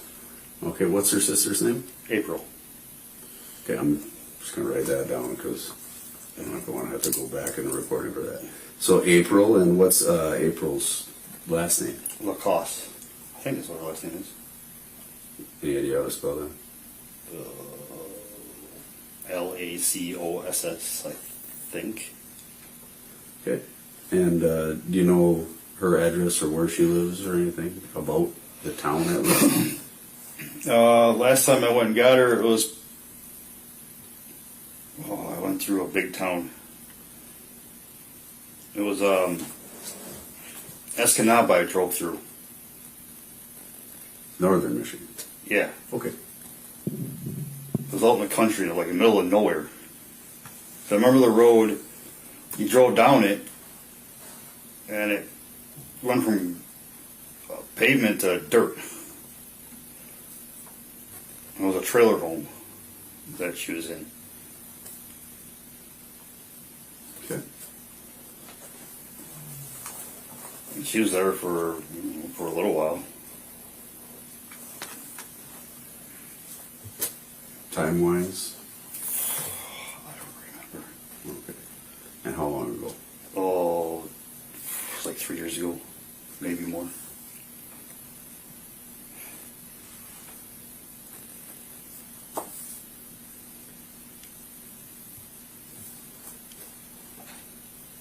Does she communicate with her now, that you know of? I have no idea. Okay.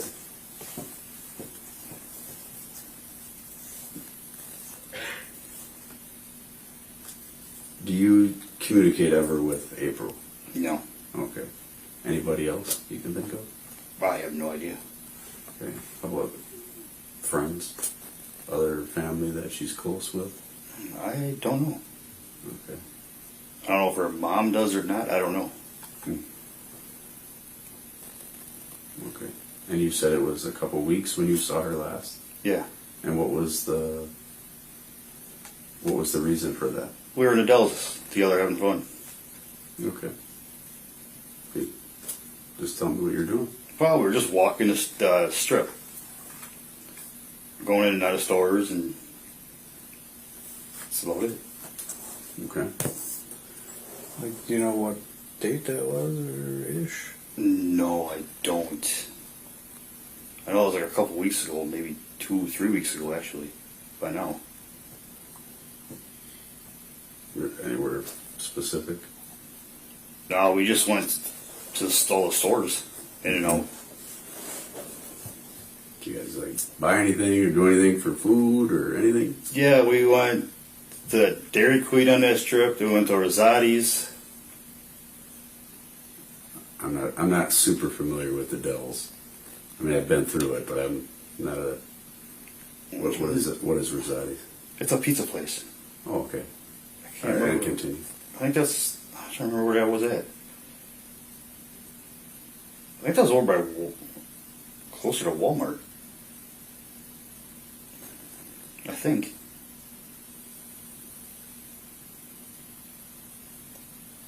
Or was that like Delta? I don't remember. I know it's in that area. Delton and Dells are pretty close, right? Yeah, they're pretty close together. You say you're just having fun? Did Yeah. you? And this is about. She 2 was weeks- she was paying for everything, Okay. which I thought was kind of weird. Why is that? Because she filed for divorce. So I just like, whatever. Recent or? Oh, last year she filed for it. Oh, okay. So I was just letting her do it. I wasn't going to stop her. The only thing I do is pay for gas. Well, and we sat and ate. I paid for cheese curds and, was it an elephant ear? I think that's what she got, was an elephant ear. It's a little restaurant by a shirt shop. It's on the main drag. That's like all we did. When did you leave? It was later at night. Okay. So let's back up a little bit. All right. So before you went to the Dells, how did you guys meet up? At the church. Which one? The one on the corner in Climbing. Okay. I think it was that one, or it was the one up on the hill. She switches off an hour we meet up. Okay. How do you guys talk? Messenger. Like Snapchat, Facebook, text Facebook message? Messenger. Okay. It's a church on the corner or a church on the hill. I don't remember which one. A lot of times I'll come into town and she'll be at the one on the hills, and that's where I'll pick her up. Why don't you pick her up at the house? I don't know. That's what I've been trying to figure out. She's always had me drop her off at the church on the corner too. I never said anything because I didn't want to argue with her. When you lived together, where was it primarily? In Climbing, Okay. At the address? 730 Main Street. And she's still, that much I do know, that she's still residing around there, right? Yeah. Okay.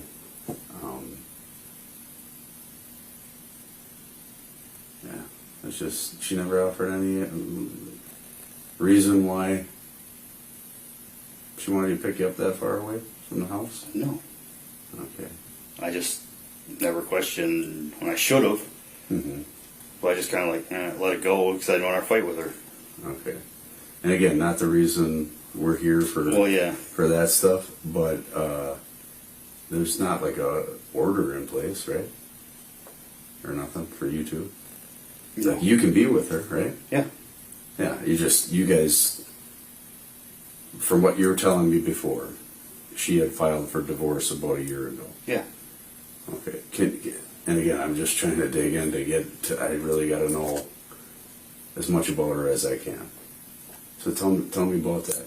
The lead up, how did we go from being together and living the life you were to, where we're at today? I have no idea. So I just want to confirm, are there two churches in Kleiman? Yes, to my knowledge, yes. At least two. And what are the locations of those two churches? They're right. So when you take County Road J into town, that turns into a road. There's a church. There's one up on the hill, as he described, and another one down that same block. Okay. So the next clip that we're going to play, Nights with me on weekends. is going to be starting at 19 minutes and 30 seconds, and then ending at 58 minutes even. And it's Nights with me on weekends too at my parents' place. Okay. And how often? Well, it would be like every weekend. Mm-hmm. And for how long? That was for a while. Mm-hmm. So, when is the last time she stayed with you by your parents' house? That's probably 4 weeks ago or so. But we were going out and doing other stuff around town and stuff. Mm-hmm. Like what? Well, we go like Watertown and go out to eat and Mm-hmm. just hang out. Pretty much around the area, though? Yeah. Okay. So, have you got any messages from her in the last 2 weeks? I got one the other night. Okay. But it wasn't from original Facebook. And I asked where she was, and she's come back as something about I'm fine. You don't need to know where I am right now or something. Mm-hmm. Because my mom was talking to her the other night too. Your mom? Yes. Okay. And my mom said something about she was there 'cause she was questioning about a red car in the driveway. And then I asked my mom, I go, you didn't see no headlights or hear a vehicle? Mm-hmm. And she goes, no, I didn't.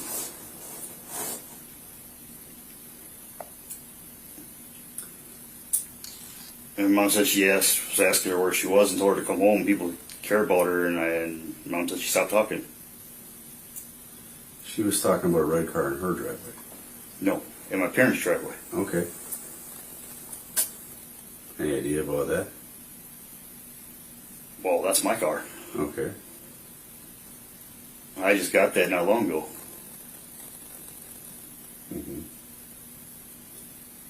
So what was the problem with that, I guess? My mom said that she thought I had a girlfriend, and it was her car, which Okay. I don't have a girlfriend. Mm-hmm. So yeah.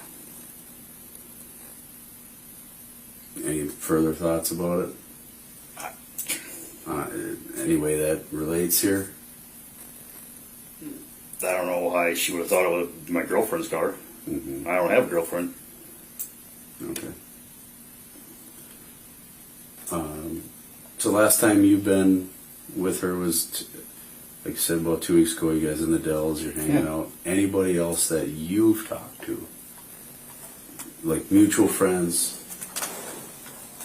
anybody who also have been communicating with her? My daughter, my son. Okay. Yeah, I asked my daughter off and on if she's heard from her. I've asked my son if he's heard from her. Okay. Yeah. Daughter, son, are they older or? Yes, my daughter, she's 23. Oh, okay. And my son, he's 18, 19. Okay. Yeah, so they're older. They're adults. Yeah. And what did they? They said no. Not at all. Yeah. Okay. Anybody else? No, I didn't ask anybody else. Okay. Any anyone else that you could reach out to, or do you just are you where I just I mean, I was gonna going to go where you're over at with this too. I was going to go over to Wendy's Mhm. and talk to Jessica and Antonio, see if they've heard from her. Okay. Because she was hanging out with them too. I don't know if she still does. I don't know. Do you know their last names though? Jessica Meyer. Okay. And Antonio DeJuice, I think it is. Okay. They work at Wendy's. I was going to go over there and see if they heard from her. Okay. And Wendy's. And Beaverham. Beaverham. Okay. And she was hanging, and they were hanging. She was hanging out with a Scott Alsum, I think that's what his name is, in Watertown. Alsum. What was it? Alsum, I think it is. Okay. Mm-hmm. And I've been trying to find him to see if he's heard from her too. Mm-hmm. Any success there? No. Okay. And how about any other messages from her? No. Not a thing on any platform? No. Okay. What in the last 2 weeks, what have you been up to? Well, I just working. Yeah. What kind of hours? 9 hours. Okay. Just wide open, give me the rundown. If you would give me a timeline of the last 2 weeks. No, I work, 2 to 11? 2 p to 11 p? Yes. Okay. I should have said that. All right. Because 2 would be different hours. Mm-hmm.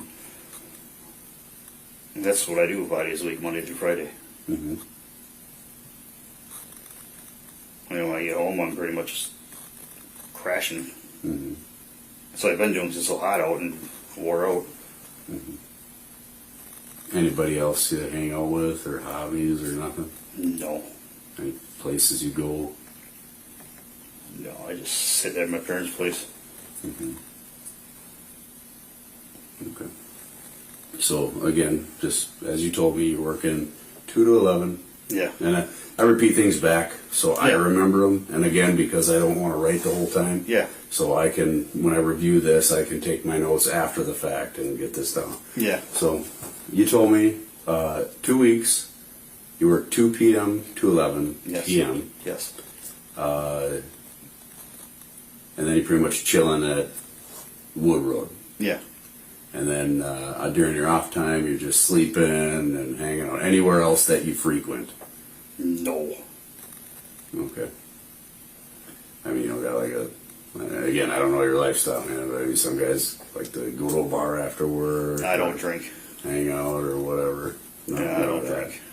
No good buddies you stop by and chill for a little bit? No. Okay. How about on the weekends? I keep to myself. Okay. And I guess where on the weekends would you go? I don't really go anywhere. Mm-hmm. I just stay at my parents'. Okay. And You have a phone? Yeah. Okay. And what kind of phone do you have?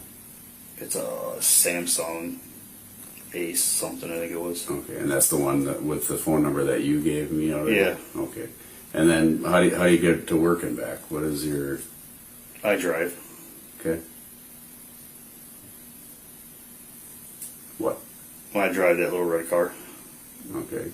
Can you tell me about that little red car? it's kind of a piece of junk. Why is that? It's a beater. Okay. It's got like 240,000 miles on it. Mm-hmm. Well, that's, Still runs, drives. yeah. Any other vehicles that you own or use or anything like No, that? the Dodge Ram. Okay. Until I noticed the frame was broken. Mm-hmm. So, So, when you go to work every day, especially in these last 2 weeks, is it the Dodge Ram? that was, Is it yes. The red, which car do you use as your Your daily driver? I was using the Dodge.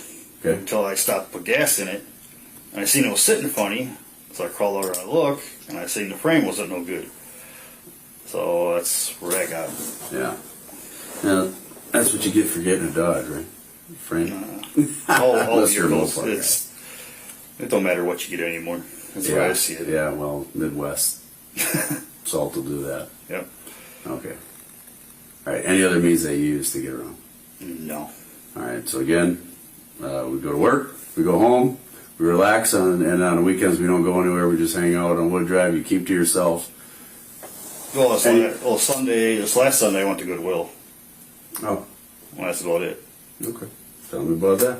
I just walked through Goodwill and that was it. I mean, what were you there for? I was just looking to see if they had any movies. Like DVDs. Okay. But I found some CDs and that's about it. They didn't have no movies. Just looking for something to do. Yeah. Okay. And then I went back. And you say Goodwill. Again, I know that's a chain. So. That was in Beaver Dam. Okay. Beaver now. And on which day was it? Sunday. Sunday. Okay. Any idea about what time? That was before noon.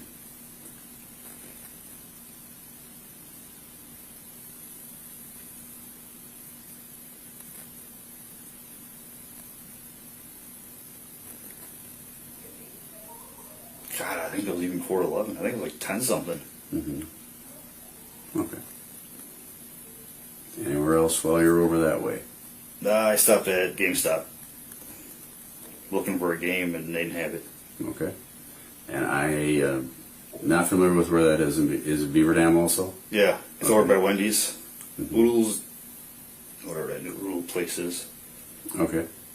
By Dollar Tree there. It's right in there. Mm-hmm. It's like right next to the, what is that Chinese place right there? I can't remember the name. There's a Chinese place right next to it. There's a couple there. You remember that one? Is that Chinese? I know I've been there. I can't think of it off the top of my head. It used to have a buffet, but they don't have it anymore. I can't remember the name of it. I thought it was Chinese. No, Okay. maybe not.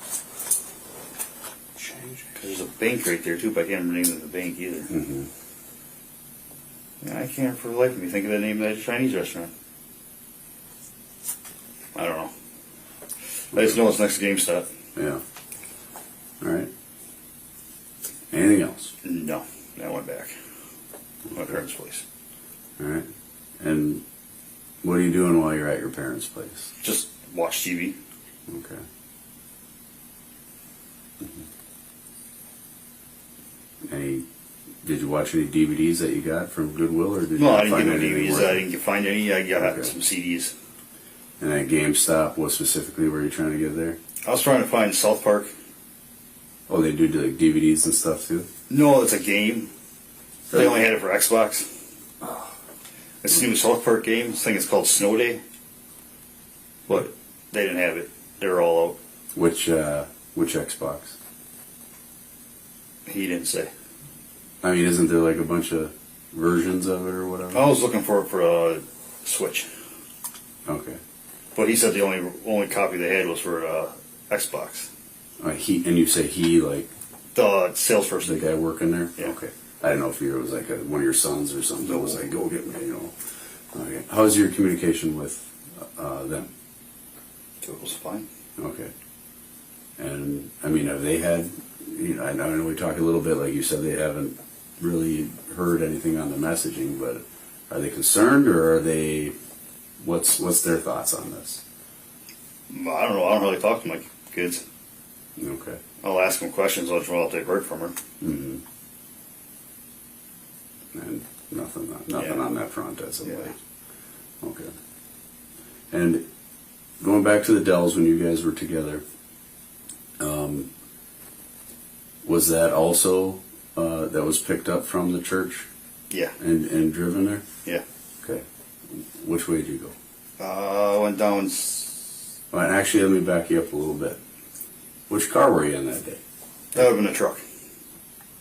The Ram. Yes. Okay, that was rusting on you a little bit. Yeah. I didn't know it at that time. But you didn't have any issues that weekend, at least? No. Okay, well, that's good. Okay, and again, if you, just in detail, tell me about that trip. That was fine. We just drove all the way. What you talked about, what you stopped and ate, all that stuff. I know I got some of the details. You walked on the thing by the t-shirt shop, you got an elephant ear and such. Yeah, that was later in the day. That was dark time. So Then. tell me what led up to that. Well, she just wanted something to do. Okay. And I said, well, we'd go to the Dells, and she was like, okay. Mm-hmm. And we went. Mm-hmm. And I asked her where she wanted to be picked up, and she said the church. Mm-hmm. And I said, which one? And she said the one in the corner. But a lot of times, by the time I get going, she's already at the church on the hill. Okay. Because she's like in a hurry. And she said that I wasn't fast enough. It's like, well, not that much of a hurry, you know. Plus, it's like about 2 miles away from there. Something like that. Okay. And tell me about the trip. That was fine. I had to stop and get gas. Mm-hmm. And again, if you remember the route. No, I used to always go down 16. Okay. And get off on a side road past the Dells. Sometimes. I don't remember. Sometimes I'll miss a turn there. So I got turned. Again, not terribly familiar with the Dells, so as specific as you can be would be appreciated. Sometimes we'll get talking, not arguing, but just get talking. Mm-hmm. And I'll just like drive right through the stop and go lights there. Then I got to go and turn. I don't even know what that road is. I've never really paid attention, but there's a road. It's on your left. If you're coming from Portage area, it's on your left. And they'll take you into the Dells down by the strip. I think it's a couple turns you got to take and get down to the strip. Anything? You mentioned something about getting, like you turned on the wrong one maybe? Or? No, I missed a turn. Okay. There at the stop and go light because we were talking. Mm-hmm. And so I had to, instead of turning around, which I don't like doing that. Yeah. So I just go up and I turn on that side road and it sneaks you down in there. Okay. And got over to the strip. Mm-hmm. And I parked over by, it's over by the laundromat. Can't remember the name of the laundromat. It says free parking. And I just walked all the way over there. I don't like paying for parking. Yeah, I don't blame you. Because don't know how long you'll be down there, so. Mm-hmm. And we walked the strip 2-3 times. Mm-hmm. Tell me all about her demeanor then. And again, specifically where you guys are at. We went to this. You know what I mean by like her demeanor, like her mood and that? Like how No, she was fine. Okay. We went into this. It's like a rock place, I think it is. They had like bracelets in the middle of the room. They had rocks, fossils that you could buy. She bought some bracelets. She bought me a couple bracelets. Then we're going in and out of shirt shops. And we stopped at Dairy Queen. Got blizzards. She didn't like her blizzard. I don't remember what kind she got.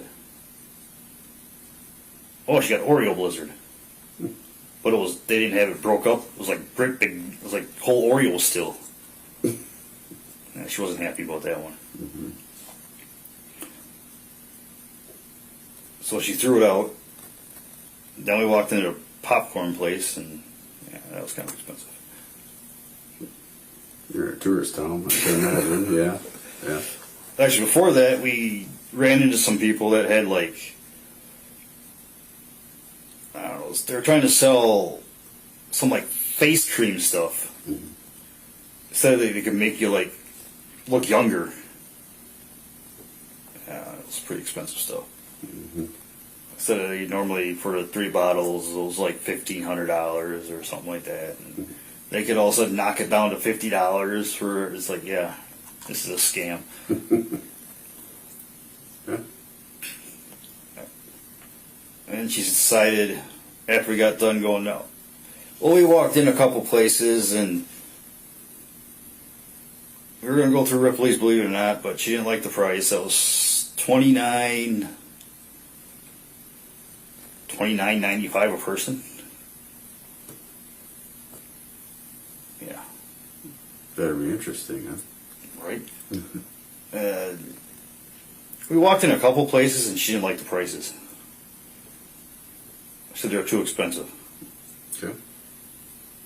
So we're just kind of browsing around all the stores, and then she's like, well, I got to get the kids something. So then we were going in and out of stores like 2-3 more times, and then it ended up getting dark, and she goes, I want an elephant ear, so I got her an elephant ear. I got cheese curds, and then we left. Okay. When we came back, I dropped her off at the church. Mm-hmm. Same day. Yes. And day of the week? That was a Saturday, I think it was. Yeah. I'm pretty sure it was a Saturday. So Saturday, 2 weeks ago. Yeah. You got your phone calendar on there? Keys. Just want to make sure I got dates right. Where is it?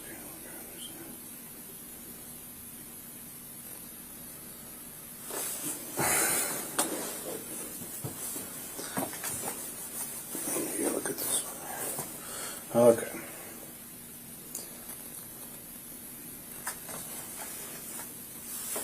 So we are here. Yeah. Note the stop time. The stop time is 20 minutes and 34 seconds in. All right, ladies and gentlemen, it is time for our afternoon break. So we'll take 15 minutes and we'll go from there.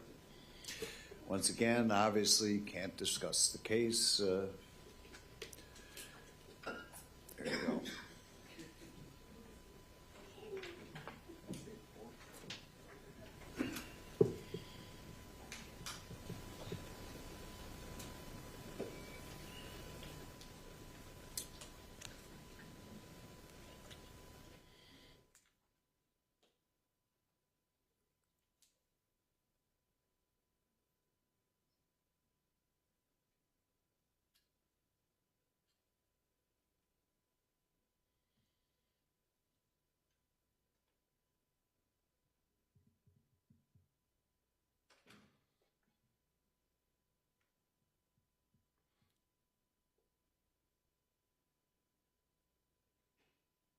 Anything before we break? Nothing from the state? All right, 15 minutes.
Ready for the jury?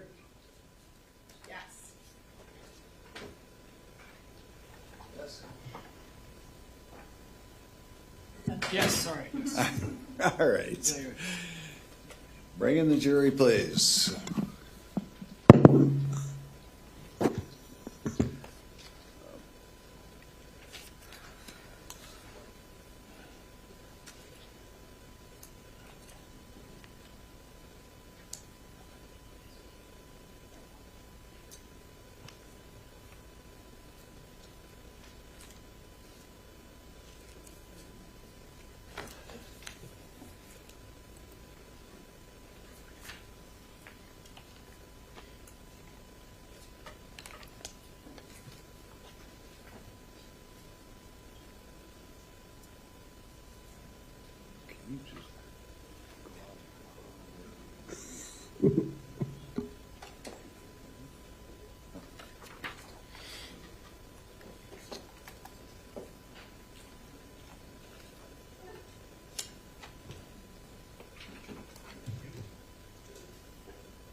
No, it's fine.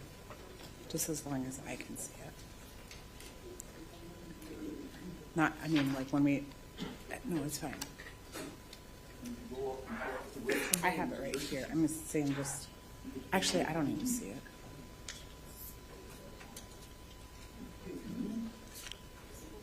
I think the full screen is better. Yeah, especially, 'cause, right, if the light's off especially, yeah. All right, Attorney Will, please continue. We're continuing now at 2034. So like the weekend of the 8th, 9th? Sound about right? Yeah. Okay, so you would have worked Friday night Yeah. on your normal schedule Yeah. from 2P to 11P. Yeah. So then Saturday, about what time was it? You picked her up. God, it was like after 12. It was like around 1, 2. Yeah, okay, so this is later into the afternoon, Yeah. evening, so you guys are all fairly late that night. Yeah. Okay. So then from the drive home, same, just like you told me on the drive there, can you also explain that to me in detail on the return trip? Well, on the return trip, there was nothing really open. Okay. It just, everything was fine. I dropped her off and I went back. Okay, and route you took on the way back? 16. 16? Yeah. Okay, right out of the Dells? Yeah. Is that, or is it 12 up there? I think it's 16. Okay. Again, I'm not my most familiar area in the state. Okay. Any conversation had in the car on the way home? No. You know. She was on her phone. Mm-hmm. I don't know what she was doing. Just left her alone. And she had said a couple words, and that was about it. Okay. And again, I don't know your Yeah. entire history baseline here, but is that normal? Is that how you know? Again, I'm trying to get an idea how her day-to-day normal personality is, how she interacts with other people. Well, she's just kind of like, And being you're obviously somebody that she's very close with in her life, even though Yeah. you've had whatever issues, you know, with the divorce stuff you're telling me about. But Yeah. if you guys are still hanging out, you're still doing fun things together. Again, from an outsider looking in, this is someone who still cares about you. yeah, And you obviously have some feelings towards her still. yeah. So, yeah, just, can you explain that to me? Well, it was just normal, her just being on her phone Mhm. like that. Okay. So I just didn't say nothing. And earlier in our conversation, you told me something about money with her before she went there. Can you tell me more about that? About money. Yeah, you mentioned something about like she was spending more than usual or something. Yeah, when we were in the Dallas, it's like she's buying everything. Okay. And again, just explain to me, for someone who doesn't know her, Yeah. Because again, we gotta look, we gotta figure out where she's at here. Yeah, I thought that was kind of weird. 'Cause it's usually me spending the money. Okay. And then no, this time she was spending the money. Mm-hmm. I mean, I bought a couple things, too. Yeah. It was just like, but she was paying for everything. I just was like, that's kind of weird. Hmm. I didn't just let it go. Okay. How was she paying? Cash.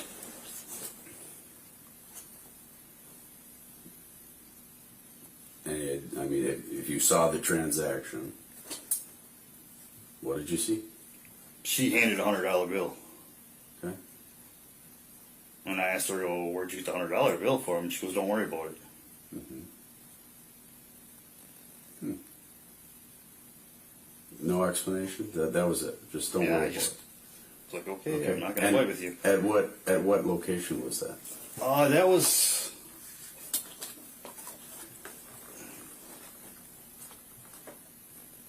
I think that was at Dairy Queen.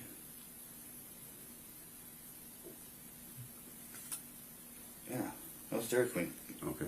Was there more transactions you also witnessed with cash? Yeah. I mean, because again, as you told me, you guys went to a lot of places. Yeah. Pretty busy night. Yeah, because when we went to that rock place, she had a $100 bill she pulled out there too. Mm-hmm. I'm just kind of like, where are you getting all this money from? Mm-hmm. I thought that was just didn't think nothing of it. Mm-hmm. When I went and used my card for pay for the elephant ear and stuff, and they said there was an extra charge, and she goes, "Well, I could have used cash to pay for that." And it's like, you spent how much? I'm just thinking, okay, you spent how much money already? Mm-hmm. And I just kind of weird. Mm-hmm. Because everything when she was buying stuff, it was always cash. Yeah. And I thought it was kind of weird. But I just kind of like, okay, maybe she had it saved up. I don't know. Okay. And I know you said again back before she's had some health issues and that type of stuff. Yeah, she's bipolar. Yeah. I mean, And she gets like compensation for that of some sort, or she gets like $1,000 or something like that a month. okay. All right. Or SSDI, I think it is. Okay. Do you guys,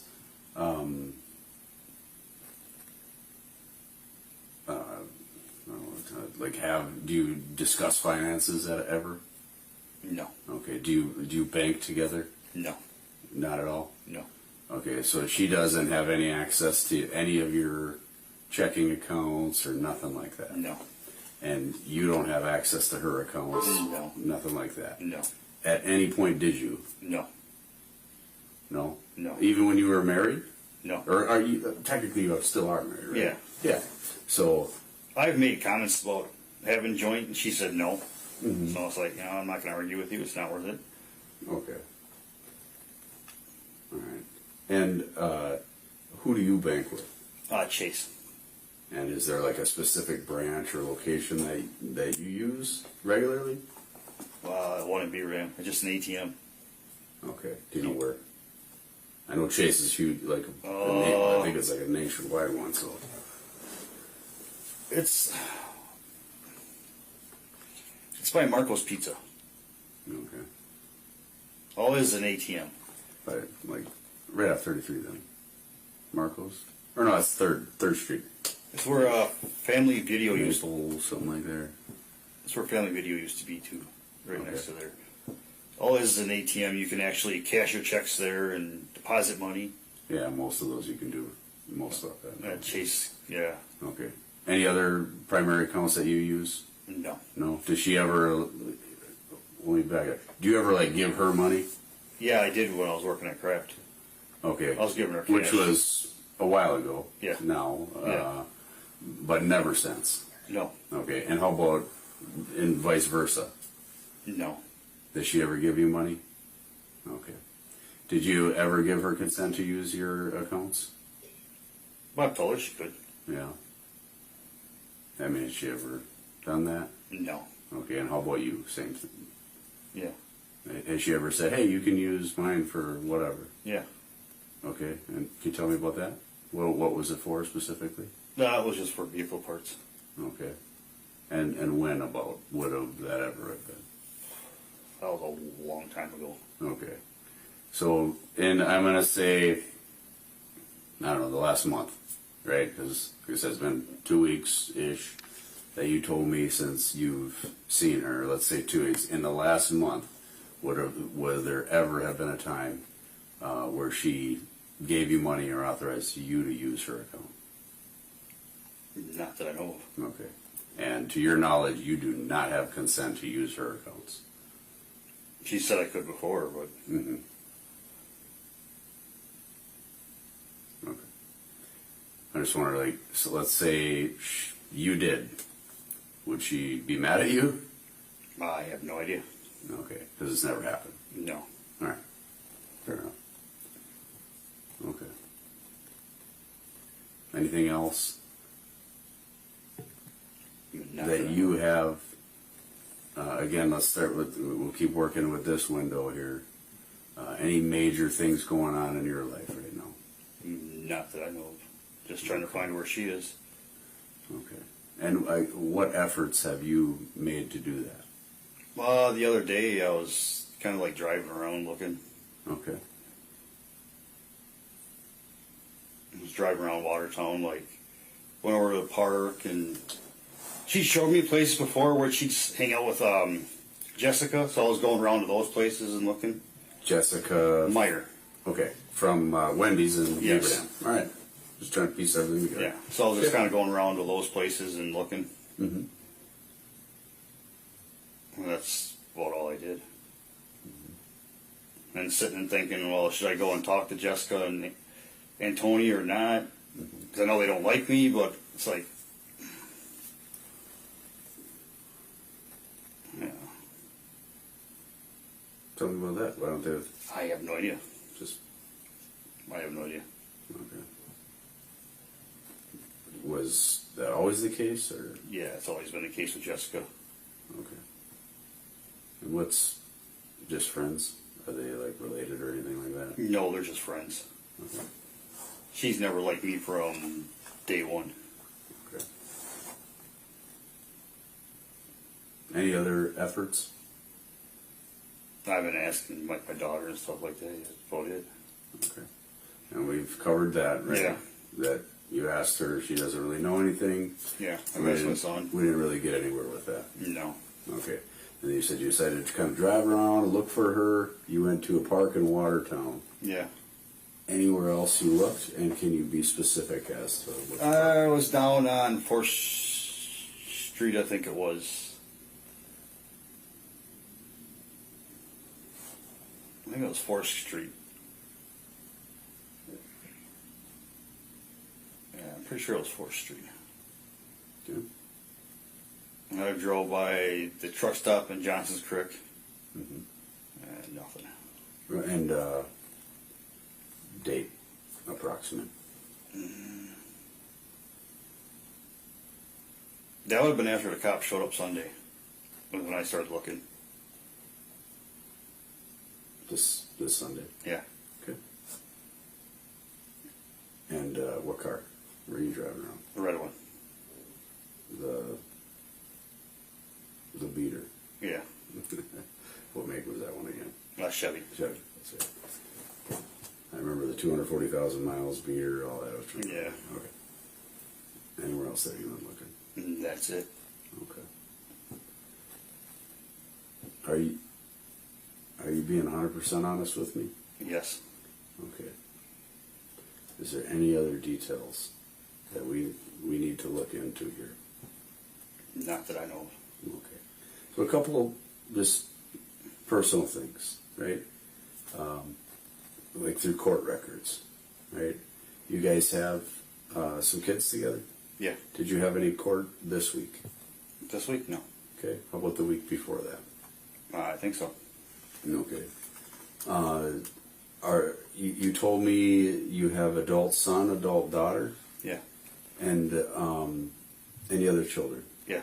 4 of them. And I signed off my rights to them. okay. What can you tell me about that? Well, I just signed them off. I haven't seen them in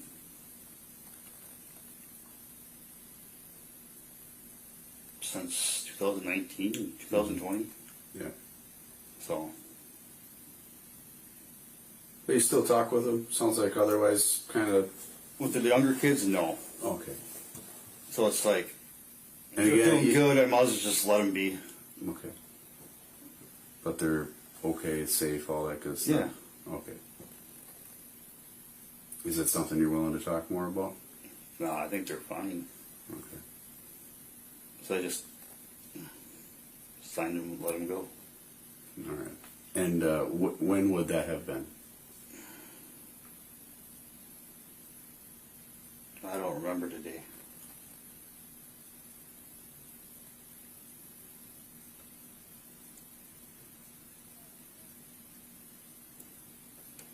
Yeah, I don't remember the day that happened. It was just happened. I mean, week, month? It wasn't a month ago. Okay. I guess I'll put it. 2-3 weeks ago or so. Okay. Was it before the contact? That It was after the contact with Crystal. after you were in the Dells with Crystal? Yeah, that's when I signed off my rights. Okay. And was there anything that occurred there, or any conversation? No, she didn't know anything about it. Okay. This. I kept it to myself. And do you guys talk about your children at all when you are spending time together? Once in a while. Okay. Just, can you tell me more about that? Well, she just says all they're doing, and Mm-hmm. that's about it. And how they're doing in school, and I just listen and don't say anything. Because it's like, I'm going to sign off my rights. I just let her talk. Okay. All right. And again, because of, Crystal, we haven't heard from her. Right? Yeah. And obviously it's my job to find this information. So bear with me, okay? I understand when I'm asking some of this stuff. First, I don't like digging into people's personal stuff. I know that can be uncomfortable. I don't like people ask me that stuff sometimes. But again, as somebody who cares about her, and we have the same goal here, I think. Yeah. Okay. So, I know I'm sounding repetitive when I'm asking you this stuff. All right.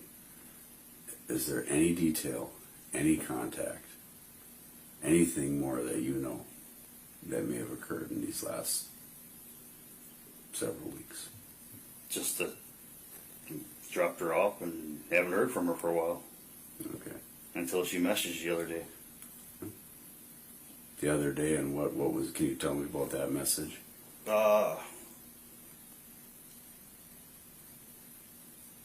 It was about leaving her alone. Mm-hmm. She's fine. And didn't need to know where she was. Mm-hmm. How long have you guys been married? Since 2013, so 10 years. Did you know each other before that? Yeah, a little bit. Okay. For how long? I didn't see her for a long time. And then met with her when she was in her early 20s. Mm-hmm. Okay. With the money stuff that we talked about with that cash again, when she's making transactions, you saw the $100 bill, purse, wallet, fistful of cash. No, I just seen her just pull it out and hand it to him. I don't know what she all had. Okay. I seen her pull a couple out at it, and then she was using that to change his buy plus things. Then she'd pull another one out. I'm like, where are you getting all this? So a couple of them was Yeah. at least a fairly I seen like significant two. amount. Okay. Any And then that clip ends at 58 minutes even. 33. It's 1 hour and 9 minutes and 20 seconds. And then that clip will end at 1 hour, 10 minutes and 29 seconds. So again, on exhibit number, Yeah, I'm not. on the exhibit, it is labeled clip number 3. Okay. How are you doing with everything? Well, I've been pretty stressed out since Sunday. Yeah. And since what on Sunday? Well, after the cop came, I've been pretty stressed out. It's like, where the hell is she? Yeah. We're outside, and again, as somebody who knows her well, where do you think she is? I have no idea. Because from what you're telling me in the past, you know, she's left before, she's come back. Yeah. I get it, you didn't sit down like this and, you know, hey, I really gotta get to the bottom of this stuff. But, I mean, you guys must have had some conversations, at least some insight to, you know, hey, Crystal, where'd you go? You know? And now you're back on my doorstep. I mean, I got all this stuff going on, you know, working and all these things. Yeah, I've never really. I mean, I've asked her, but she never said, and I never pushed her. Okay. So now moving on to clip number 4.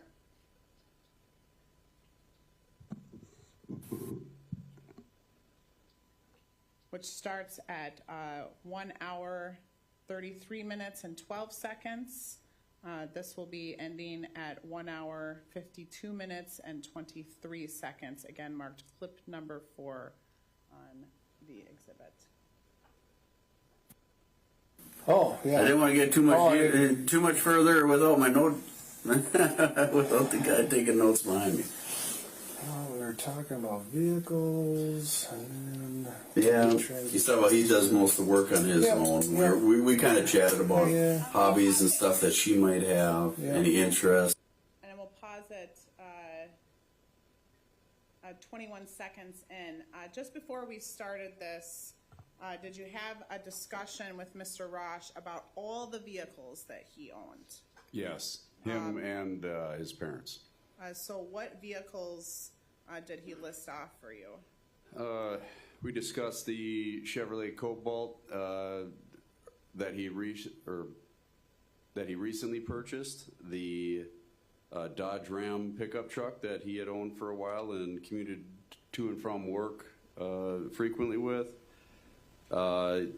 Mary Rasch, his mother, had a Buick SUV, like copper or tan in color, and his father Scott had a turquoise-colored Pontiac Torrent, I believe it was. And then during this, we don't necessarily have to list it, but were you asking him about the types of vehicles? I think some of Crystal's friends drove, correct? Other people that may know her or may be individuals to help narrow down where she is. You were asking about those individuals' vehicles, correct? Correct. And was he able to give you a general make and model of most of those vehicles? I believe so, yes. I don't remember all of those specifically, but I do recall some conversation on that. So at this point, we're an hour and 33 minutes into the interview. Has he, I think back earlier, we asked him what vehicle he took to the Dells on June 9th. Yes, And he stated the Dodge Ram, correct? that's correct. At this point, an hour and 33 minutes into the interview, has he said anything about the Mitsubishi? No, he has not. Okay, so we'll start this back up then at 21 seconds. That's where I was going with that. Is there any particular places she would typically, I know you said something about the family member in Escanaba. Yes. On a dirt road, you know, and I know that area, that's way the heck up in Upper Peninsula of Michigan. Yeah. Anywhere else that you know that she, I mean, and all the time you guys were married, or friends, or after, you know, still hanging out with any specific places, she's like, yeah, I want to go here, or I want to go there. No. You know. Okay, so when she'd ask you, like, hey, come pick me up at the church, let's go here, did she have a preference? It's always around in Wisconsin. Okay. Like What- Nadell's or like Goodwill or St. Vinny's, stuff like that. What was her interest there? Looking at clothes. Mm-hmm. That's about it.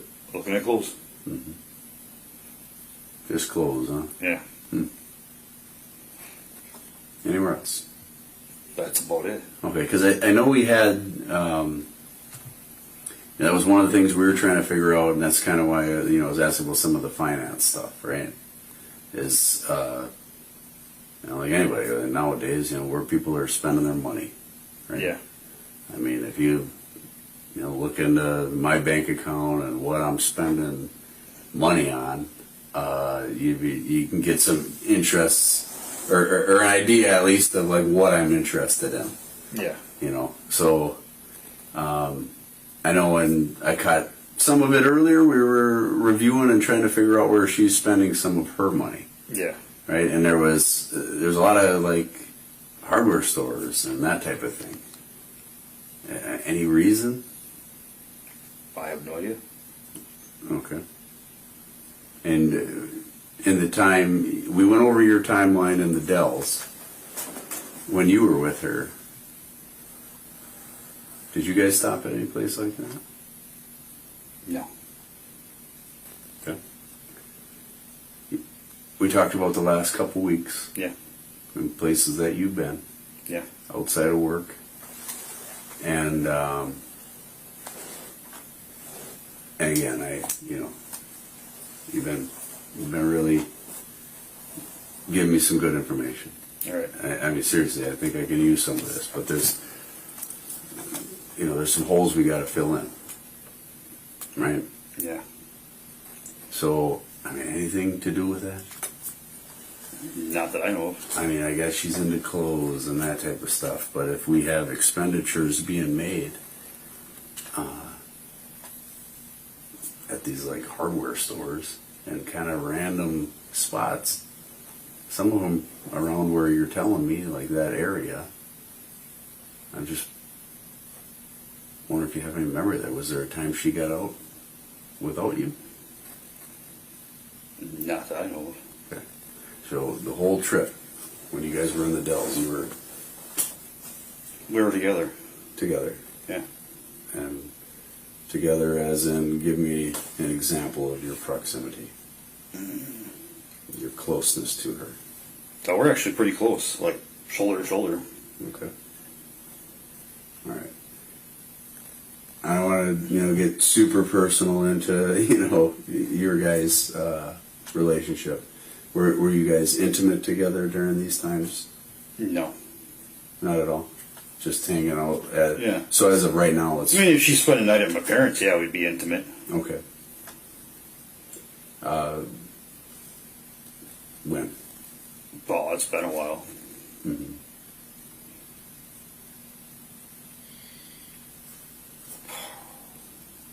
Again, I know some of these questions could be uncomfortable, man. I get it, but again, you got to understand this It's been is about- what we do. These are the questions we ask It's people. been about a month. Okay. Mm-hmm. Anything different? No. Okay.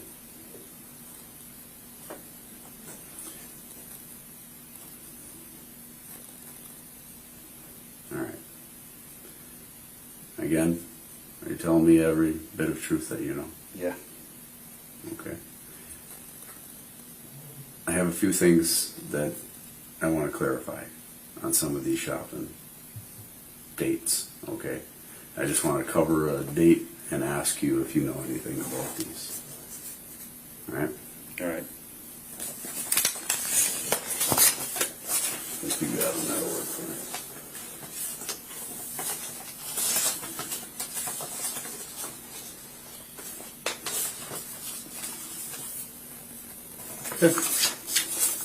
So, kind of like I was telling you before, going over some of the timeline here, and like the 10th, as you were discussing the 11th, around that time frame.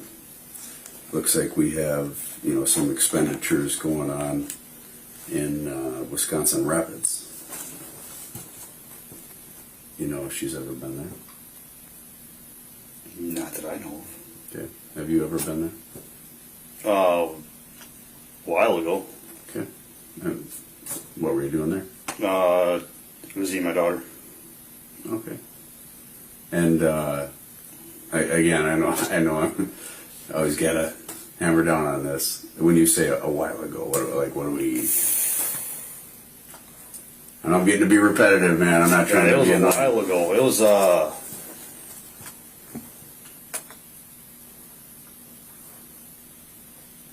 June, I think. Okay. Maybe March, June. Wait, no, it couldn't have been June. I'm wrong. Yeah, we're in June now, so it's June. I know I seen her this year, and it was went out to dinner. I can't remember what month it was. It was April.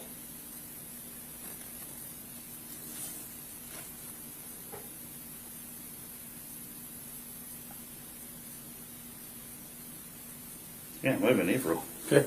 And what's in the you said your oldest daughter? Yeah. Okay. So that's what brings you that way? Yeah. All right. Any other time that you'd have been there recently? No. And any reason she would have been there? I have no idea. Okay. I suppose you can't speak for her. No. All right. How about an ATM withdrawal here in Quick Trip? What? At a Quick Trip. I have no idea. All right.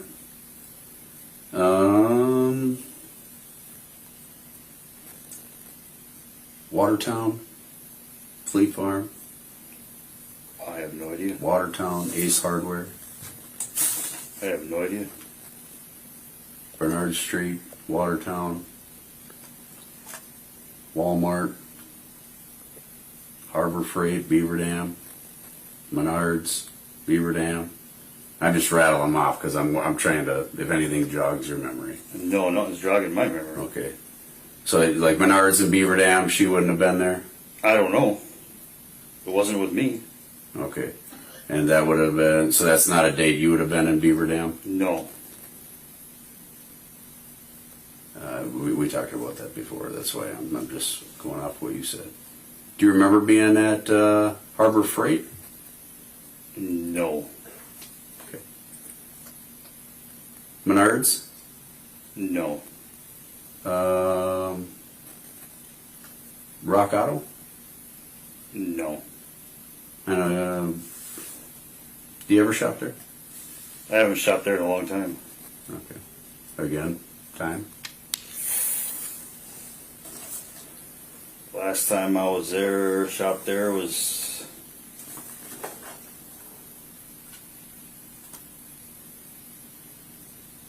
God, I don't remember.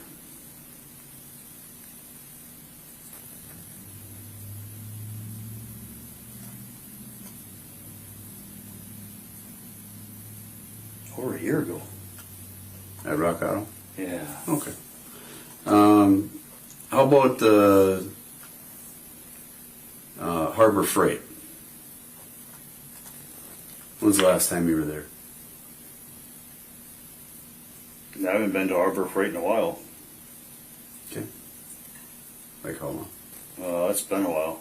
Okay. And again, Menards. And specifically Beaver Dam. I haven't been to Menards in a while. Okay, kind of like the one by the Wendy's we were talking about a while ago. Yeah, I haven't been there in a while. Okay, and again, guesstimate date.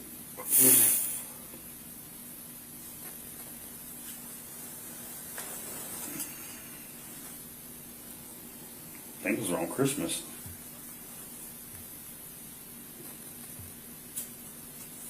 Maybe January? I think.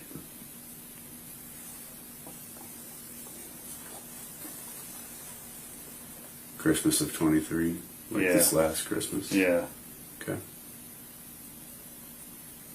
I think this was the last time I was there. Okay.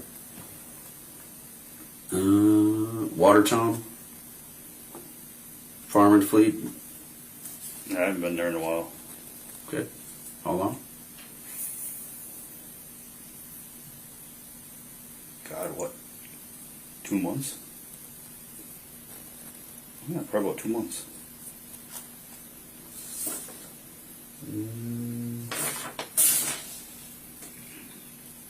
O'Reilly. Church Street in Watertown? I haven't been to O'Reilly's in a long time. How long there?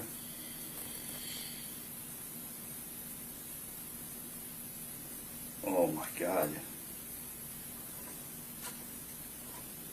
Last time I was there, I took batteries in.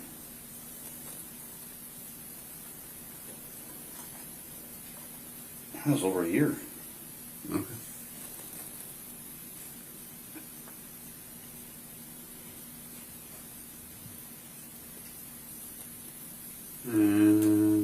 Quick Trips? You go to any Quick Trips? What's your preference for gas stations? Speedway. You're a Speedway man? Yeah. Okay. Which location you go to? Watertown. What about her? What's her? I have no idea. And all the times you guys were married, you don't remember a gas station that you went to? I did all the driving. Okay, so it's your preference. Yeah. Okay. All right.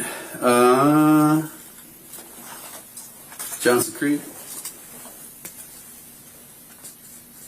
I've been to Johns Creek in a long time. Okay. And again, what's a long time? Last time I was in Johnson's Creek. That was with her at Pinecone. Restaurant down there on 26. Yeah. At the truck stop. And how about Walmart? Like the Beaver Dam one. I don't go to that Walmart. You don't? Okay. I always go to Watertown. Did she ever? Well, I'm Again, not sure. You told She said me she don't like it, but Okay. I don't know. That's fine. You told me before that sometimes you pick her up and take her places, Yeah. appointments and that type of thing. Yeah. You told me before sometimes your mom, Yeah. who it sounds like they both had a pretty good relationship too, right? Yeah, she did more with my mom than Yeah. during the week. I mean, if you cared about your mom enough to be going and taking care of her while your Yeah. mom was getting staples pulled and Yeah. all that stuff, I mean, that sounds like a pretty solid relationship Yeah. to me. Okay, so have you ever heard about like shopping excursions? She ever mentioned, oh, I just went and grabbed this at this place or that place? She never talked about that. Okay. Does she smoke? Yeah. Okay. What does she smoke? I've seen her smoking cigarettes and vaping. And vaping? Yeah. Okay. Do you know where she buys her vape stuff at? I have no idea. Okay. I've asked her and she says she don't have to tell me. Okay. All right. Says that about a lot of things, it sounds like. Yeah. Okay. Because a lot of times I pick her up and she's got a new vape. Yeah. And she'd have cigarettes too. I'm like, okay. Yeah. All right. How about you? Do you smoke? Yeah. Okay. What do you smoke? Montigos. The cigarettes? Yeah. Okay. Do you vape? Off and on. Okay. Do you go to any vape stores? No, I get my cigarettes at the gas station. Okay. Vapes? Do they sell those there? Just you grab them? Or where I do you order them online. Okay. Delivered to Wood County? Wood Road. Okay. Have you ever been to a vape store? Yeah. Okay. Which one?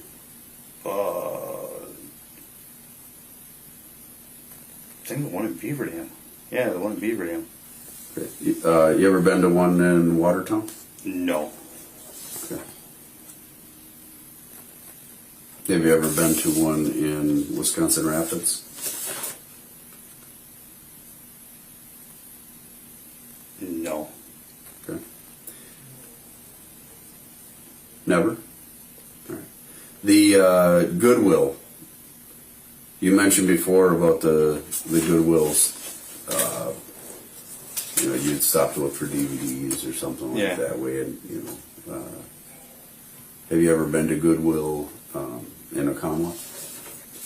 You ever check that one out? Yeah, I've been there. I haven't been there in a long time. A long time is how long?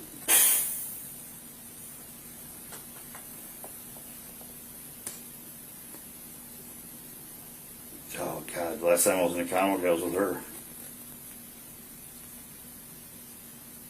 I don't remember, 2 months ago or so.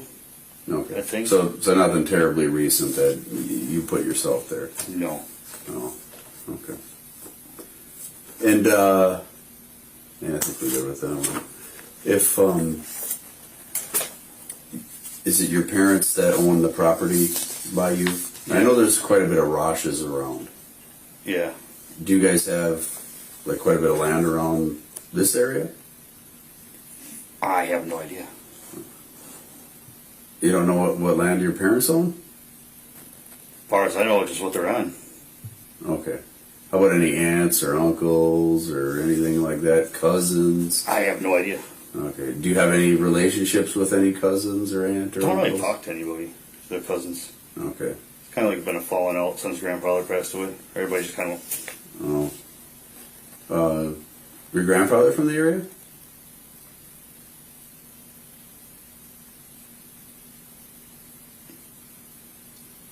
I think. I'm not sure. Well, where do you live when you said there was a falling out since your grandfather passed away? Yeah. When did he pass away? 18 years ago Okay. or so. What was his name? Sam. And was he married still when he Yeah. passed? Is it your grandma? Yeah. Like your biological, what was your grandma's name? Rachel.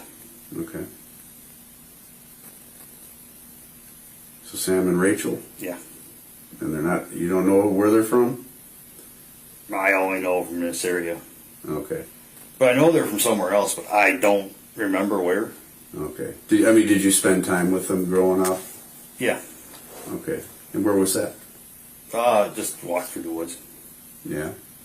in the same land. Okay. Where's that? Right behind my parents. Okay. On Wood Road? No, she's off J. Oh, okay. She's like right across Wells Road. All right. If you got Wells Road, she's like right, and it's like goes up, and there's a house up there. Okay. And that's always been the house? Yeah, as long as I've been alive. So They built that house. again, different family dynamics. I get it. So Grandpa passed away, Sam, and then Rachel, his grandma. Is Grandma still alive? Yeah. How old is Grandma?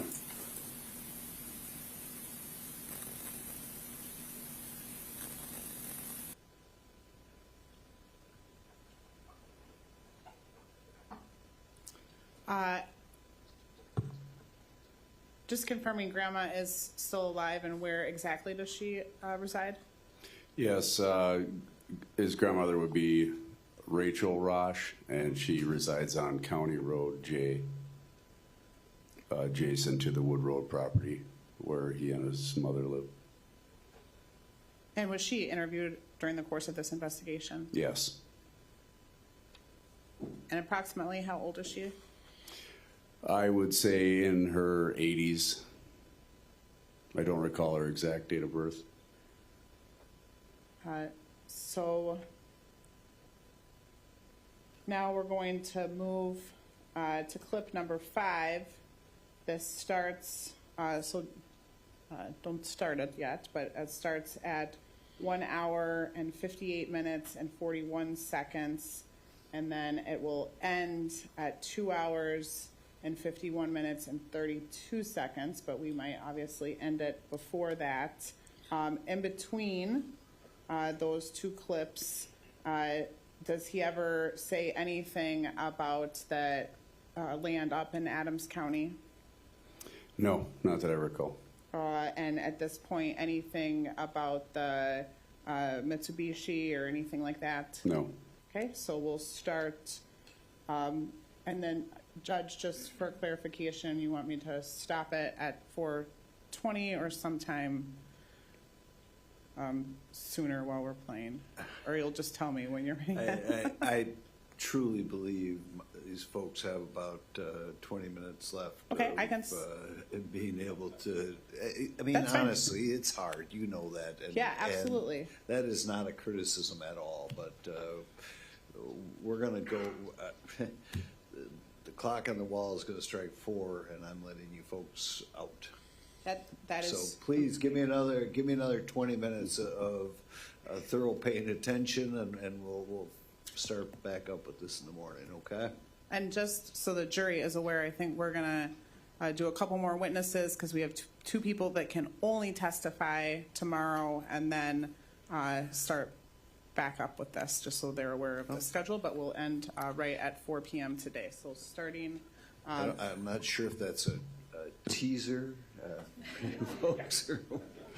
Anyway, there you go. All right, go ahead. Starting clip 5 again, which starts at 1 hour, 58 minutes and 41 seconds.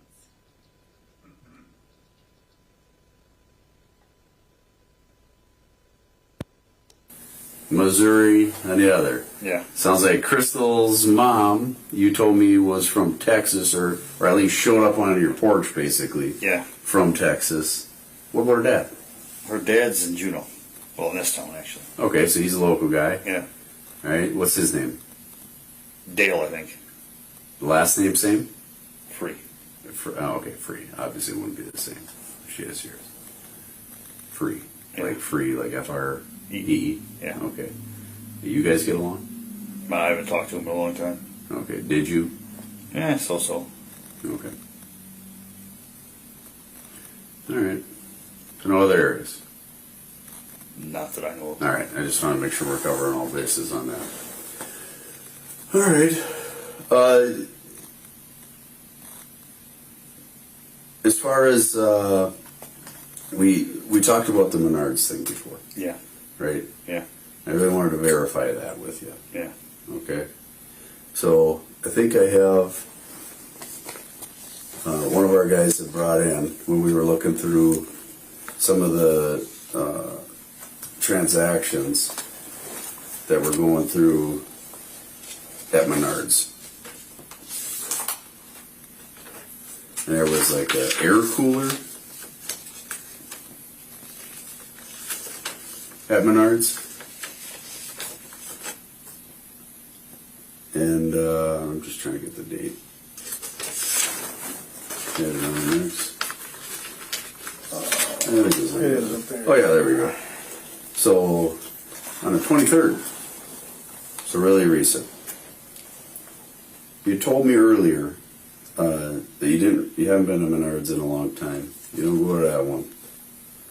On the 23rd, like 2 days ago, at about 12:35 p.m., there was an air cooler that was purchased at Menards in Beaver Dam.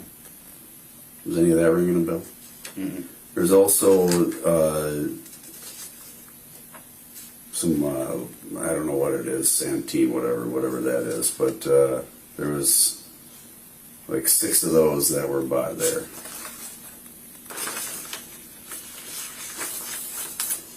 At about 12:35 p.m. at Menards.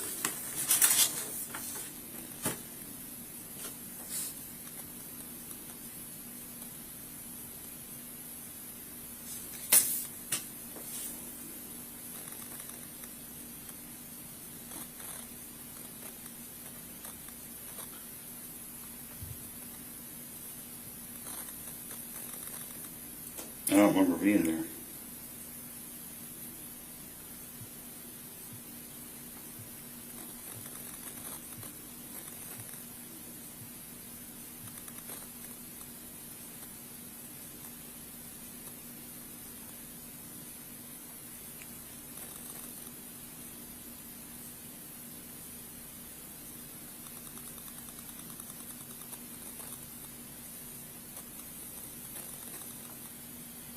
Yeah, I do not remember being there.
don't remember being there.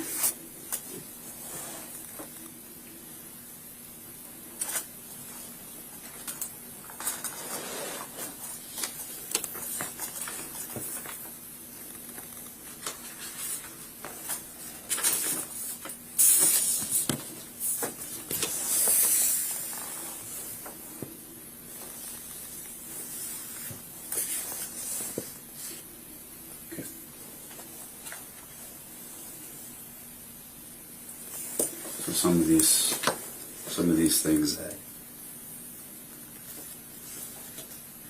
are matching what we talked about before, okay? You told me a lot about your life today. And I think you have a lot going on.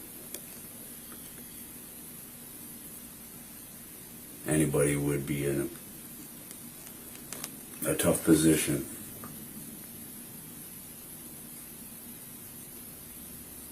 You've, from just our short contact today, you've endured a lot.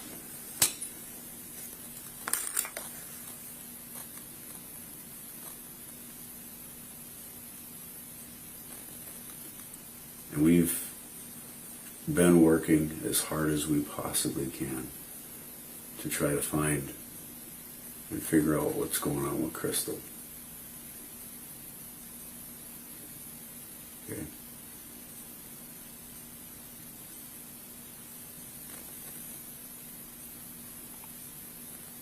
We know the who, the what, where. Just need to know the why. And put some closure here. I don't know where she is. Okay. I'm serious, I do not know. Okay. Do you know anything more about where she could be, Zach? No, I don't. Okay. I'm trying to talk with you man to man. Okay? These kind of positions don't happen often in life, but it can make a major difference on the road we're going to take next. Okay? I know you haven't been honest with me, Zach. I need you to be honest with me. I am being honest. I do not know where she is. Okay? I have no idea where she is. I'm serious, I do not know. Okay. What since then has transpired? Because what you told me happened in the last 2 weeks didn't happen, Zach, and you know that.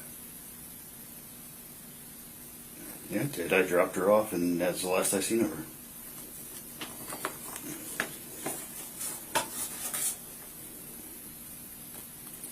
When you were at Walmart or Menards or any of these other places, or Wisconsin Rapids or any of these other locations. A Quick Trip. At Quick Trip. East Hardware. Harbor Freight. Again, I have to get information from everyone in her life. The locations I'm giving you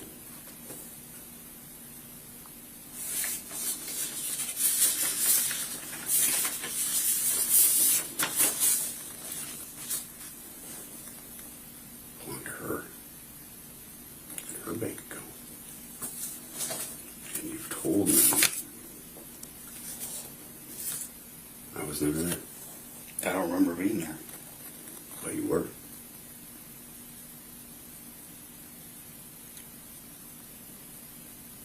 Again, Zach, I'm just looking for the facts. That's our job, is to just gather information. And a big part of that is talking to people, which you've been talking with me, and we've, I think, got to know each other a bit. But when something like that comes up in front of me,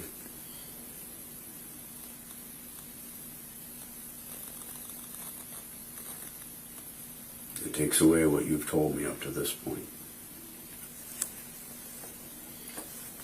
If I go through this entire list, we'll get there. And every one of these videos, and every one of these surveillance locations,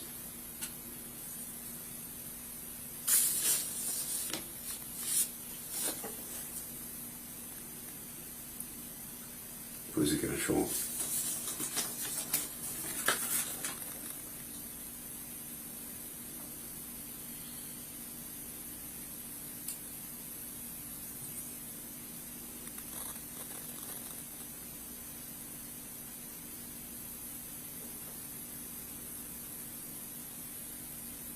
Okay. Again, I'm just looking for the truth. No, I'm telling the truth. I do not know where she is. I'm being dead honest. I do not know.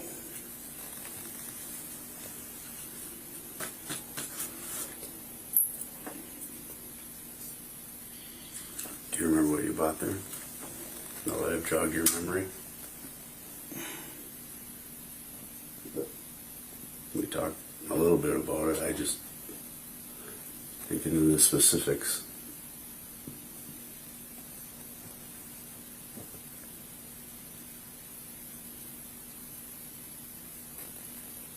I don't fully remember being there.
I don't fully remember being there.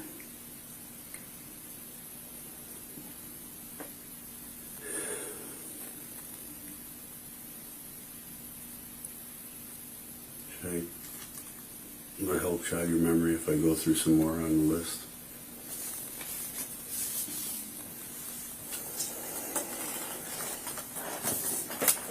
And what brought you up? Do what? What brought you up? Brought me up? Yeah. What do you mean? From where you reside over to Beaver Dam on the 23rd. I went to Goodwill. Looking for movies. And I bought some DVDs. The 23rd? Might have been. I don't remember the exact day. I know it was Sunday. Mm-hmm. I believe before you told me that you went to a Goodwill. We had to talk about that and what you were into there, and talked about the DVDs. And it was the day after the Dells. Huh? I think we're going to Goodwill today after the Dells. So, if I look through some of the stops, we talked about a Goodwill.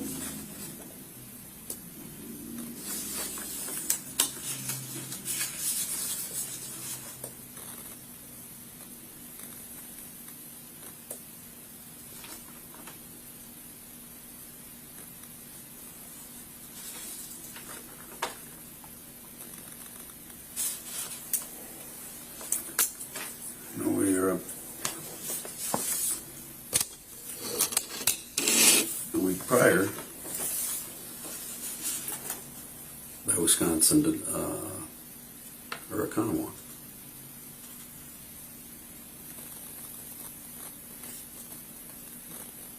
You remember that?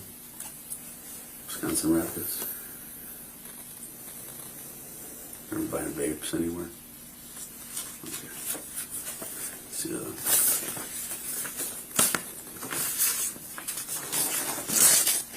recognize that vehicle?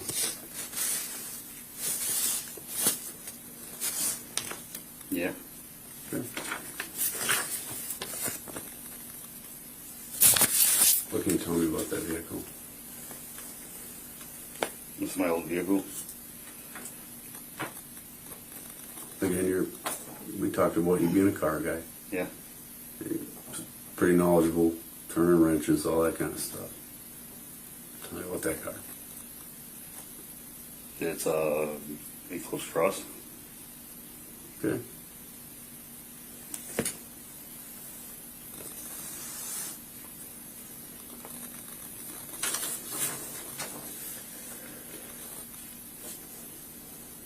Do you remember being on Highway 13?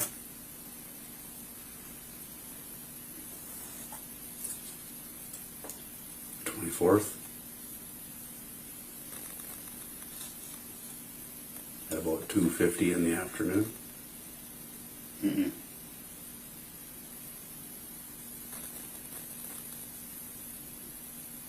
No, I don't.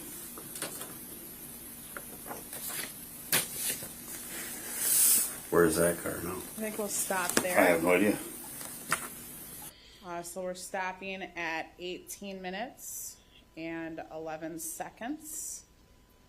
And to clip number 5.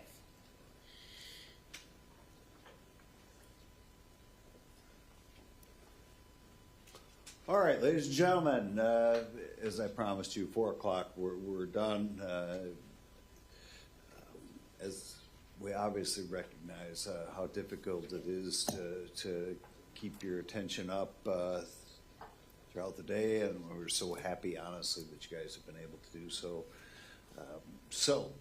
As kind of the reward for doing so, we'll break a little bit early today. We'll be back here at 8:30. Now, you're going to go home tonight, and the same rules apply. You cannot discuss the case. You cannot go on any social media. You cannot listen to any radio, watch any news accounts. You just, as I said, it is your responsibility, and you put in a lot of hard work over the course of the last 4 days, and please do not destroy that by violating these rules. We'll be back in the morning at 8:30, and we'll hear some testimony, and then we're going to go back into this interview, I believe, a little bit later. So, with that, and there's a better than average chance that I'll have some peanut butter balls for those of you who are one thumbs up. I love it. All right. There you go. All right. We'll see you folks in the morning.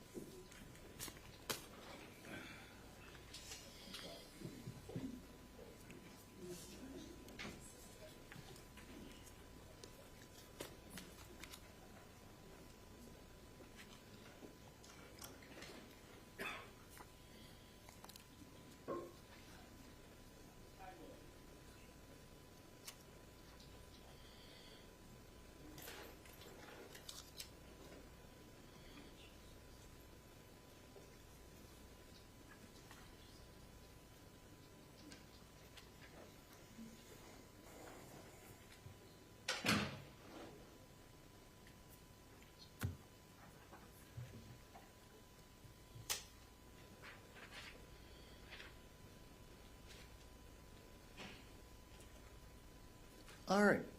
Anything before we take a break? Or break or done for the day? Done for the day is. I just want to be clear. Nothing from the state. Just with regards to scheduling, I know we're moving a lot faster than our 3-week schedule. I spoke informally with the prosecutor. I think they'll be perhaps done sometime tomorrow. I don't know, but I just want to let everyone know that we'll only be ready to go even if they finish early tomorrow. We'll be requesting to start our case on Monday morning. That, I don't expect we're gonna, I don't know if we'll be done tomorrow now, given this, because we only got, well, my math expert is over there, but we got through clip 4. I think that gets us about, I think we have about 3 hours and 40 minutes left of just the interview. Well, I'm just I'm making a Yes, request to start. I have no Counselor, objection. I absolutely don't think you need to stress out about it. Okay. I'm just, we're juggling, perhaps we have to factor a lot, and we're moving a lot faster than we were before. So we're making that request. I expect that. And I'm very confident the jury would not be distraught if I let them out a little bit early again tomorrow. Okay. So, All right. all right, See you tomorrow. we are adjourned.